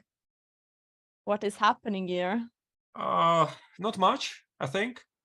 I think that White is trying out some free, this is what they call, like, there's even a term in the poker language, free roll, right? Free roll in poker tournaments, meaning this means you enter a tournament by paying no entry fee. Free roll here, I would say that White is trying for free some kind of an attack at the king side. So he has the rook on e5, rook on e3. Also, all of the other pieces are positioned towards the king, but I just don't see how to crash through. So black is going to play something like g6, and most likely with most like rook f8, d5, rook d5, trade away those attacking pieces. Yeah, and what it feels, mostly, you don't want to push the pawn in front of your king. But honestly, every time you create a weakness, you need to ask yourself, is this a real weakness? And you need to see if there is any way to pull out an attack. Actually, the way I'm speaking, I'm seeing an interesting idea. Is it something like queen h6 and rook h5 a possibility? Maybe. Yeah, maybe not g6 even right away, but this rook h5, is there even a mate, to be honest? I mean, queen h6 first. Queen h6, okay. And I play rook d5. That's the idea. I want to trade off your attacking pieces. So, I mean, I played these positions from the White's perspective. You make sort of the facial impression that you're trying to do something, but normally there's nothing. Mm-hmm. All right, then we should see the last board. What is going on? So we have full impression of this match. We have another endgame, but this time, if I count the pawn, also this time is equal. But there are some differences. I see black having two passed and supported pawn, the pawn on the A file and the pawn on the C file. Also, white has some weak pawn. My gut feeling is that I would prefer playing with black here. Right. I think you're right. If we simply look at the position, White's pawn majority at the king side does not matter. Those 3 pawns against 2 pawns, they're not going anywhere. So, okay, black has some weaknesses on f6, h6, so be it. The d pawn, passed pawn, is not going anywhere. It's really simple. Now, the next question is, how do you push forward the d pawn, and how do you remove the knight from d7? I'm open to suggestions, really. I don't see. Maybe knight d5, knight b6, having the rook on d1, and then push d7. Yeah, maybe there's some tricks like this, right? Rook d1, knight e5, knight b6, d7. Okay, maybe. But it's difficult for white to make a progress. And then you look at black's position. Black has 2 passed pawns on the queen side. They're not blocked.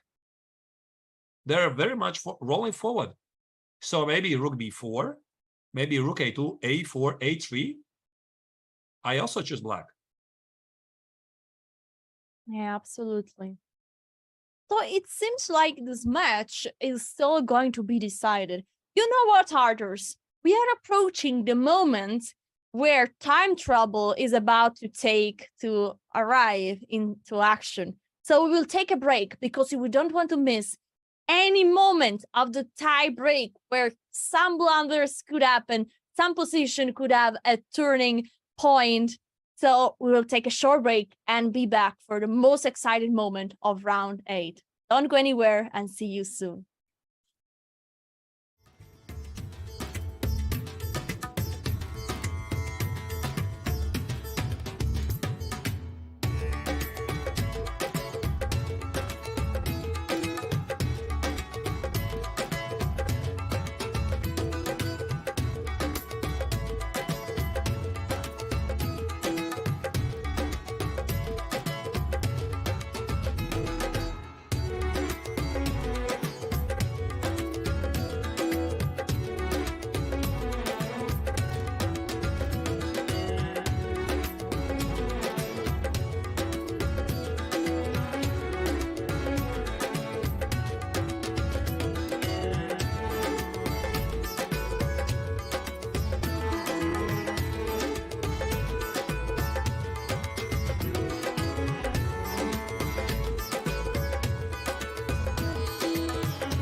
That's one of my goals with chess.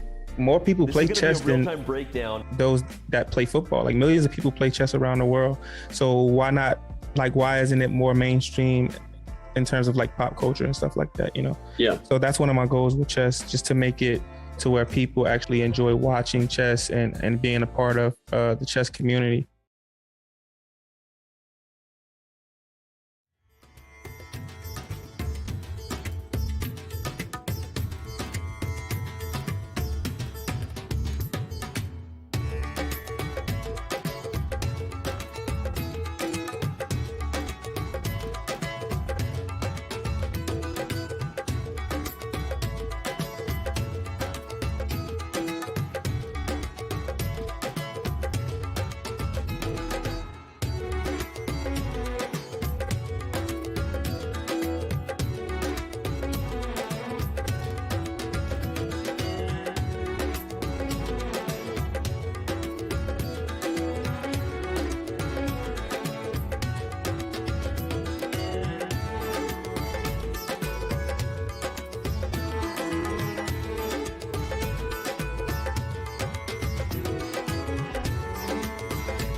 Chess.com is proud to announce the fall 2022 and spring 2023 Collegiate Chess League seasons in partnership with NACE Star League. So make sure to sign up to represent your school in the Premier Chess League for college students. And now we are back with the Chess Olympiad.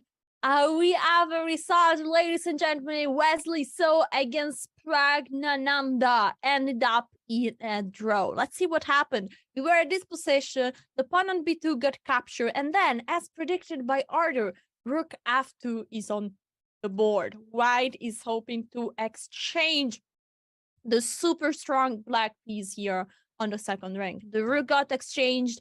And then there are many pieces getting falling. Pawn on f5, the pawn on a7, then rook a8, the bishop goes back, also the pawn on a2 is falling, rook take d3, and now the rook goes back to a8 after bishop d2 attacking the pawn on b4, rook b8, obvious move protecting. Now white played the move king to e2, rook b5, rook f3, rook take d5, and bishop take b4. This was the final move of the game. Why did they agree in a draw? Well, either way, I get a feeling that Prague could have got more, because this entire sequence of rook a8, rook b8, I mean, suddenly starting to care about the pawn on b4, felt a bit too passive, but still, anyway, draw is agreed. I think Wesley should be slightly happy, because he was having simply worse position. I mean, down a pawn with a questionable compensation. But I think the overall picture of Team USA is that they're definitely struggling, because right now I'm also looking at Fabi's position. He's worse. Lanier was in trouble. Aronian is worse, right? And so far, I think we might be witnessing a huge upset. I mean, some people believed it. Some did believe that USA is going to prevail. For the moment, at least for me, it looks like Team India, too, are getting the best of Team USA. Yeah, honestly, I asked Chad before if they were going to think that USA or Team India was going to win. And there were thousands of twos here in the chat. So I think the chat is believing that India too will have the best day. Well, I think everything is going to be decided in time trouble, right? Don't matter what is the current position. Time trouble, scramble very often changes the course of the game dramatically. So a lot of action ahead. Alessia, where do you want to go next from here? Yeah, before going next, I want to say I read a comment in the chat that says, well, Fabi is avoiding draw. Of course, he's worse. I think that actually that's true in a way. You know, if you want to, as you said before, you know, if you want to win a game, you have to take some risk at some point. If not, the position is just too balanced. And probably Fabi checked the other board and said, guys, either I do the job here, the dirty job here, or nobody's gonna make it. And so he's probably, you know, going for it. But guys, it's time to go to the women's section in the top boards because something exciting is also going on there. Should we go to the let's go to what is happening in the Muzychuks. Let's say Muzychuk sister. We have an endgame. Top match of the women's section. I mean, Team India, the sole leader of the women's tournament so far, 7 victories out of 7. Team Ukraine is looking to catch them up. Absolutely. We have this endgame that looks honestly pretty stable, no? 4 pawns, a queen and the rook. Probably this is not the emotion that we want to see, but we have a result. We have Tanya Sanchev versus Buska Natalia versus Tanya Sanchev ended up in a draw. Was there a repetition? I think so. Yeah, look at this. The queen was just trapped basically on the A file, and so black couldn't do anything rather than repeat moves. All right. One draw is on the board. Second board, we have Anna Muzychuk versus Arika Dronavalli, and we have this opposite color bishop endgame. What is happening here? Should be a draw because we see the opposite color bishops on the board, and even if I would remove the B pawn for white, which we are not going to do, white would still have very good chances to draw because in opposite color bishops, if you block those passed pawns at a center, the C pawn and D pawn, meaning I put the bishop on D4, it could be very difficult to make a progress. Still, I mean, that being said, black is in the charge, right? She's the one who is trying to do something here. So from the Team Ukraine's perspective, white has not done the job because in the team event, usually the team strategy is that white is trying to win, black is trying to draw. So fourth board for Team Ukraine with the white color already made a draw, and here Anna, that's Anna, right? Yeah, Anna is also struggling with the white color. She's trying to make a draw, and that makes, again, I think India favorites, but of course we have to check the other boards. Yes, and let's do a shout out to Arika that is playing and she's pregnant, you know. So she's is this cheating if you play with two persons at the same time? Well, I'm pretty sure I'm the wrong person to answer that. I don't really know, but it's pretty amazing, right? Shows the commitment to the team that it's really important to be there for the first ever Olympiad in India, Chennai. This is a very important thing for Indian chess. So if all the other boards are balanced and probably might end up in a draw, yesterday we saw an incredible victory in a rook endgame by Vaishali. And today we have another rook endgame. And in this position, I see that white has the better pawn structure. Now the question is, Is the pawn on g5 falling, and is white having any way to take the pawn back? This might be actually Ukraine's chance to get something going in this match, because if white is not really, white color is not really working out here, like you said, a pawn on g5 is in trouble. What if I play something like rook h8? I just protect the pawn on h7. Yeah, and then you say, okay, I protect my pawn, and your pawn is still in danger. So we also got the word, an update from the open section that Levon Aronian has played a draw. This actually is good news for Team USA, because Team USA has managed so far escape to unpleasant endgames. I mean, Wesley So against Prague, Levon Aronian also with black color against Sarin Michal. Do you think that the best chance for USA is to actually go for a draw?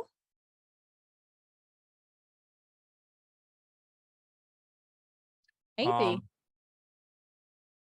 Maybe so they could try to draw all the games, you know? Wesley So made a draw. Now Aronian versus Nihal Sarain made draw in this position. This is the current position. And this is where they agreed to draw. Yes. It seems like this is the position that we have. That is really surprising. I would have played, but maybe, what was in time trouble? Yeah, white had some time trouble issues. 2 minutes, although Sarin is a very fast player, one of the fastest players on the planet, I guess. He's widely regarded for his speed skills. Really surprised. Okay, a draw. So if Nihal Sarin is not doing the job, will be Sadwani doing the job against Grandmaster Dominguez here with the white pieces, with 4 pawns versus 2 pawns. So white is having 2 extra pawns, even if they are doubled. But I think the most critical thing here is the king security. The king on b1 is not feeling comfortable, but we can say the same things about the king on h8, that at the moment is protected by the knight and the rook, but this as a huge cost. Look at that, rook on g7 is so passive. Yes, but again, if you look at it from a different perspective, I think Dominguez is doing fine after missing this 94 shot. So he didn't allow immediate attack to be carried out. Although he's down 2 pawns, they're double pawns. I mean, the B pawns, the H pawns, white has slightly weakened king. So I would say that this game can still go either way. I think the hot game of the match is the Caruana versus Gukesh. Chat is getting crazy. Oh my God, Fabi. What did Fabi do? Fabi blundered. What happened here? After B take a5, rook take a5, Fabiano Caruana played the move, knight to c5, letting the white queen activate on d5. Then he played queen e2, avoiding the queen exchange, and now Gukesh captured the pawn on e3. Is Gukesh writing history today? Well, he just gave up a pawn for nothing? Why? Gukesh is clearly collecting the pawn and saying, okay, prove me the compensation. This rook is super active. White pieces are looking good at the moment, but at any moment, they could get exchange. For example, the only weak pawn that I see now in black field is a pawn on e6. I think Fabi needs a rest there, really. I mean, I don't know how this game is going to finish, but he's struggling. He's definitely struggling, and something is not working for him. And of course, Gukesh is doing wonders, right? I mean, this is not Fabi, we know, right? Something is wrong. And of course, Gukesh is playing wonderful chess so far, but I have a feeling that Fabi is just self-collapsing. He gave up a pawn for nothing now. If he would go back something like, I don't know, 10 moves, while was still pressing, having this weakness on c6. And now suddenly, I don't know what happened. he tried to expand at queen side, is b4, a4, b5, etc. And Gukesh centralized the pieces. I mean, making all the right moves, obviously. And now Fabi is in huge trouble. Huge trouble, right? I mean, he's down a pawn. And after the current last move, rook d1, what about something like rook f to a7? Right? You activate all your pieces. You want to play rook a2. Oh, wait, it drops the pawn on e6, right? But maybe I can sacrifice it. Knight x on e6, and there could be some tactical problems. Or maybe I just take... oh, wait, I cannot do that. But there could be something like... g4 is also not possible. Or what if I play rook a2? I'll ask the question where the queen is going to be positioned. It looks great for black, to be honest. All the pieces are positioned really harmoniously. Let's say, okay, queen. You need to keep the queen protecting the knight. So queen e1 looks like the only move. Right. Right. Obviously, Fabi needs to play on. Right. He sees the team is not doing great, and he decided to seek some chances. But you know, it will be, you know, I've seen this happen before, Alessia. I don't want to jinx anything. I've seen this happen before. It's especially in a team when you see your team is doing badly, right? I mean, you ask the question, who's going to win it? Who's going to win it? Who's going to win it? I'm going to do it. Then you continue to play on. Then everybody saves their games, except you. Right? Except you, yeah. who are the one who thought the team is doing badly and you have to do something. And in the end, the action turns against you. And of course, Caruana had to take risks. He knew that this position is dangerous. But he had to take, it's a team event. You have to accept, even if things can go very wrong for you, but you need to try something for your team. So we are all here, you know, we have Bar, we have Engine, and it's easy for us to say, you know, that's a blunder, but from what is happening there on the board, sometimes these are necessary risks that you need to take in order to fight. And I'm sure Caruana knows, and maybe, as you said, he might regret later that he took all these risks if all the other boards are holding and securing a draw. Rook a7 is on the board. I guess knight e6 can't be taken. There should be something hanging immediately. And so what's the move for black? Because for white, because anyway, black is going to bring another rook on a2, and this is really not looking any good. And this means also it sends news to Dominguez.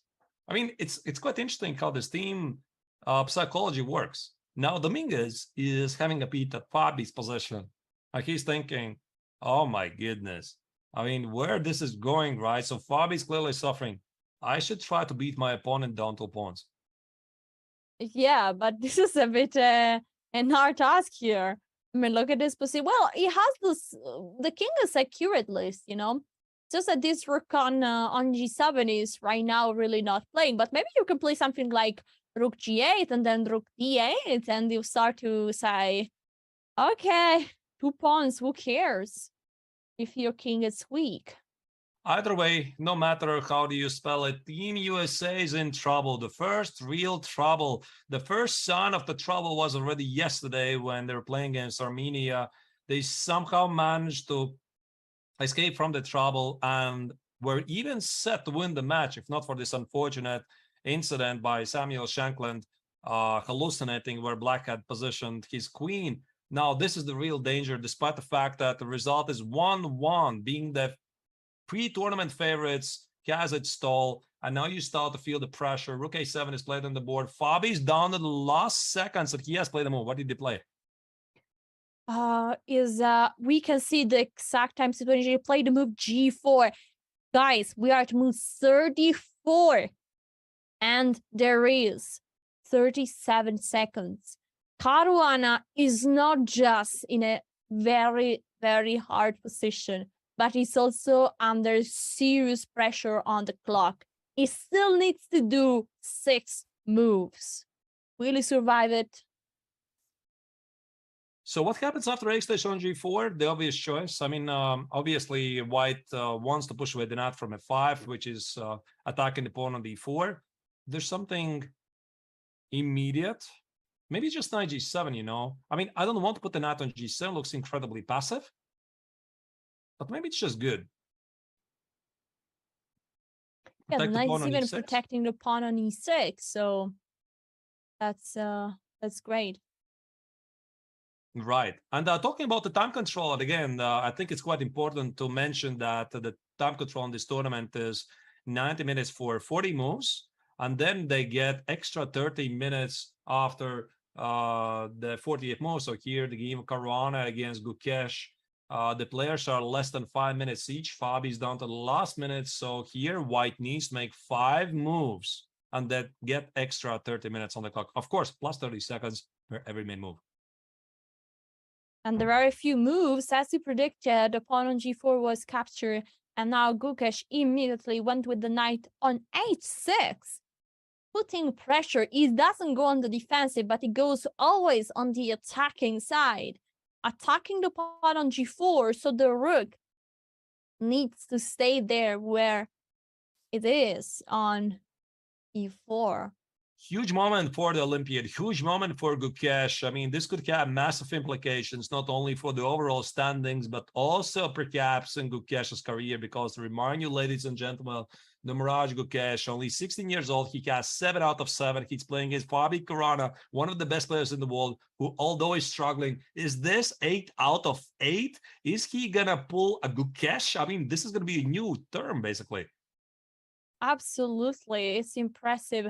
Look at the time situation. This is so scary. There are still 5 moves to go. I will switch shortly while Gukesh is taking some time to think to the Dominguez game, because this is really a hot topic now. It's Dominguez. Dominguez now also in huge time trouble. You see 32 seconds, 30 seconds, and he needs to play still 6 moves. This is now very dangerous. On the other side, the bishop got exchanged. And now the white king is just confined to the A file. If a rook is getting here and there is no way to protect with any pieces, that would be checkmate. So I see some kind of danger there. Yeah, definitely. That's what I said. Also, Dominguez has some real chances here. He's not only thinking about how to escape the draw, he's thinking about how to extract more. And maybe this is also playing a role in Sadvani's approach. He sees that Gukesh is doing really awesome. He's cheering for him, and maybe he's now trying to play a little bit more safe, not to risk it for the team. And I think Fabi is about 1 move to be completely collapsed, because I see there's something tactical already happening at the king side. Gukesh is about to make a move, and I wonder if he will go back to Gukesh's game. Can he push e5? E5, yeah. bishop g4. Is this possibility? I mean, of course, it's highly tactical, because after e5, you need to calculate. And e5 is on the board. We see the board big as ever. And we see the move e5 is there.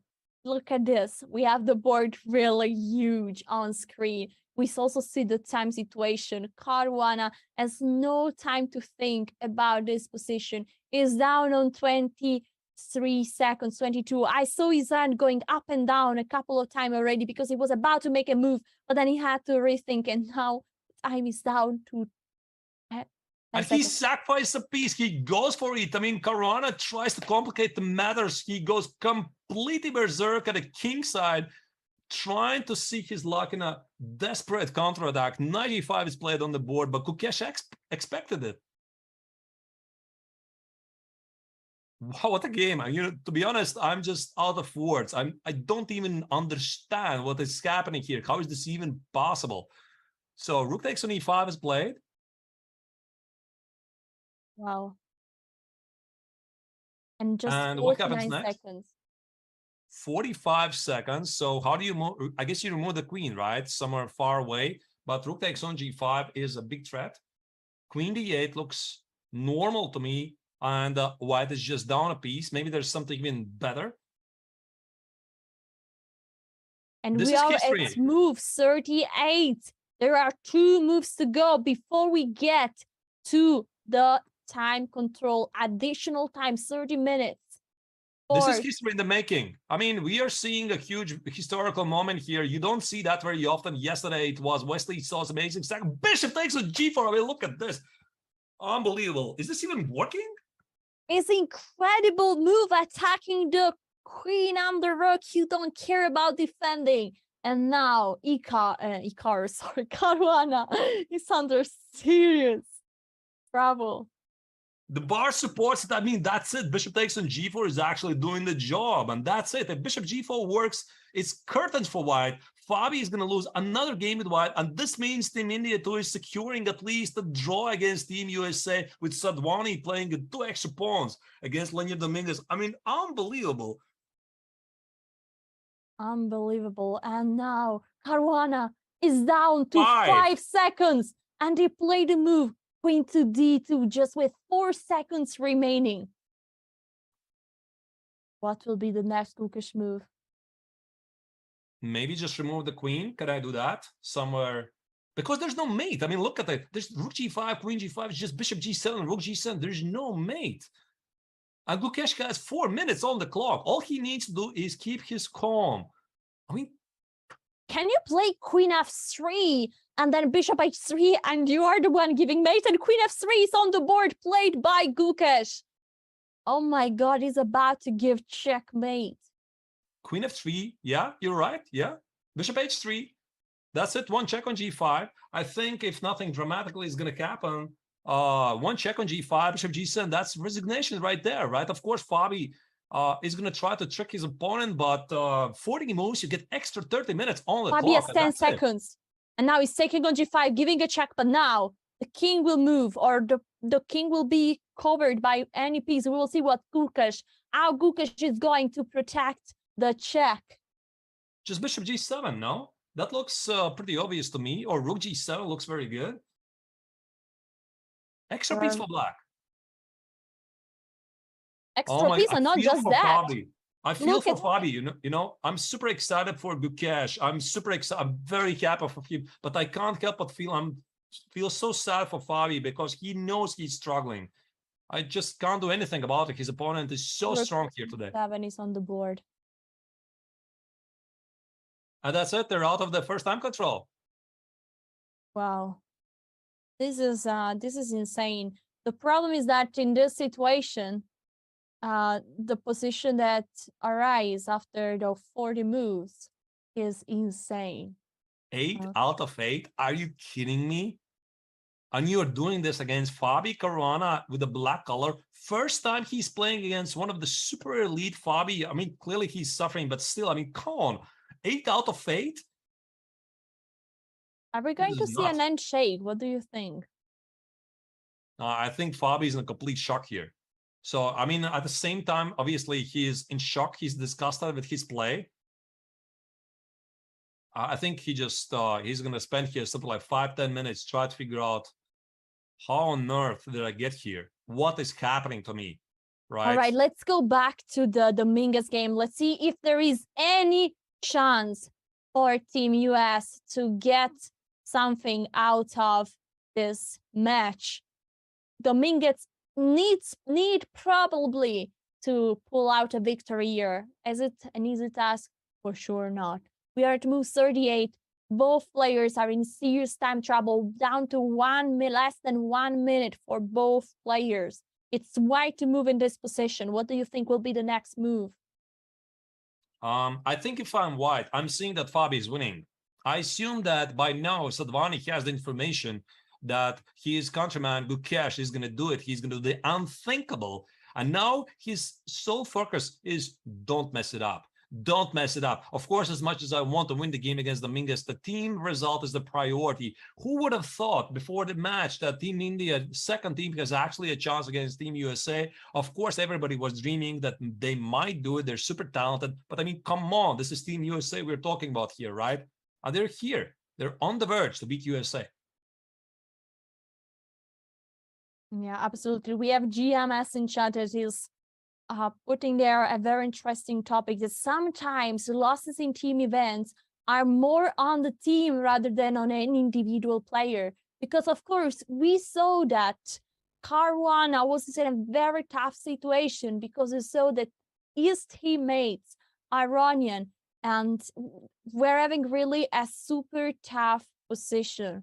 And Wesley So and Iranian. So he had to take unnecessary risk there. And you know, then we see what happens. Caruana is still playing, is still thinking, but we know he's that just waiting. I think he's just waiting for the opponent to arrive at the board. I saw a glimpse. He looked on the left. This is some kind of a black streak for Fabi. I mean, it started in the candidates in the second half. Remember, he was doing really so well. He was chasing Jan Nepomniachtchi, and then something happened.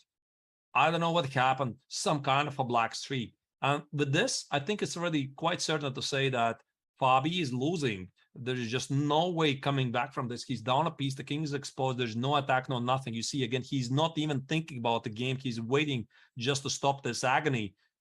And whatever happened in the candidates, it's just a nightmare. A nightmare for Fabi, a nightmare for Team USA. I think we might just see a resignation right here. Gukesh is back on the board. And in the meantime, we have a shocking move happening on the board. Knight to d5 at move 40 is the move played by Dominguez, attacking the knight, the queen, and the rook. What is happening here? Queen e5 check, played on spot. And Dominguez is also in trouble, right? So he saw that what Fabiano is in trouble. He tried to complicate matters, and his own king is exposed. 40th move is definitely the worst moment when you can make a mistake, which is notoriously known as the moment when a lot of blunders are made. So Team USA at the moment is looking 1-3 defeat. Yeah, this is super incredible. We reach now the move 40. In the meantime, Caruana is still sitting there at the board, and he still didn't take the decision to resign or to keep playing. But it doesn't seem, he is looking around, and it doesn't seem like we will see any more move. In the meantime, I think the obvious move is to move this king back. What is why next move here? Why is the bar completely white today? I think it's a killing attack. Most likely, there should be something immediately crushing through. Because you look at the position, knight f4 is not a threat. I mean, the queen on a5 is under attack. So you can't do that. Maybe just the rook f7 or rook g6 is just killing the game on the spot. Maybe just rook g4, doubling the rooks on the g file, take on g6, because the white king is secure. There's nothing happening. And the bad news is that now white has all the time to figure out what to do on the board. Gukesh has left the board one more time. He gave Caruana the chance to shake hands. He came back on the board. He sat down for a few minutes, but then he went back again.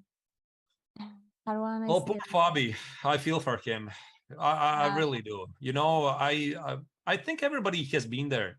In this moment, when you're playing, you just don't feel the rhythm anymore. Something is off with the game, and I think this is where Fabi is right now. He's just in total disbelief. Just cannot recognize himself, right? I mean, he lost with white against Abdusatorov here in the Olympiad.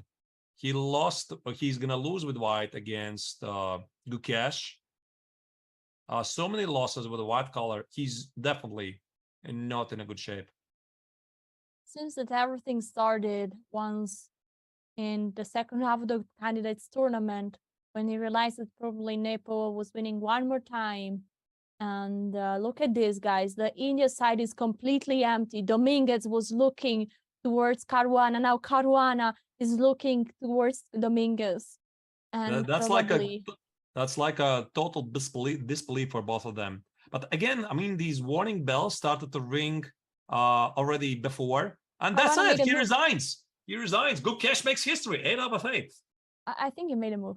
Oh, Oh my goodness, no, I announced it wrong, no? It looked like he extended the hand. That's awkward. He made a move. Okay. He made a move. He made a move. No, but okay, this game is gonna finish. This game is gonna finish anyway, very soon. What is the move? What is the move? No, yeah, false alert, Fabi's still playing. My apologies. Oh, there is Anish looking. Look at this, Anish Giri is on the. Have you seen, guys? There was Anish Giri looking and say hello, hello. Now he just walk away. I don't know if he was smirking in any way, but he was watching there, and he just had a quick look to realize what is about to happen today in the big match between Team USA and Team India too. And you know, talking about Gukesh, I'm pretty sure that he's right now looking for the forced mate. Because there was this very funny game in the Biel Chess Festival when Gukesh was playing against like Wang Liem. And I was doing the commentary together with his countryman Surya Ganguly. And we were watching his game. And Gukesh outplayed like Wang Liem with a black color. Amazing game. And then he has a chance to liquidate, just to trade off some pieces, get an extra piece in an endgame. That's it. I mean, I'm looking at the position, I'm wondering, why on earth is he not trading queens? I mean, just takes a piece. Ganguly is wondering, why on earth is he not trading queens? And then we start to suspect that Gukesh is looking for the fastest checkmate. So it's like a mathematical problem to him. Of course, I mean, normally what we would do, we would just trade off everything, simplify to a position which we know is for sure is winning. But for Domarajo, this is different. I think he treats the position like this is a mathematical problem that there should be some kind of a best solution to it, right? So maybe here after rook e1, he's not even looking for a simpler way to continue. It's just maybe this is the fastest way to win it. Something like bishop h3, maybe that's a forced mate. He played something, right? Yeah, he played probably bishop h3, if I guess. Yeah, bishop h3 is on the board. It's the obvious move. You're just threatening mate on g2, and what are you going to do about it? That's just a mate, guys, going to happen here. Yeah, bishop h3 is on the board. Oi, oi, oi. Oi, oi, oi. This is like Mamma Mia for real. You know, I think everybody knows the Mamma Mia, but you know, you can use this expression Mamma Mia in terms of really devastation. Mamma Mia. As depends the intonation that you say. The song is like Mamma Mia. It's a bit happy, but if you say Mamma Mia, it's like you're devastated and you say, oh my God. It's like, oh my God. I'll say like this. Bishop d6, by the way, I think it was played, if I saw it correctly. Yeah, the bishop starts with d6.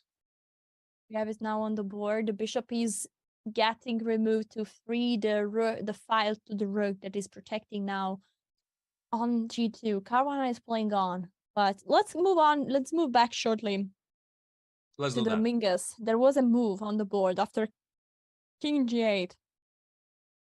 The move rook e4 was played. Is what going to win a piece here? Attacking one more time the rook on d5. I think like rook gd1 next, and then how is black going to protect the knight? This knight cannot leave the board because the queen behind is under attack, and this might be really the end. In the meantime, Caruana has left the board, is standing up now, watching from far away the fourth board of Mingus. But I think the board is not telling him any good news. He's sitting back and waiting for Gukesh to make his move. All right. Are we waiting for Fabi to resign? I mean, or we move on? I think it's a very dramatic moment. We can have shortly a look to what is going on somewhere else. Yeah, let's check it out. I mean, I think Team USA is going to lose. I think there's just no way. And Fabi's trying some last tricks here because nobody has made points by resigning early. There is a result that I would like to share. There is there is Carlsen that already we have a result of Magnus Carlsen, the world champion, that the game ended up in a draw. This is the final position of the game. We see this endgame where Black King is slightly more active, and probably there was actually a repetition. Let's go. So there was knight takes, and then bishop there, bishop up, check to kick the bishop back, and then there was repetition of moves. And this was the game that ended up in a draw. How is Team Norway doing today? So I see that Ammer, look at this, Ammer won. So maybe Team Norway is going to come back. Ammer rested yesterday and today is back with an amazing victory. Look at that queen on h8, just going to snap the knight on g8. Impossible to protect the strong bishop on d5, attacking the rook and the knight. This is an inevitable resignation. Right, and also I'm seeing that I think Fabi is playing the final moves against Gukesh. He's already down 2 pieces.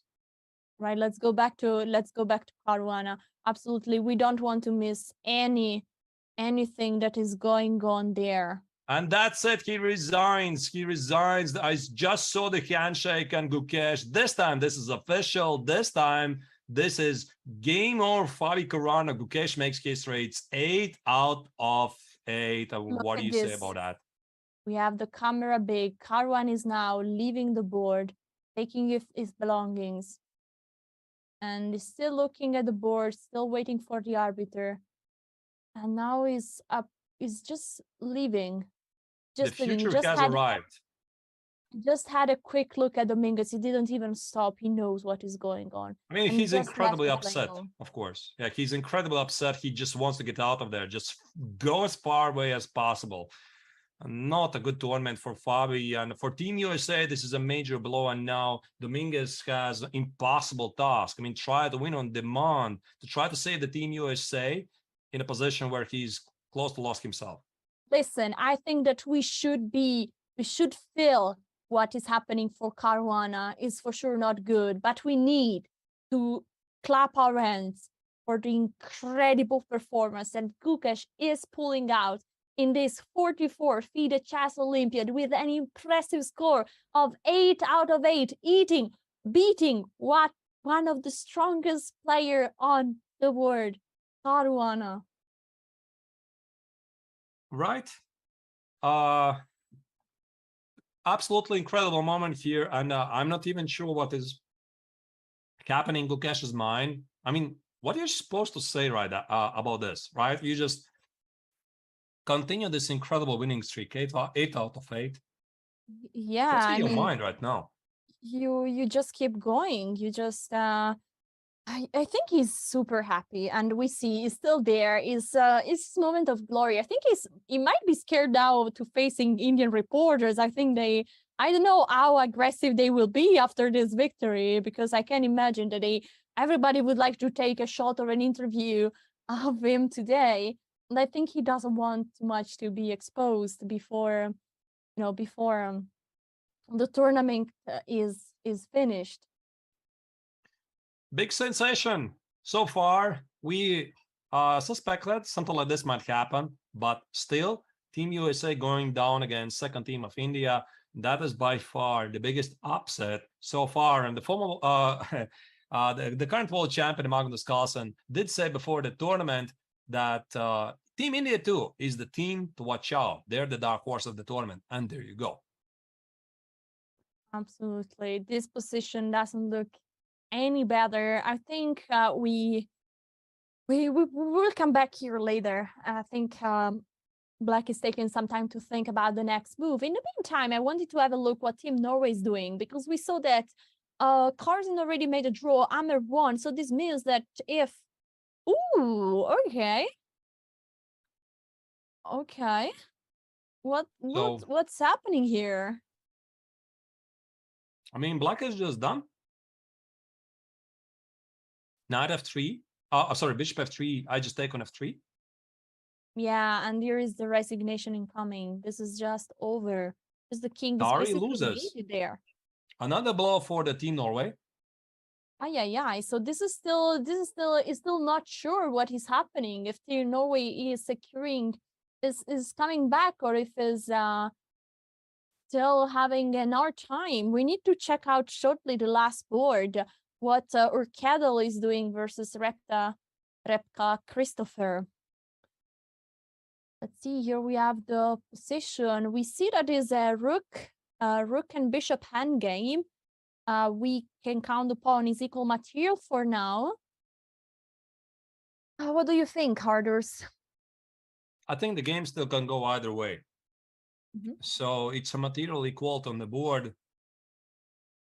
White has a chance to organize a pass pawn at the king side. Black's chances to do the opposite at the queen side look more real.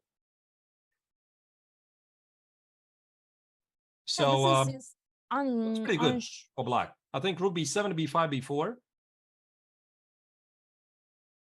Push your pass pawn. Right. Create the pass pawn. Try to push it as far as possible. I choose black maybe.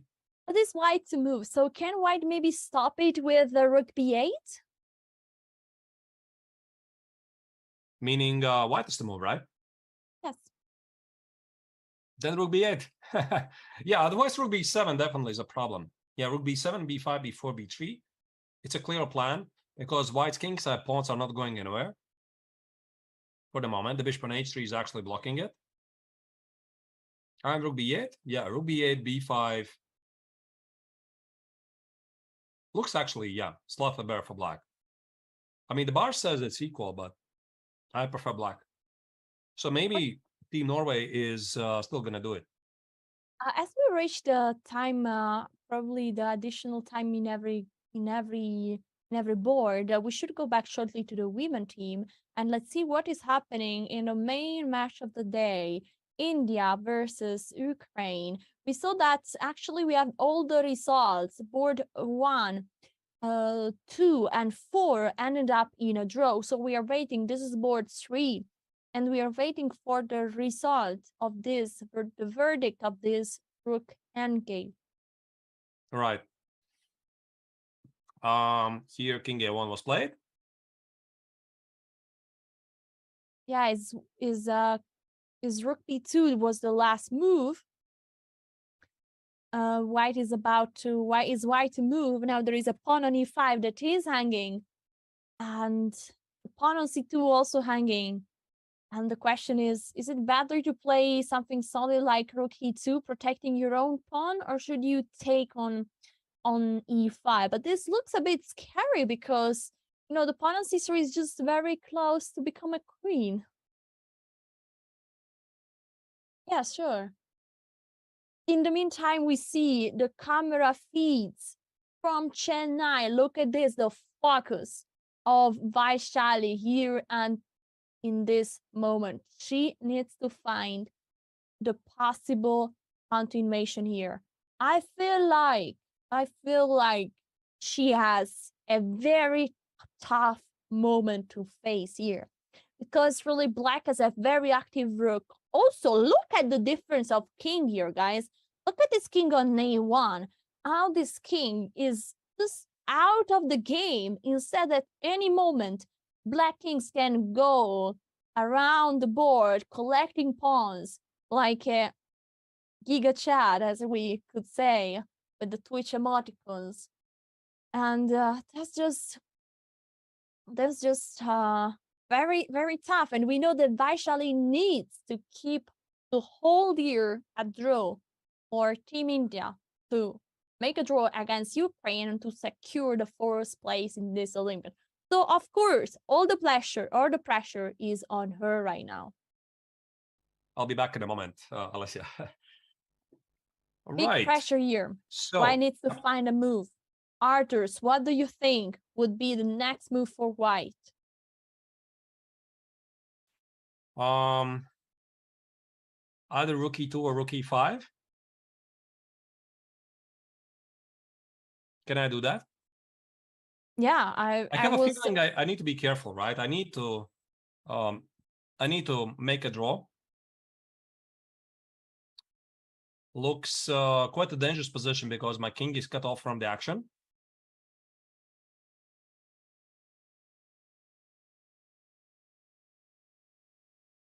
yeah, the active move looks like rook e5.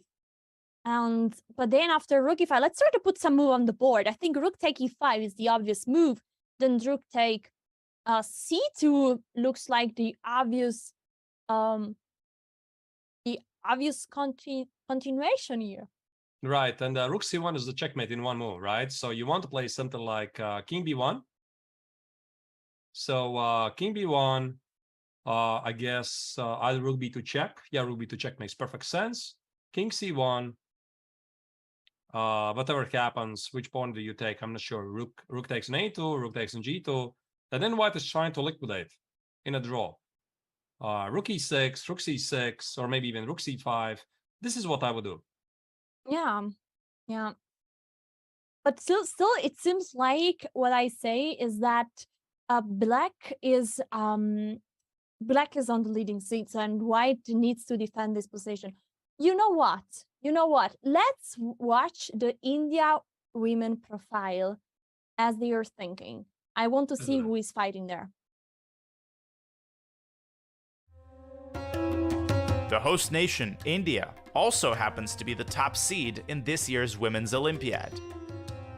Surprisingly, India has never medaled in this event, but the time to do so is now with their top women's squad. 2011 World Championship finalist Humpy Koneru leads this team. She's the highest rated player in the entire women's event. Because Koneru will be favored in every matchup, Team India's success likely depends on a great result for her on board 1.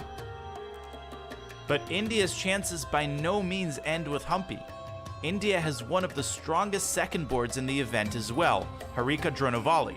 A 3-time third-place finisher in the Women's World Championship, Dronavalli is likely to be a key contributor to success in Chennai. Vaishali Ramesh Babu is the third board for India and is by far the youngest member of India's top women's team. Playing board 3, Vaishali takes on a similar responsibility as her brother, Pragnananda, who plays board 3 for India's second open team. On this team, the fourth board belongs to commentator extraordinaire Tanya Sajdev. In fact, Sajdev has represented her country in every Olympiad since 2008. In 2012, she even won the individual bronze medal for her board. The experienced Bhakti Kulkarni completes the tournament's highest-rated roster. A medal may be unprecedented, but with a squad this strong, gold is clearly the goal for India's leading women's team. And we are back with this position. White is still taking time to think and to figure out how can White make a draw and secure a draw for the whole team India that is now having the score of 1.5 versus 1.5 against Team Ukraine. Right. So Team India, this is a very important game, obviously, for them, because so far the match is drawn 1.5 each. All other games have been finished. Vaishali has been struggling for most of the part of the game. And this is the term we call it liquidate, right? I mean, maybe you're hearing it for a couple of times. You want, what on earth is that? At the professional circuit, the word liquidate, meaning I try to get to a theoretical draw. Maybe this involves going for a position where you are down a pawn, but you recognize the structure that it should be drawish. Now, I don't like rook e2 at all, to be honest. Yeah, me too. I really don't like, you said liquidate, and now what White is doing, I mentioned before that there is a big difference between the kings. Look at this king on a1, cannot join the action. Instead, there is a very strong king there. I said, chat, we're all putting the Giga chat emoticon with the king on f5 that can farm pawns, be active, be an important piece in this endgame scenario. And I think that this was really an important key moment. And now Vaishali will be under pressure for the rest of this game. Yeah, this rook e2 is something I wouldn't really choose. And now, indeed, like you said, Alessia, what happens after king e5? Because White might just run out of moves. And the one thing about rook games is you always want to have your pieces very active. So the king on a1 is not doing anything. Rook e2 is passive. That's why, again, let's go back to this. Instead of this rook e2, is this even a draw? I mean, rook takes on e5. Of course, I realize the risks, but I try to activate my pieces. That's my thought process. So rook takes on c2, king b1. We don't want to miss the mate. Probably check on b2. King c1, I guess. Let's say try rook a2. Rook a2, rook c5. Attacking 2 pawns. And yeah, I feel the difference. Now the king is not anymore out, is not anymore restricted on a1, but now it's already on c1. So if the rook leaves the second rank, you just go king c2 and you capture the pawn. And also the rook, it's a huge difference. The rook on c5 is attacking 2 pawns. And I mean, the more pawns disappear from the board, and the more the position is going to tend to be a draw. Right. Maybe White was considering this position, but felt that this is actually a risk.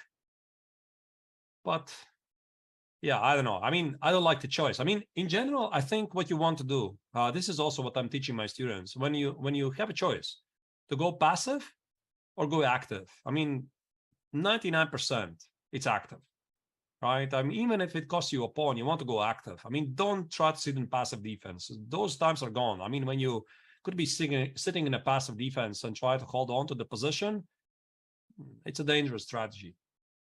I want to do a big shout out to Olivia Kielbasinska. Also today, one more time, she pulled out another victory. Here we're talking about Team Poland versus Team India. Kielbasinska is playing in the second board of Poland, and yes, so far an incredible performance. 8 out of 8, right, Arthur? Wow, 8 out of 8. So the pull the Gukesh, I'm not sure, maybe pull the Gukesh Kielbasa, right? This is kind of the way you say it. I mean, it's incredible 8 out of 8. And actually, I have to ask you, Alessia, how is doing Conor Murphy? Because he was also one of the few people here in the Olympiad having a perfect score, 6 out of 6. Oh, we'll go yeah, Team Ireland, maybe you can pull up his game. I'm just curious. It's not like we really want to analyze it, but I mean, just to have a look, how is he doing? I will be back shortly. I will be back shortly. Okay, maybe I also can find it for you. Just a second. So Ireland's second board, Conor Murphy also had a very good run so far. I found his game, by the way, and by the looks, it doesn't look like he's winning it. I mean, still an impressive result. He has really a very nice name, so we should find this. A very historical name, no? Yeah, sure. So this is the current position here. And he's playing today against Dronavalli, a very strong master from Austria, and that's the position on the board. Well, it doesn't seem like he's winning today. No, I mean, of course, everything can still happen. You can misplay it from the white, from the black. I mean, it's not like it's a dead draw. But the position is equal. Either way, I mean, to score 100% result, so many victories in a row, this is incredible. So, yeah, well played. Yeah, sometimes it feels like, oh, I'm just making a draw with a grandmaster. What a pity. You know, I would like to win them all, you know? All right, guys. I want to shortly check if the Minguts made any progress. So if there is if we have a result over there. I think not yet, right? Let me try to find it very quickly. I think they're still playing. Yeah, they're still playing, but I think that this is very close. You know, there is this knight is attacked many times. There is a rook under attack. This is very tense. All right, it's time to hit a short break, guys. As soon as we come back, we might see the final results of India 2 versus USA. Don't go anywhere. We are about to get all the results in. See you soon.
Oh, yeah. Yo,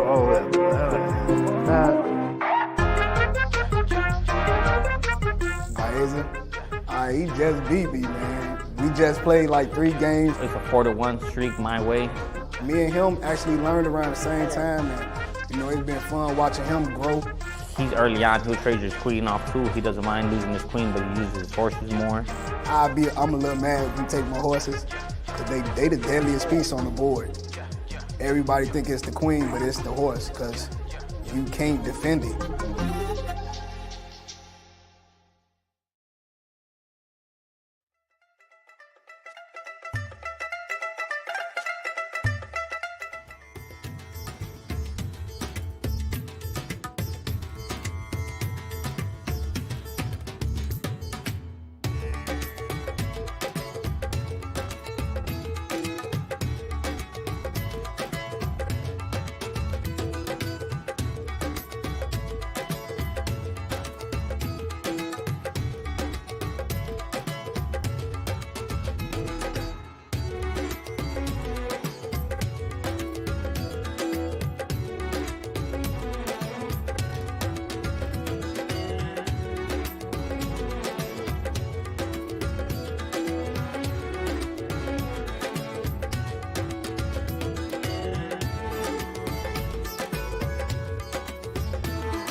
This is going to be a real-time breakdown of Danny Wrench's games all-time on chess.com. That's cool. Oh! In the last month, I am playing 83.12. I'm less accurate than them in every stage. Yeah. Man, that stings a little you bit. should Okay. do the more game review. Okay. Yeah, thanks a lot. Okay, so Tuesday sucks. I gotta stop playing chess on Tuesday. Oh, it's because it's Title Tuesday. Look how many blunders.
We are back, ladies and gentlemen, with the FIDE Chess Olympiad 2022. I'm Alessa Santeroma, and I'm here with Arthur's Grandmaster, Arthur's Nick Chance. We should cover this match, Armenia-India, and remind everyone how important is this for the whole Olympiad results. Armenia is right now leading this open section. Yesterday they drew against Team US, and today they are facing the strong India, the first team with all the veterans grandmaster. We just saw the incredible performance of Indian too, and now this is the match we are going to focus on. Vidit made a draw against Grandmaster Melkumian on board 2, and also the 4th board ended up in a draw. So there are still 2 boards remaining. For number 1, here we can see Sargsyan with the white pieces having this super nice bishop. Wait a second, guys. We have a result here. The Mingats resigned, and this is what happened just right now. This is the current position for before the resignation. It's official, guys. 3-1 is the results between India 2 and US. The Mingats resigned after the queen took the final pawn, and now the threats are just too big, right, Ardors? Would have expected that, to be honest. If you would tell the match is going to end today 3-1, I mean, the obvious answer is, yeah, Team USA is showing that they are the favorites, and somehow, magically, it was exactly the opposite. I mean, the team of youngsters who are averaging 16, 17, 18 years old, they managed to do the unthinkable, but I have a feeling that it was going there, that direction, right? It's unfortunate. Yesterday's match against Armenia ended on a drama. Then you could get a feeling that Team USA was struggling throughout the tournament. So this was like high or the low point for Team USA, right? That it had come to this. Yeah, absolutely. Let's see if India will also get a good result against Armenia. And let's go back to board number 1, where we were discussing this position with the bishop here. White is having 4 pawns versus 4 pawns. And of course, white is pressuring here, but how big is the pressure?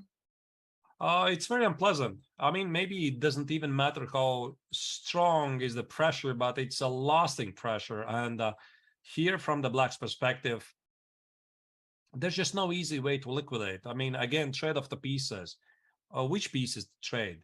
I mean, can you even trade the bishops? For example, let's say I play bishop e7. I try to liquidate. It's just dropping a pawn, right? I mean, bishop e7, I'm going to take on e7, knight e7, and bishop e7. Bishop e7. So bishop e7, take, right, and bishop e8. There's also this issue. Your queens and pawns are incredibly weak, so you're going to do that. All right, so you're going to do that. What can you do? And that's the most difficult question, right? I mean, you are just advised to sit tight and do nothing. While white can maneuver this forever, he can play king e4, centralize the king, maybe put the bishop somewhere on g4, seek the right moment to play f5. On the other side, Ari Krishna is also a very experienced grandmaster and is trying to be there and to hold things, so not give up, and we can try to prevent the king to advance even forward with the move king d6. And at the right moment, of course, he would really like to exchange one of these bishop for his own bishop or for the knight, but it doesn't seem like an option. Let's go to the third board, and we have a rook game here. Black is having just 5 pawns, same as white, but there is a small difference. Black is possible for black to create a pass pawn to push the move e4, and it seems like overall that and the position is more or less balanced. I don't know, I like the 2 pawns at the center, e5 and f5, so I slightly prefer black, but I don't know, Arthur, should it be balanced? Yeah, probably it's about balanced because this creating a pass pawn in the center at the moment is not really possible. White rooks are pretty active. Black rooks are doing pretty all right. There's no visible targets. So I would say that the likelihood of this game is going to be a draw. So all the pressure here is on the shoulder of Ari Krishna that needs to hold with the white pieces, with the black This is pieces. not good news for Team India, first team, because they are definitely not in the situation to take over Armenia. Because reminding you the current standings overall, Team Armenia is the sole leader, having lost one match point yesterday against Team USA. And there you are going to see it briefly in the screen. There you go. Armenia is 13, and there's a bunch of teams with 12 points. By the way, second team, which today sensationally beat Team USA. They are now technically the leaders, but I mean, Team India, first team, they gotta beat. They want to beat Armenia, but how, right? So for the moment, they're just trying to stay in the match. So a lot of it's going to depend if Hare Krishna can hold this unpleasant endgame.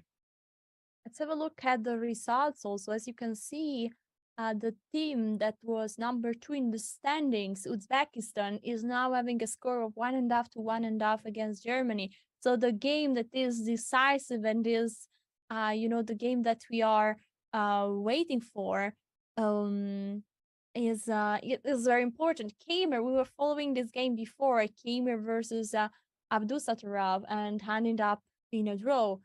So who is going to to decide the destiny of this team?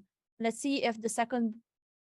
I'm sorry. Yeah, have you checked the remaining game of Uzbekistan against Germany? Uzbekistan against I was putting it out, and this is the only game that is still remaining. All the other were finished, and the current score is 1.5 to 1.5. So all the pressure is on the shoulder of Blue Bomb versus, Yakubov versus Blue Bomb. And White has very close to crushing position. The bar confirms that, by the way. Bishop f6. White is getting through to the pawn on e6, rook e6. He's a killing blow. So if he play knight f6, there's one problem. So knight f6, g takes. Queen f6, queen h5. So if not for this move, yeah, mamma mia, right? Mamma mia. Mamma mia. So queen h6 maybe is a trick, but let's not don't forget that White has a passed pawn on d6 as well. It might have a say. And there is a pawn hanging on e6. And there's a pawn on e6 under attack, and this is bad news because how do you defend it? The only thing I can think of is queen f7. Yeah, or knight f8. Or knight f8. Exactly. So either way, Team Germany is trying to hold on to the match. And Uzbekistan is showing their real ambitions to get the medal. Because, again, to remind you, their tiebreaks, they are having one of the best tiebreaks in the tournament, if not the best, right? I mean, comparing to other teams. Team Uzbekistan has 23 small points against USA's 18. That's a huge difference. In case there's going to be a tie, Uzbekistan always will be higher.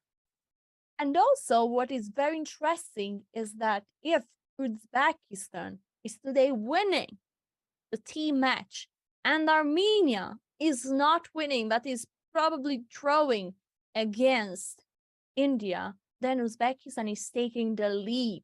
And this is incredible because Uzbekistan, very sneaky, already played against most of the favorite. They already played against Team USA and they made a draw. They already played against main India and they made a draw. They still need to play against India too. But, they face already many of the strongest team. They have a huge tie break. And who could have said it? Who could have predicted that Team Uzbekistan, after 8 rounds, would be first or second place in this open section of the Olympiad? I think this is leading to tomorrow's matchup, Team Armenia against Uzbekistan. They haven't really played, have they? Right? No. I don't think so. So this is going to be tomorrow's, most likely one of the big matches, unexpected matches for the leadership. And I don't know who Team India second team is going to play against. No clue yet, really. Absolutely, absolutely exciting, I would say. Right. We'll see. It's very tough to find a move here, so probably it's good to move to another board, and let's see, if there are any boards still remaining to share a bit of results. We didn't see so many boards, and we should have a look. For example, there is Team Kazakhstan. We said Team Kazakhstan is having an impressive performance so far, and guided by the leader Yumabayev. Right. Let's see if the game is already finished or is still going on. Yeah, the game should be finished, and the result was a draw. So we should keep going and check for other boards. It would be very nice if we could pull the the current results of the first 5 boards, so that we realize who is still playing and what is going on. But I see the Team Azerbaijan already has beaten Team Kazakhstan, and there you go. There's the results. And apparently the fourth board was the decisive one, Nijat Abbasov scoring victory over one of the biggest surprises, one of the best scoring players, Kazabek, Nogirbek Kazabek from Kazakhstan, who had a great run, 6.5 out of 7. So Azerbaijan is getting close. So maybe we could see tomorrow's match, Azerbaijan against India too. That's one of the guesses. Absolutely. And Netherlands already won against Hungary. There's still one game going on, but Giri pulled out a very nice victory against Grandmaster Erdos today. This was the final position, with a pawn on b5, just unstoppable, going to be pushed, and that was it. So here we see all the results of the first 5 boards in the team competition, and we should go probably to the top board back again. Armenia, India is still under discussion. Team Armenia. I have a feeling this Endgame they're going to play for quite a while, until the next time trouble. Mm-hmm. So you choose the direction, Alessia. Where do you want to go? Well, I want to shortly get an update on these games. This seems still like, is a big fight. Now, of course, the white rooks are attacking the pawn on h6, but it's black to move. How do you protect this?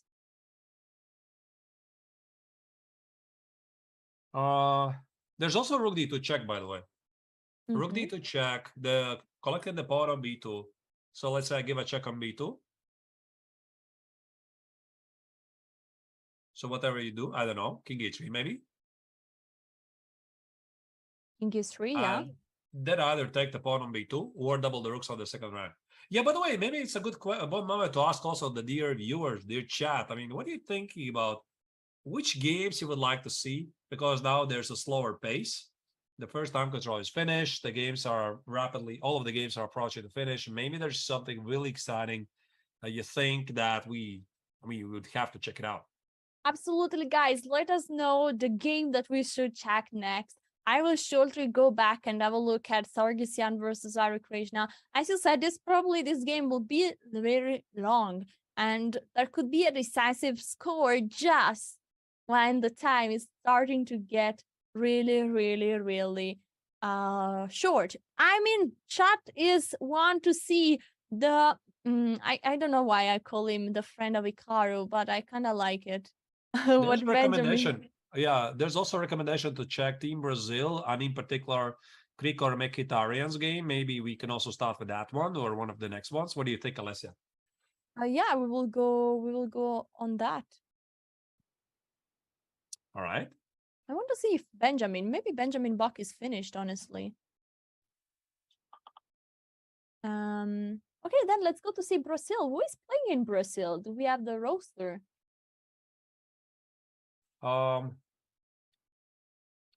Yeah, we have Luis Brazil playing versus Ukraine. So we have Korbo versus Supi, Fear Alexander.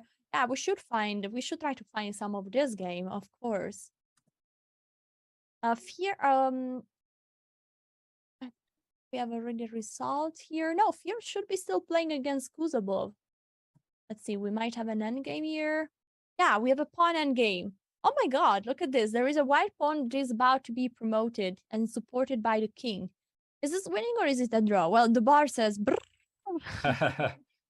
Yeah, apparently the pawn at h3 is blocked. It's not going anywhere.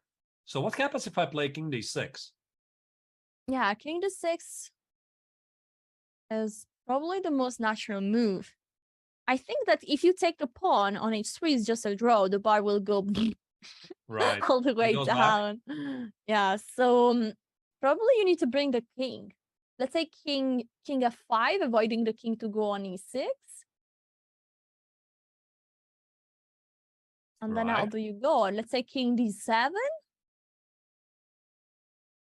And now? What if I play king g6? King g6?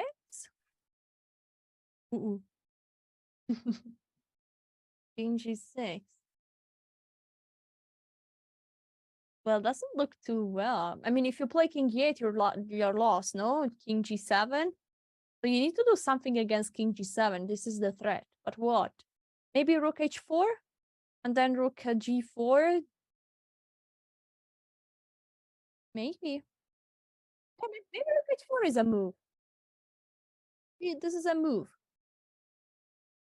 And then, you know, mostly you would like to have the rook behind the pawn. Oh, and if f7, you just give check, king f5, and then you play rook g1, probably. But then you need to defend. Can we go back a bit? Can we go back a bit to this moment? I mean, it's not so simple. It's easy to misplay this.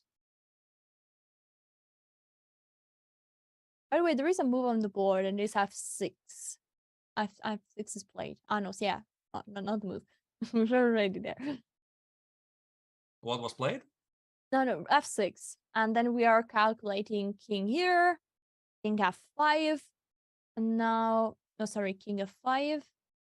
Now king d7 looks natural.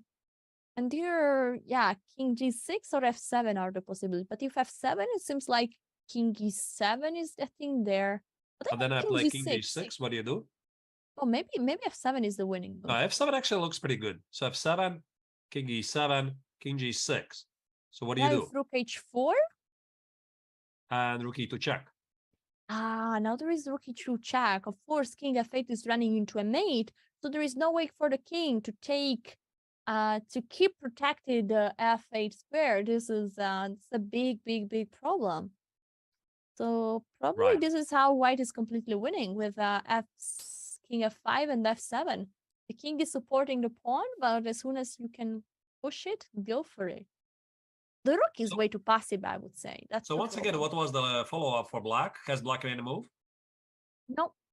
This is the current position. f6 is played, and we are waiting. Black is thinking about the next move. But I think that king b6 is okay. One other idea could be to play rook g8, and if king f5, to play rook g3 to go behind with the rook. All right. What else is happening in the team Ukraine against Brazil? So at the moment there is just one result. They made a drawing board 1, and so this is will be a victory for white. So we could go to check out board number 2. We have Shevchenko versus Mkhitaryan, and this is the current position. What do you think about this position? I think white is in trouble. Is black to move, so black could theoretically take a rook. For white, a great use for black. Yeah, there is a check on e3, there is a rook hanging on g2. And yeah, this king is weak. Honestly, also black king is not looking too well. So black needs to watch out a bit.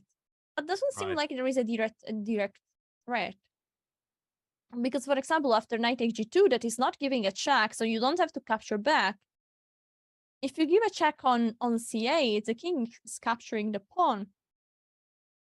And then, well, it's still tricky because you have queen h5, no? Yeah, you could give a check on rook c7 if you play kg6. Queen h5 could be a problem. And then what is black playing here? Yeah, it's tricky. You have to play if you play king f6, there is rook f8. And then, yeah, then it's scary. So that's why probably black is taking some time, because it's not so easy as it seems. Right. So either way, black's attack looks killing. There's enough pieces to conduct a killing attack.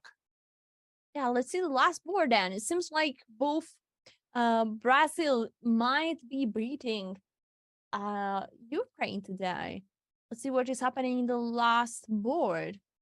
Well, that's a good news for Team Ukraine, because Diamant Andre from Brazil is having, as we speak, 15 seconds. Look at this. And also is an exchange up. Right.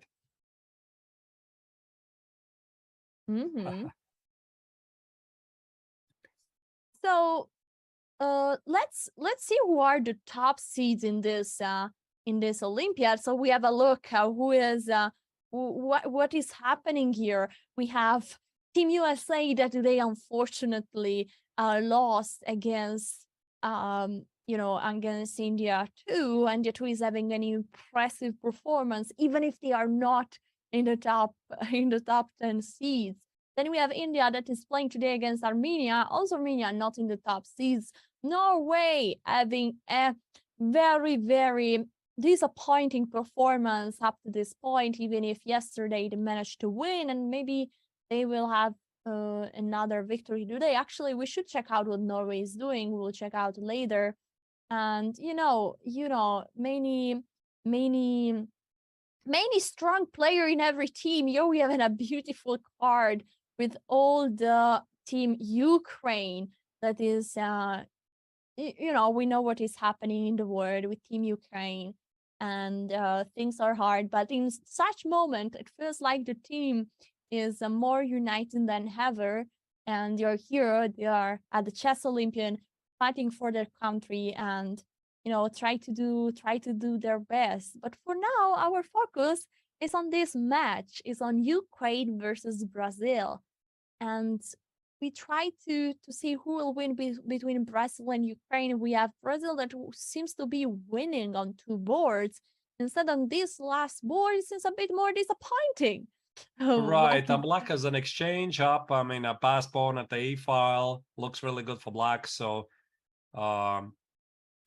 also the white king is exposed. Queen C1, big threat.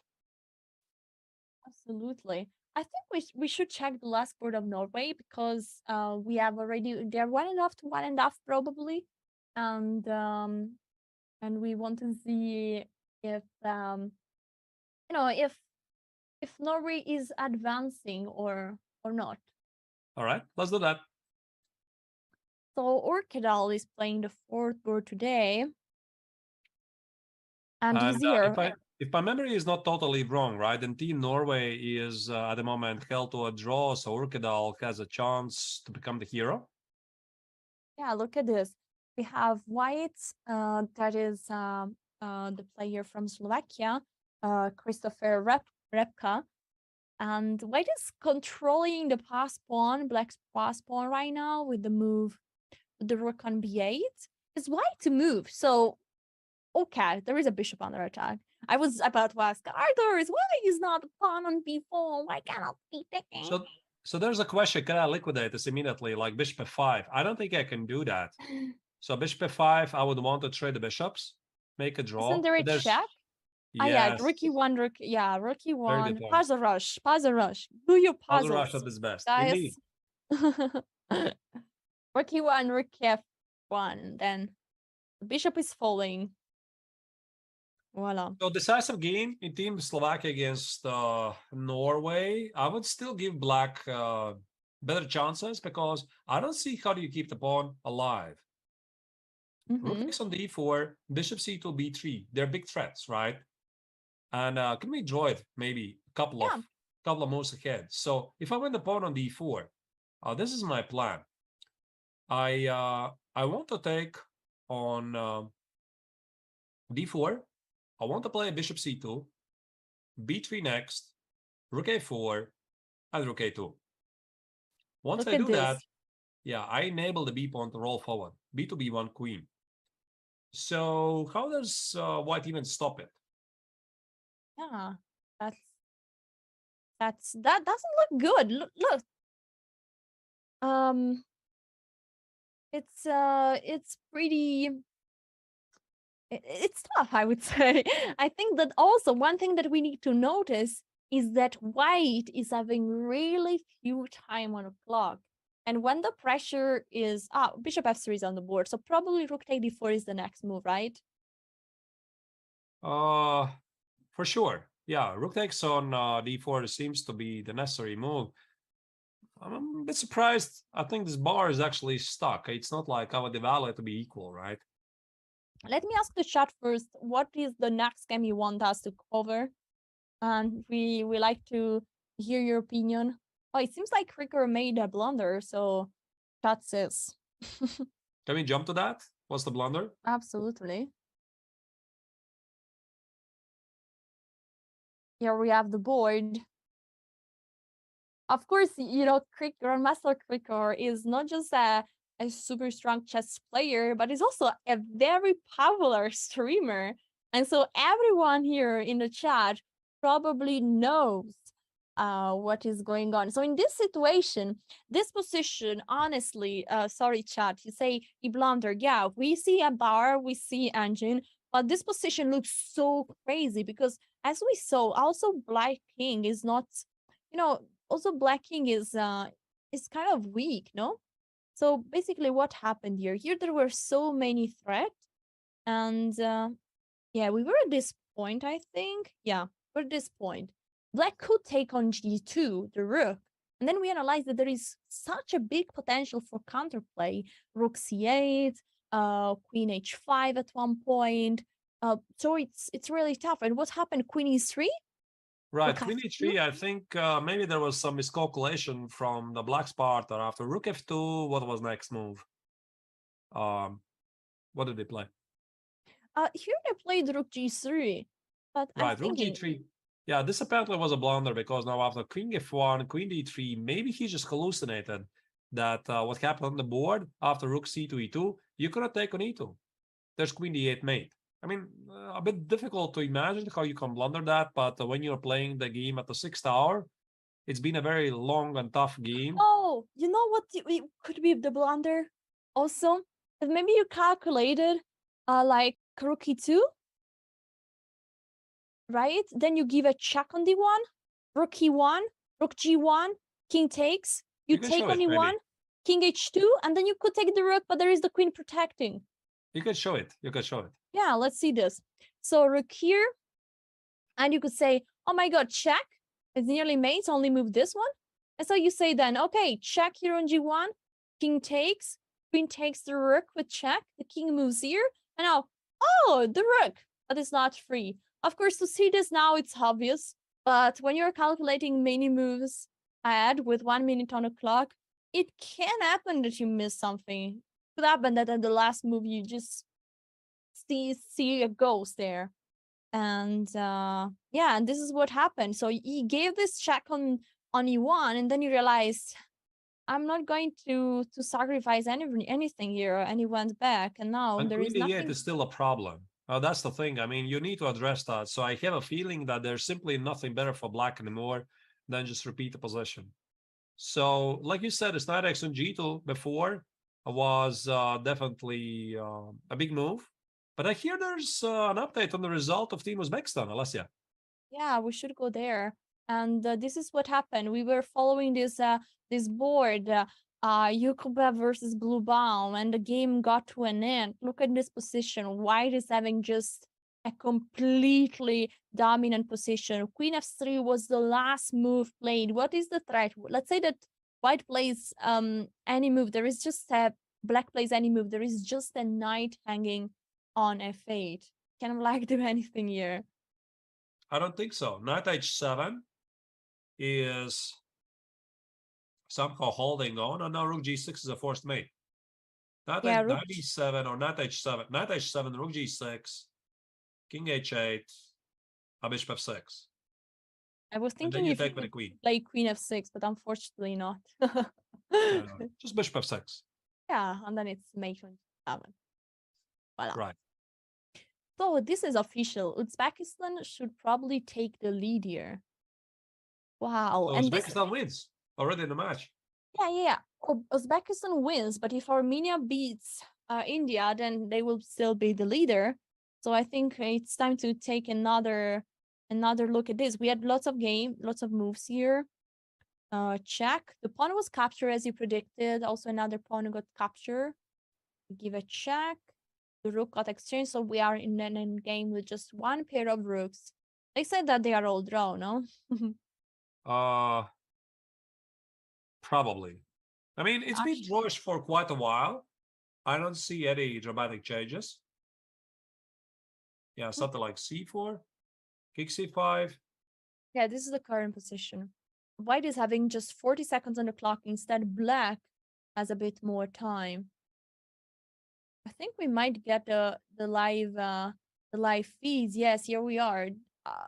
Seems like they got a new, I would say the sheet, where you write the moves. Where do you write the moves? They got a new one because they got a move 60. Right. So yeah, the score sheets in general, they have 60 moves, right? Yeah. And when you reach over move 60, you raise a hand, or if the arbiter is present, he hands you a new score sheet, you write it down, etc. Yeah. So yeah, this is what happened. It seemed like they've already finished because there were score sheets going up and down, but it was just the second one that you need once you reach move 60. Is there any chance for any player here to pull out a decisive result? Unclear. Let's move to the other board. We have Hare Krishna that is fighting versus Argosian that is putting an incredible amount of pressure. The time is starting to get really few. It's 5 minutes per side. In the meanwhile, guys, let me know if there is any game that we need to show next. Don't tell me a country, tell me a name, tell me a game exactly. Yes. Exactly, right. So your feedback always has been very valuable to us. I actually love Alessia that very often chat just gets ahead of us and says, listen, there's something going on in this match. Huge sacrifice like yesterday, Wesley So's rook takes an e4. I think we got it from the chat as well. Absolutely. This position is black to move. Hare Krishna is taking some time. Here we see the live board, what is happening, and this game are absolutely too important, guys. Magnus game is already finished, and that ended up in a draw. That's really insane. So Black's task here is quite simple. You want to trade pawns, you can't do that. F pawn for the G pawn can't be traded. King d5 is a problem. You need to address that. How do you address it, by the way? So let's say I make some random move. I'm not even sure what kind of random move I should make, because King d5, threatening the pawn on c5 and apple c6 looks quite serious. And maybe you need to play King d6, just avoiding the king to get to d5. But if you want to play a random move, let's play King e8. But just going back, it's weird. Yeah, you are setting up the position for the next game. And then King d5. Can you go with the king on d5? b4. Still quite drawish, I guess. Knight b4, if I take it, take it, c5, c6, but probably a draw. Yeah, once you get the opposite color bishop, so it's very tough. Yeah, this should be a draw. I don't think white is gonna do it. So Okay, we have a something to keep an eye. Move maybe? Knight b4? Knight b4 has been played, and I like the knight is controlling. It's a smart idea. The knight is controlling the square on d5 so that the king cannot jump there, cannot move forward. On the other side, the knight is untouchable. You cannot exchange just the knight like this because this opposite color bishop endgame, it's much easier to manage for Hare Krishna. And Arbisian, due to the current score of the match, is the man that is trying to do the dirty job and trying to win this game against Hare Krishna. Right. Yeah, this game has a potential to be played for a long time because it's of utmost importance. The match is tied at the moment. And the other game in Team Armenia against Hare Krishna, have there been any developments? Yeah. Do you want to... I have some suggestion from another game. Let's see if I can pull it out, if I can find. There was a chat suggestion. Let's see if it's a good one. I'll see. Tersakakian against Arigazi is still quite drawish, right? That's the word. That's the word we're getting there. So there's still games, two games between Armenia and India going on. And if Tersakakian against Arigazi is somehow equalish. Yeah, this is the game. Right, this is the game. Here. We have the live footage, very big. The pace of the game is a bit slow. I mean, this is usually what happens. I mean, you get to the end of the first time control, boom, boom, boom, boom, boom, a lot of action. You get a lot of decisive games. Suddenly, a lot of results, income. Then you get the second time control. You get some long grinding, extra 1 hour on the clock. So I think we have been around this match, these positions for a while. Nothing much is yet changing there. So this game is looking drawish, and Sargsyan is still pushing against Hare Krishna. Let's go to a very decisive game we have in the women's section. We have Ushaninan playing this endgame versus Vaishali, and this is something that we might want to see because this game is super important for the match between India and Ukraine. So far, India's been dominating the women's section, winning all the rounds up to this point. And at this moment, they are in real trouble because the score is 1-0, 1-0. And Ushaninan has been pushing the whole pawn endgame. And right now, she's got an extra pawn. Is this enough? That's a big question.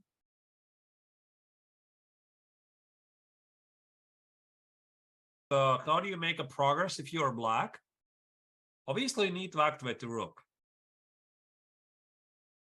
I would really like to bring the king on d5 and maybe d4. I think the king on f5 is right now not exactly where you want to go. But if you, as soon as you play the move king e6, then maybe f4 is a problem, I guess. Exactly. Yeah, f4 is a problem and also pinning the pawn. But what if I do play rook a6? So my idea is play rook a6, rook h6, rook h3. So what I'm aiming for, I want to get to the pawn on f3 or g3. I like this idea. Actually, Vaishali, Ushaninan already played the move rook a5, but that idea is still there, possible. Now, rook e4 is on the board, so are we maybe going to see a repetition? Oh, or maybe there is another idea. You could play c3, and after king takes c3, you play rook a3, and then you snap the pawn on f3, and suddenly the pawn on g3 and the rook on e4 are both hanging. Right, but after c3, I think I can respond with king d3. I'm not going to take it. The pawn on c3 maybe is hanging somewhere. This rook a5 is a waiting move. Black is defending the pawn on e5 for the time being, so that the king is relieved from the duty to defend the pawn on e5. But still, can we go back a bit moment? I mean, this rook a5 I'm not sure I like it. So what was wrong with rook a6? I agree. Let's go here. Back one move. And let's do the orders. Rook a6. Idea of going on the other. Let's say that white keeps going with the same approach. Just you remove the rook from the protection on c4, and I'm challenging it. So I guess I'm going to be a bit too slow, right? So if I'm going to play rook h6, you can always play g4 check, and then you stash the pawn on z4 for free. So, okay, that's the point. Oh, yeah, g4, and then you take. All right. Yeah. So it's a problem. I think really would be so ideal for black to bring the pawn on to bring the king on d5, but yeah, if f4 is working, then it's a problem. Yes, here that work. Black has slightly shattered pawn structure, but still, as usual. I mean, I still remember Vaishali playing the previous round, was it? Alessia, yep. She was playing 4 pawns against 3 at the king side. She managed to capitalize that for a victory. Also here, it's another rook endgame. So what kind of message does it send to you? Study endgames, ladies and gentlemen. Well, I think this is where the games are usually decided. I think that our world champion, Magnus Carlsen, is sending this message already since a long time. Is the real magician in endgame, even with a very, very small invisible advantage to many of us, is incredibly making so much pressure on every opponent, and he won so many endgames like this. So yeah, definitely, high level, they all study theory, they all know plenty of theory, they all know how to place their pieces in the middle game, and you know, and if in any phase you can have an advantage, then you know the end game is one where you can put so much pressure. Right. So there's a move. I think we saw rook e3. Now black is sorry, white is waiting. Black needs to find a way to crash through. We saw a repetition, and look, we have the shake of ends. It was a very shy and shake, I must say. It was still holding the ends, and they shake the ends. Now we see a nice, I would still continue, to be honest, because I have a feeling that black is up a pawn and without any real risk. But apparently, Yushenina did not find any way to continue. This means that Team India keeps the lead in the women's tournament, however, losing the very first match point, but keeping their closest followers at a distance of 2 points.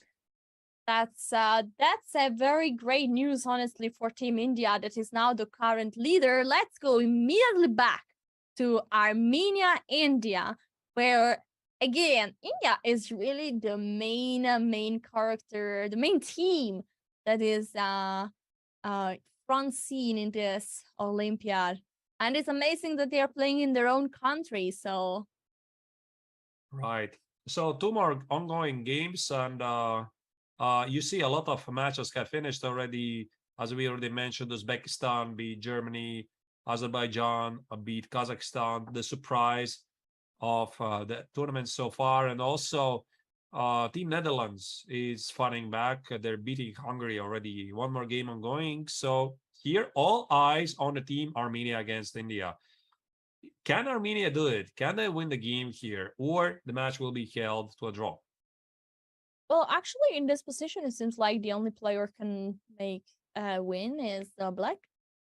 Yeah, but it's drawish, I suspect. I mean, after rook takes on a4, all I need to do is to run to the queen side. We got the confirmation this is table-based draw, but even with the table-based, I think this looks quite drawish, and all white needs to do is make sure that king is not cut off too far, right? So rook b8, white is inviting black to take on a4. Can we move it, actually? So rook takes on a4, and very quickly run towards the queen side with the king. King e3. Rook b4, most likely, could be the attempt by Arigasi. Rook a8, I would expect. A4, I think. king d2. King b3. King b3, king c1, king a2. And yeah, this should be pretty simple draw, but I mean, some work will be required, of course. Even with the pawn on a2, that's a theoretical draw. King a1, pawn on a2. I mean, black is not winning this. Yeah, white can just keep staying here, and if the king goes out, you get in, no? You just get in. So the king needs to stay up and down. You get in, and now if check, well, this is now a dead draw, because once the rook leaves, you're going to give check and to take the pawn. So not much to do here.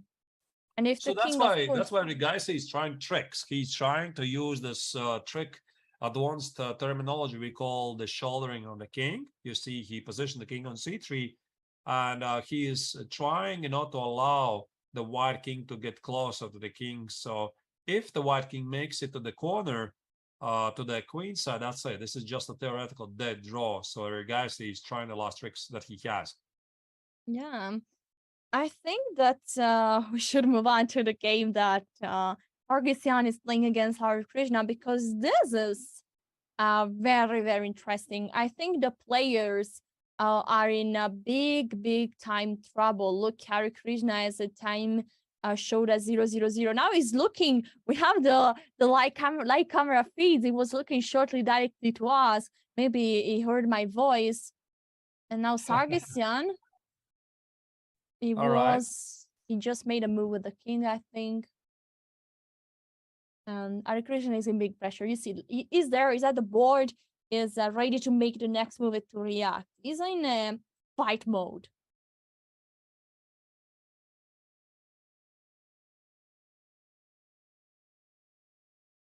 It's not a tragedy for them because they're leading the tournament. However, after this round, it might mean it's a shared lead, because Team Uzbekistan is there, second India, Azerbaijan is there. So we might have actually a lot of leaders after round 8 if Armenia draws. So that's why here, of course, Sargsyan is trying to win the game. Now look, we have the live camera, really big full screen right now, and the players are, I think Sargsyan, look, he had a very suspicious look at the time. He knows that Hare Krishna has big time pressure, but he's also doesn't have much time.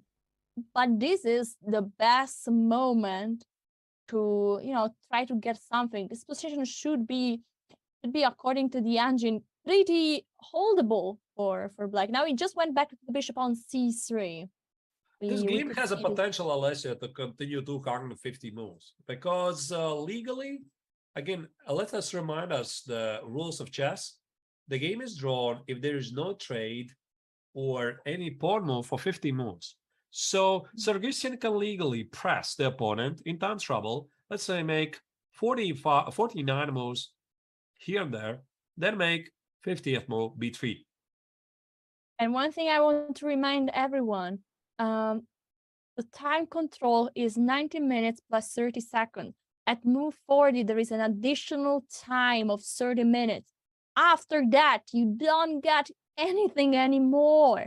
The time is short, and the player needs to make a move. You see Sargsyan, he wanted to make a move, but then he second guessed, and now he's taking the bishop and moving towards the queen side. That's what is going on here. We are back. We're back with the big camera. And Hare Krishna is also holding the end. If I could give, I always say, don't, when you want to make a move, make it directly. Don't second guess. But as you can see, also top grandmasters sometimes are second guessing, going for the move and then retreat the end back. Sometimes it's hard. We need to consider the pressure that is going on them right now. This is the most important game of this match, as this could lead to victory or loss of one team or the other. We don't have any more moves on the board, right? Because I'm fairly sure they already made a number of moves. Yeah, we are. We will get it sooner or later. But that's why we have the camera live feeds. And let's move to the other board, because we should have results. Look, The king is exactly as we predicted. The king went to, is trying to cut the king off. There is a king on B8. No, the king on B1 and the king on C1. I think we can try to put some moves here. I think we will reconstruct the position. Something like this, this, no, this is just an easy draw. I mean, I don't see Eric Geisy making here any progress. So the black king is on B1, the rook on A2 is not getting out. King B2, rook B8 check, or rook B7 check, my apologies. King goes back, or rook B3 immediately seals the deal. I think this game is going to finish in a moment. We are seeing in the camera. I think this is the current position we have. And there is a rook on A7. Oh, wait, my apologies. I mean, rook B8, I think there's rook B2. So you need to be a bit careful about that. Okay, now rook A8 has been played. I will do one funny thing just to change this. Right, so now we have the current position. This is the current position that is on the board. Now he gave a check. No, I think Tersakakian is easily going to draw this. But of course, the team event at the tournament demands that every guy he has to try. Honestly, I mean, Arthur said after what we saw yesterday, I think that chess is so funny that it's never over until it's over. So I want to see a result here. Yeah, but I don't see White losing this, to be honest. Well, I mean, the technique is pretty basic. Just do nothing, and black cannot progress. Yeah, we might have a new leader. Look at this. Here we can see the current situation with the live camera. Can we just show the technique? For example, we just sit and do nothing. And the black king can never get out. So I play rook B8, rook B7. White is touching the rook and going with it on, I think it's C7, right? Rook C7 even is cleaner. Yeah, check, king C1. You can go to the corner. You're going to stay there. King B3 allows the king to escape, but yeah, this is giving nothing for black. Again, I sit and wait. I do nothing. Sometimes this position is winning if the king is cut off far away. Not here. And instead with the king, basically the king is stalling the black king. The king cannot leave the box on A1. There is a move. The rook is getting close. Oh my god, he touched the rook. He moved it and then he went back. But now we know he needs to move the rook, of course.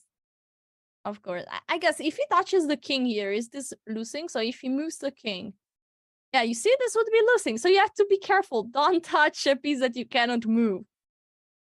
Just in case, you know. Okay, rook C3 attacking the pawn. A2 is on the board. Just don't play rook C2. There's going to be rook H1. No, I mean... Rook C8. And make sure not to touch your king. Okay, check. The king is going up. I think we might see the repetition here. Yes. Yeah, I think this is where it's heading. That's it. Every guy's he knows. He's known it for a while. Oh, okay, waiting. Changes nothing. Changes nothing. I think Tersakakian would make this in a draw in a bullet game.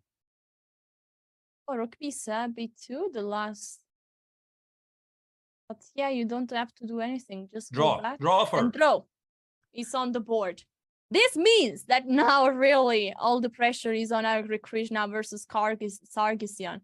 This is the position that we have on the board. I hope we will have an update soon. And anyway, we have the live camera feeds and we're soon going to get there. No, Sargsyan knows. Everything depends on him.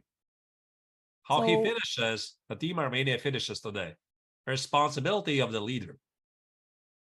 I think that if our team can zoom on the board, I will reconstruct the live position. Because sadly we don't have updates, but we have, you know, we are strong here. So let's put a knight here. Sorry, the move order, guys, will not be exactly this, but I will reconstruct for you what is on the board. Move order, don't see the bar, ignore the bar, and we just care about the position, what is happening right now. And at this moment is black to make a move, I think. And so we need to do this triangulation. So like this, you lose a tempo. And I think Hare Krishna has just made bishop on d6. This is what is going on. I think this is the current position of the board. Voila. Right, the king is on f5, pawn g5, king f8, bishop d6. Looks about right. Exactly. Yeah, this is the position. Again, sorry about the move order, guys. It's probably not precise, but that's the best way to get, you know, the position exactly how it is. Right. So in a professional circuit, we call this position, you can shuffle pieces here and there forever. Again, wait for the opponent to make a mistake because the position is so solid, you cannot make a progress, but it doesn't mean you can't play forever. Bishop f6 just played,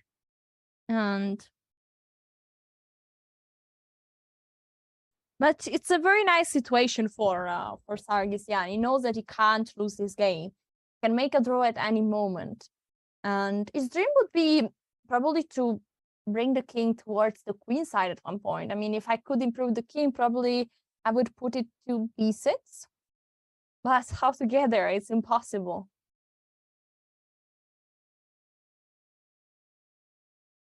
Pawns, then play king f5, king e6, and try to crash through this way.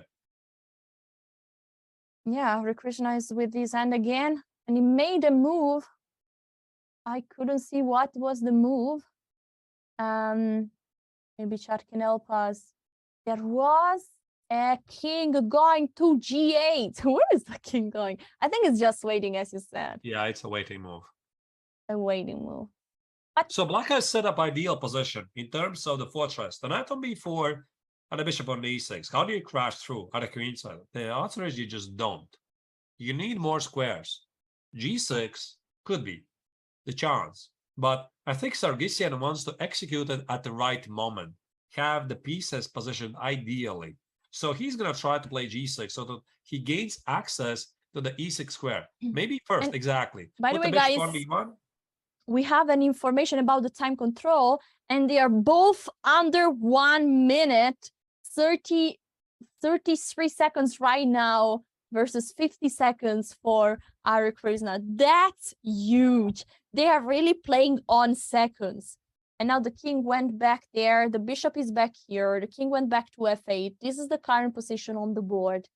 It seems like they're repeating moves, but maybe, okay, the bishop went back one more time. So Hare Krishna might think, okay, now it's time to make a draw. But maybe now Sargsyan will change everything, shock everyone, and play the move g6. He's definitely going to do it at some point. There's no point for him to repeat the position. It's just to gain time because this is one secret that competitive players are using all the time. Repeat the moves to gain time. This means you repeat the position twice, you get extra minute on the clock while you try to figure out where to position your pieces. There you go. Look G6. at this. G6 is on the board. You know, this is also some kind of psychological war because you say, you know, yeah, I'm about to repeat the moves, and then no, we keep fighting. I play the move g6, changing the character of the position one more time. Now again, Hare Krishna needs to find a way to make a draw. We just got a raid from our chess.com Italia. Ciao belli, ciao a tutti, grazie mille, un bacio. Right. I guess king f8 is a reasonable move. Then definitely white's idea is to play king f5, king f7, bishop d1. And then after bishop h5, get the king on e6. Can you put that on the board, Alessia, maybe? Yeah, after king f8 that is just being played, what do you suggest? King f5, king f7, bishop d1. Bishop d1. Oh. You give a check on h5 and then play king e6 next. I think this is what Sargsyan is aiming for. Then trade the dogs for a bishop and get to the pawn on c5. This is his plan. I think so. This is how I would play. Ooh la la, that's dangerous. Not very obvious for black how to hold. Absolutely not. But white is taking his time to think. So King f5 is for sure a move here. And I think that Sargsyan is again under 1 minute. And now he's touching the king and going for the king on f5. Here we go. Here we go. This is the current position. Look at this. And again, guys, the time situation is so critical. 1 minute 20 seconds for Radhi Krishna. You see, I have some very strong eyes that I can see from so far away. Powerful eyes there. And now Black needs to figure out how to get the king towards the queen side, but it's not easy. You play bishop e7, White is not a good trade. So yeah, this idea that you mentioned of bishop d1, bishop h5 is so nice, and the king is like penetrating towards the queen side, and that's danger. That's what you need to avoid. But how? Hare Krishna on 40 seconds. Is it really such a problem? Can we try to do it? King f7, bishop d1. And king e8. Hare Krishna is moving his elbow up and down, but he didn't make a move. Oh, now the bar is going brrr after king e6. King e6, bishop h5. This is dangerous. Maybe this is the wrong way. This is dangerous. Hare Krishna on 15 seconds, guys. Yes, the elbow down. He's ready to make a move, but he doesn't know. He's not sure what is the next move. Hare Krishna has 5 seconds, and he made, look at this, in this position, he made knight to d3. He's not stopping the king to go to e6. He had 5 seconds on the clock when he made this move. All right, what happens after king e6? That's the big question. Well, we are going to see that, probably. This is starting to look really dangerous for Hare Krishna, and Sargsyan has been pressing this for a while. It's very tough to call this. So, yeah, but also Sargsyan time is short. Also Sargsyan time, very short. This is tense. He's also under 1 minute. He has few seconds. There is a bishop covering up his time. He touched the king and he goes with the king on e6. I guess obviously you remove the bishop somewhere. Bishop f4 something to go bishop c1. I don't think that Hare Krishna is sure anymore that this is a draw. Totally not sure. I wouldn't be sure, right? I start to have doubts. Maybe my entire queen side is going to fall apart. Sargsyan is very close. Hare Krishna has 9 seconds as he touches the bishop and he moves it to g6. This is so scary. Bishop e7 should be played to cut away the king from action. Wait, bishop e7 leaves the pawn on b2 under attack. But listen, Alessia, I can even play bishop e7, king g7, and b3. Your king is so far away from the queen that I'll just collect everything. So I push away the king, right? Bishop e7, king g7, and b3, so the pawn on b2 is not under attack. You can trade the bishop on a4 if you want, somehow. But yeah, it's gonna. And he's doing that. Bishop e7, check. I think Sargsyan is very close to win this, actually. King g7. And now? b3, you need to do that. Unless, wait, b3 is not even under attack. Maybe bishop c2? Yeah, bishop c2 is on the board. Bishop g2. And that's huge because you cannot take the pawn on b2. There would be bishop f6 check, winning the knight. And now again, Hare Krishna is in a big pressure. Incredible endgame play by Sargsyan here with the white pieces, putting so many problems. Wow. I don't see him calling this, to be honest, Alessia. Now that I'm more and more I look at this position, it's not only about the practical problems. I think that White has made a breakthrough. This plan of g6 was a very nice idea executed by the Armenian Grandmaster. White's plan is very simple. Use the bishops, dominate the opponent, and capture every single pawn on the queen side, while Hare Krishna has to, like, every single move, figure out impossible mathematical equations. I mean, it's so tough. Hare Krishna has 40 seconds on the clock. Bishop e4 should be blitzed out. Dominating the bishop, the knight on b4. What happened here?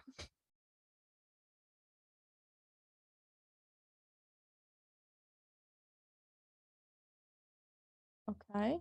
Wait, something happened badly here. Let's see if we can get to the board. There you go. Bishop e4 is played.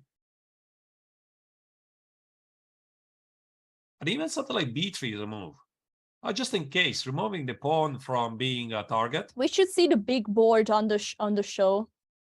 We should have the big board on show. Yeah, the clock is working, but we will work on making the position look like exactly what it is right now. Right. On the chessboard. Here you go.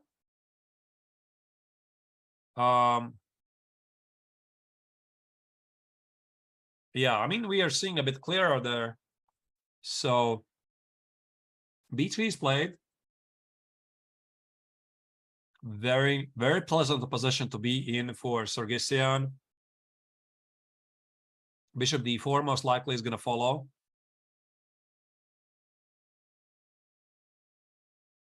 And now White needs to figure out how to cut off the king. Maybe something like king d7, running with a king towards the queen side, king f7,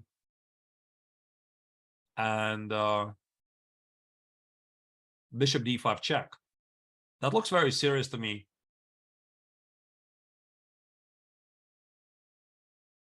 So Sargsyan is checking his options.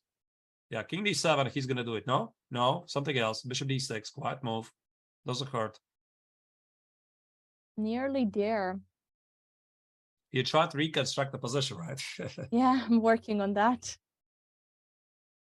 All right. I'm really close. Bishop d6 is played.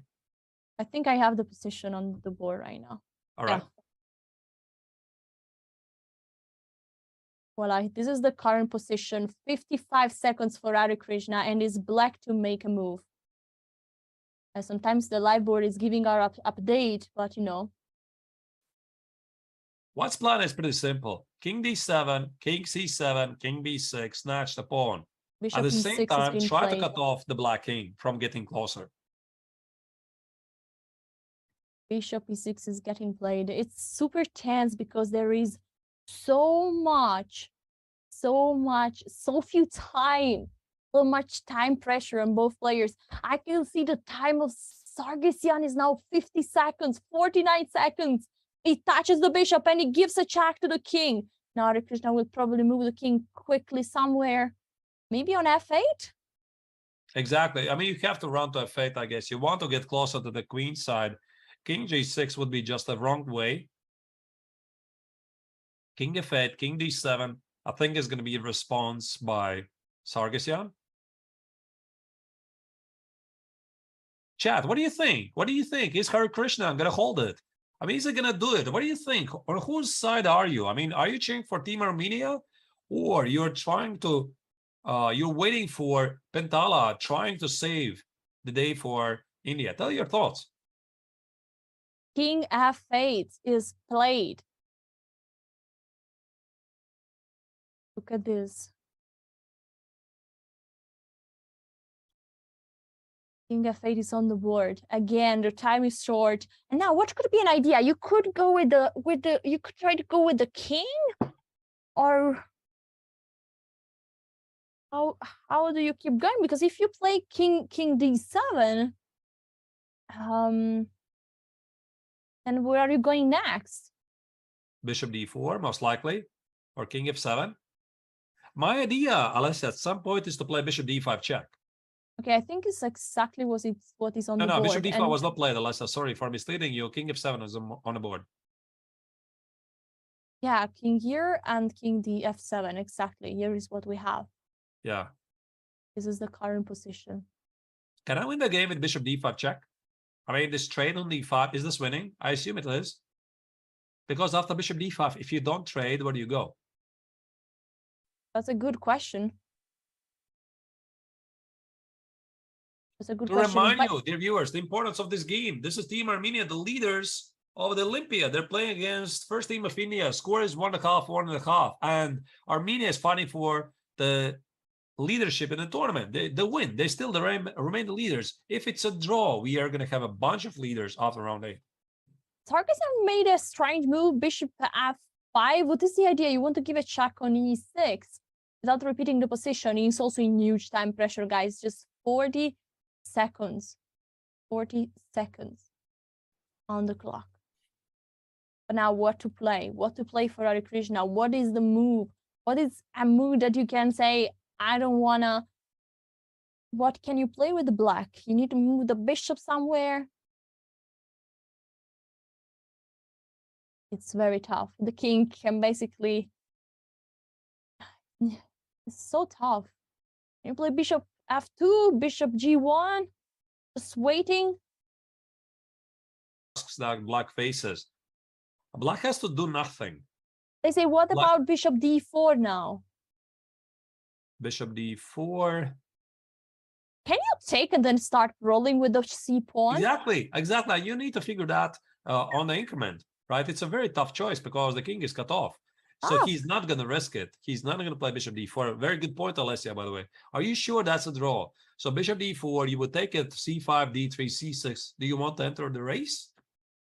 Yeah, bishop f2 is played, so he doesn't want to go for that. 30 seconds for Sarkisian to make a move here.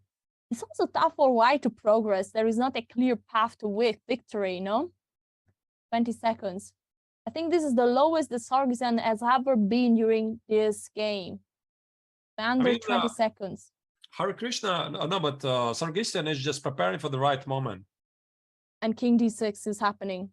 Yeah, to crash through at the queen side. Look at his bishops. They're cutting off the king. His plan is king c7, king b6. Bishop goes back. Bishop goes back on e6. The times, guys, are in the live camera feeds. You just need to zoom in very, very a lot or to have a great vision like mine. Bishop goes back on e4. I think he's preparing bishop d5 check. So that after the trade on d5, he can take with the king. But is that even winning? Again, it's balancing. Win, draw, right? We cannot immediately tell. Will we see a check on d5 or not? Otherwise, king c7 is king e6. The king comes closer, unless, again, the bishop steps away. Yeah, this is what he's going to do. King c7, king e6, and whatever, bishop f4. But then the king is getting to e6. Shouldn't you stop it b4 with bishop f5 again? I'm not sure, Alessia, tell you honestly.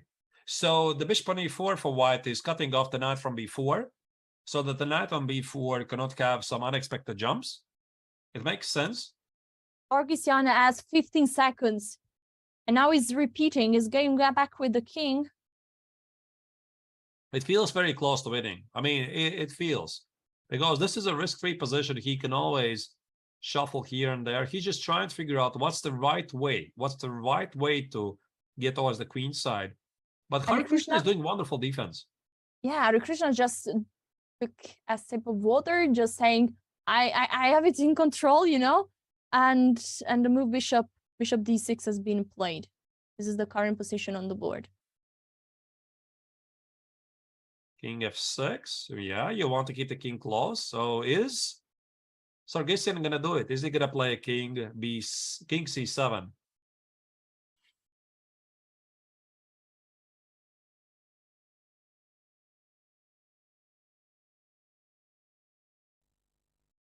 It's hard. These are tense moments. The time situation is so critical. By the way, in the meantime, with the last quick moves, Harikrishna made collected 2 minutes on the clock, and now that king c7 is played, he has 2 minutes to think. Instead, the time situation for Sarkisian is just of 50 seconds. So king e6 most likely to bring the king closer.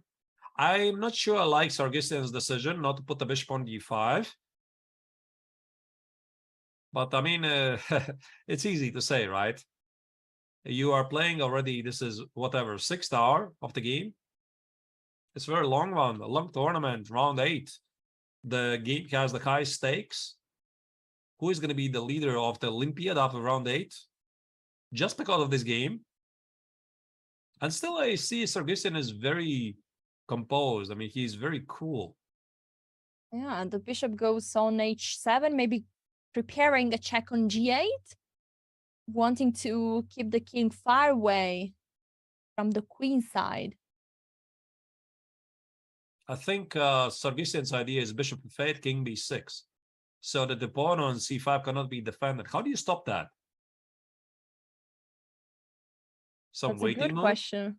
Yeah, some waiting move. What waiting move? Again, it's like every single move Hare Krishna has to solve a mathematical problem. Every single move. While white is not risking anything at all. In practice, those positions don't hold.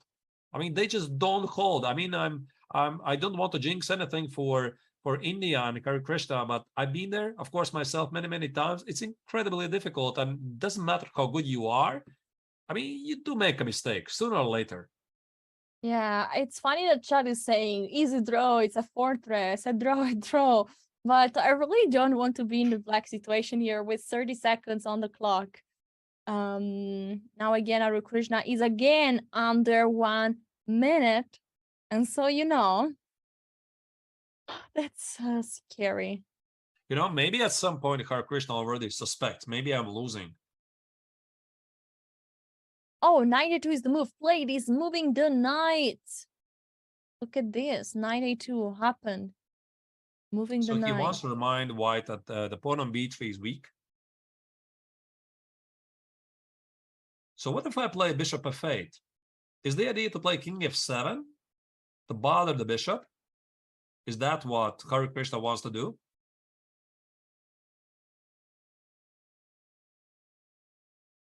So king b6 is impossible. The bishop is hanging. You need to remove the bishop.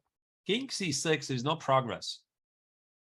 Bishop goes back on e4, but this gives to Hare Krishna another chance for a repetition. Actually, is it possible knight c1?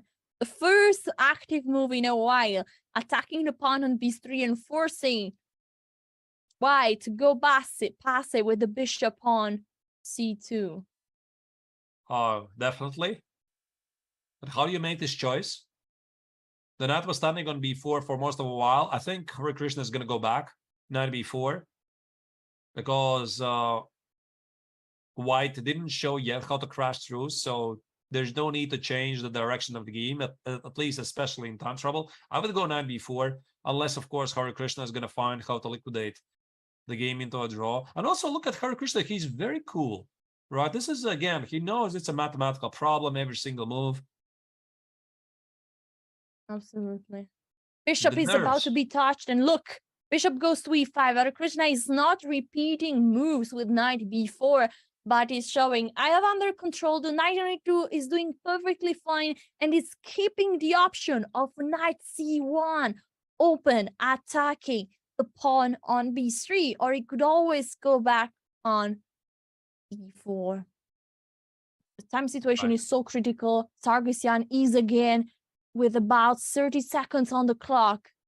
Hare Krishna 45 seconds. I think Sargsyan's idea was to play bishop d5 check, push away the black king, and then play king b6. But knight c1 changes everything. Yeah, so you have to try this bishop f8 and then try to execute king b6. Yeah, bishop f8 just happened.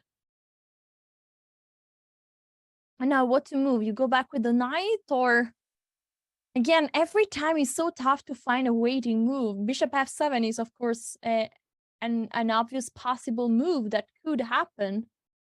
Let's remind everyone, guys, this game is so important because there we have Team Armenia fighting against India. The current score is 1.5 to 1.5. And so if Sargsyan is managing to win this game, Team Armenia will win this match and secure the first place in the Olympiad after 8 rounds. Knight c3 is on the board, attacking the light square bishop. Where is this bishop going to go? I think he wants to play a5, a4, liquidate those pawns. So that's why this is also a message to Sargsyan that you don't want to allow that and position the bishop on c2.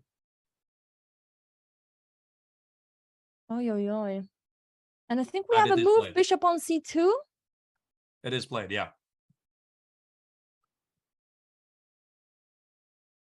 And the game keeps going. How many moves did we do since the last B3? So B3 was played at move 82.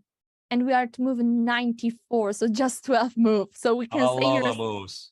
for a long time. I told you this is going to be a long game. A very long game. We have no hurry whatsoever. We want to see what happens here. Hare Krishna made a very sketchy move. 1 second on the clock. Excuse me. Really? 1 second on the clock? Whoa, 31, guys. Wow. 31 seconds is right now on the clock. That's insane.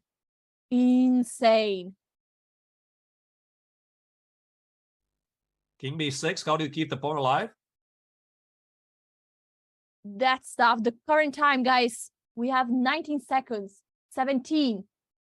This is the current time situation on the clock. And Hare Krishna immediately, this time is not risking again to lose on time. And is going with the knight on B4, protecting the pawn. Yeah, but wait a second. Bishop B1, I just collect the pawn on C5 for free, right? How do you stop it? Oh my God, this might be the critical moment. I think black's position is falling apart right here. Ay, ay, ay. The knight is attacking the bishop, but the bishop needs to move. About 40 seconds for Sargsyan to make the next move. He's going for the bishop. You see his hand there, and boom, he plays it on B1, where he's completely dominating the black knight. Now the knight cannot go anywhere after the move bishop B1. The knight is in complete domination, and the pawn on C5 is about to fall. We have the move on the board. Worse. To make things even worse, it's not just the pawn on C5. The pawn on A6 also is going to fall, because if the pawn on C5 falls, so does the A pawn. If you trade the bishops on C5, king C5, you need to protect the knight on B4 with A5. Then you go king B5, you just collect that pawn. Maybe here Hare Krishna already has to figure out how he can hold the position by... Hare Krishna has 4 seconds, 3, 2, and he made a move. And he played A5. Oh my God, but this is a free pawn, right? Yeah, this is sure. a pawn that can be captured. Will it capture first C5 or first A5? That's the question. Is capturing C5. We see the end going towards the pawn on C5. And this is not looking anymore any good. His only chance, Alessia, is to trade the bishops, allow white to take the king on A5 and put the king on C5. Try to build some kind of a fortress. But the problem is, white probably is going to see that coming. So I would trade it and play something like king D7. Last chance. But the thing is, I mean, white is going to play something else. Yeah, again, white played a move with under 10 seconds on the clock. And now the bishops got exchanged. And now we will see, is black able to build a fortress with the knight on C5, stopping the 2 pawns?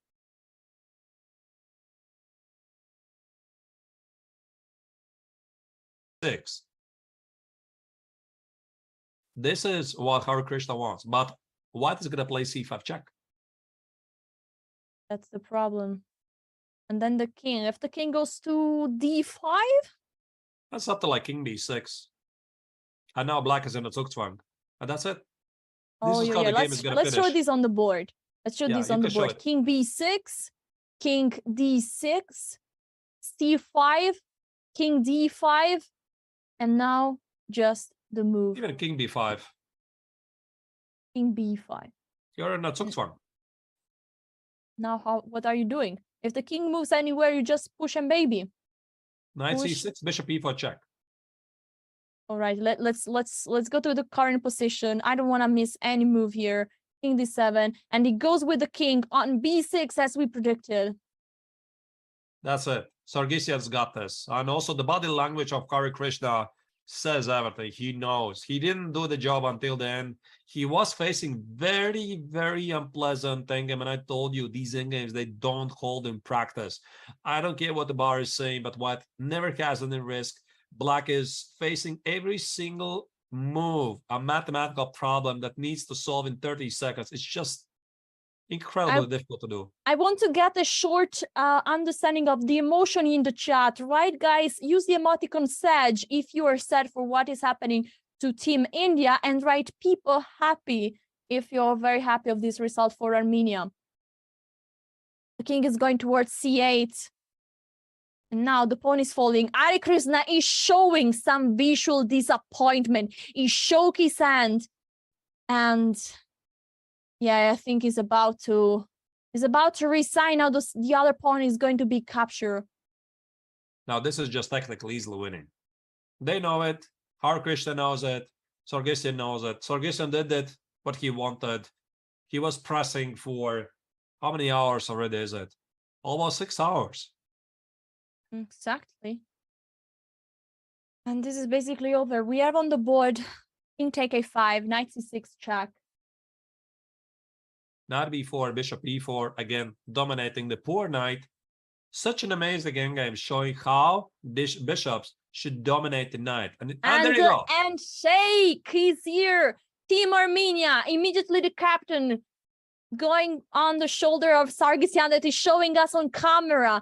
A big smile there.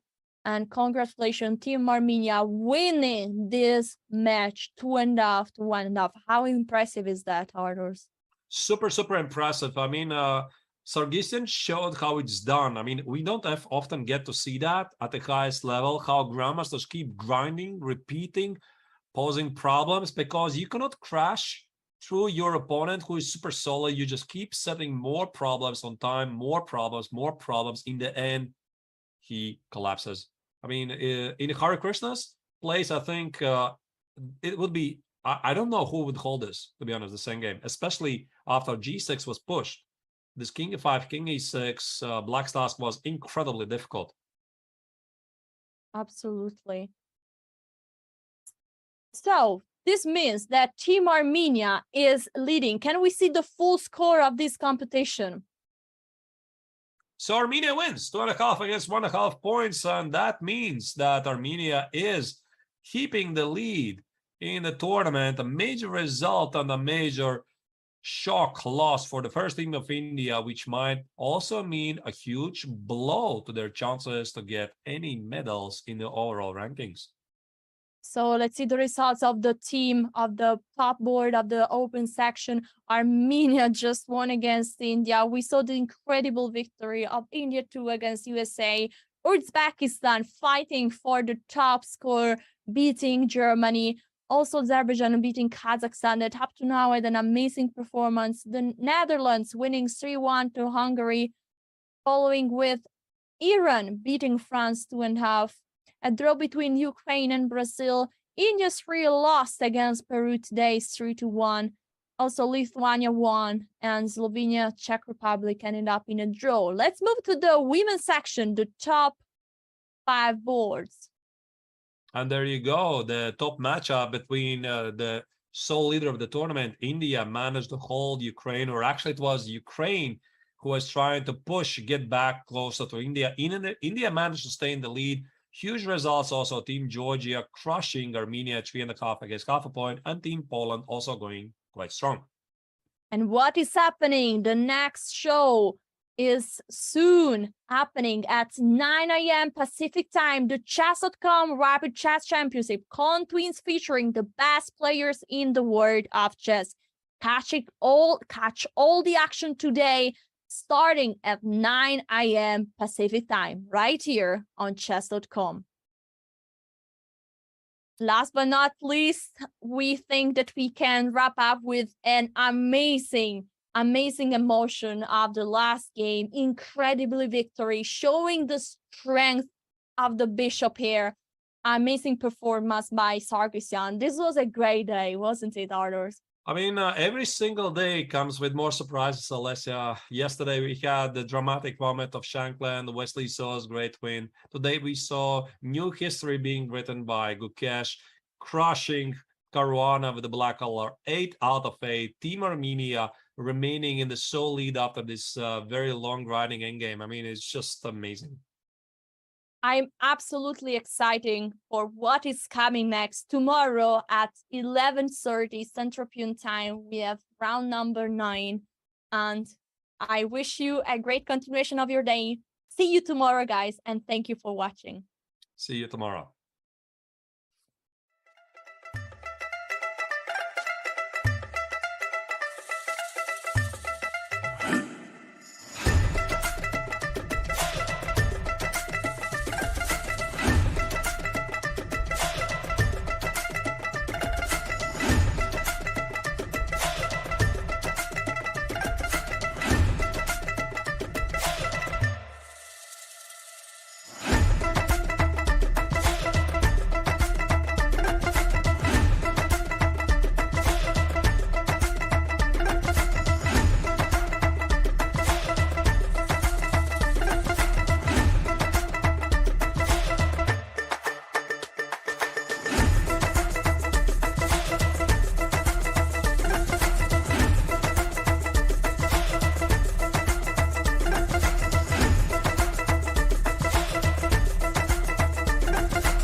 Bye.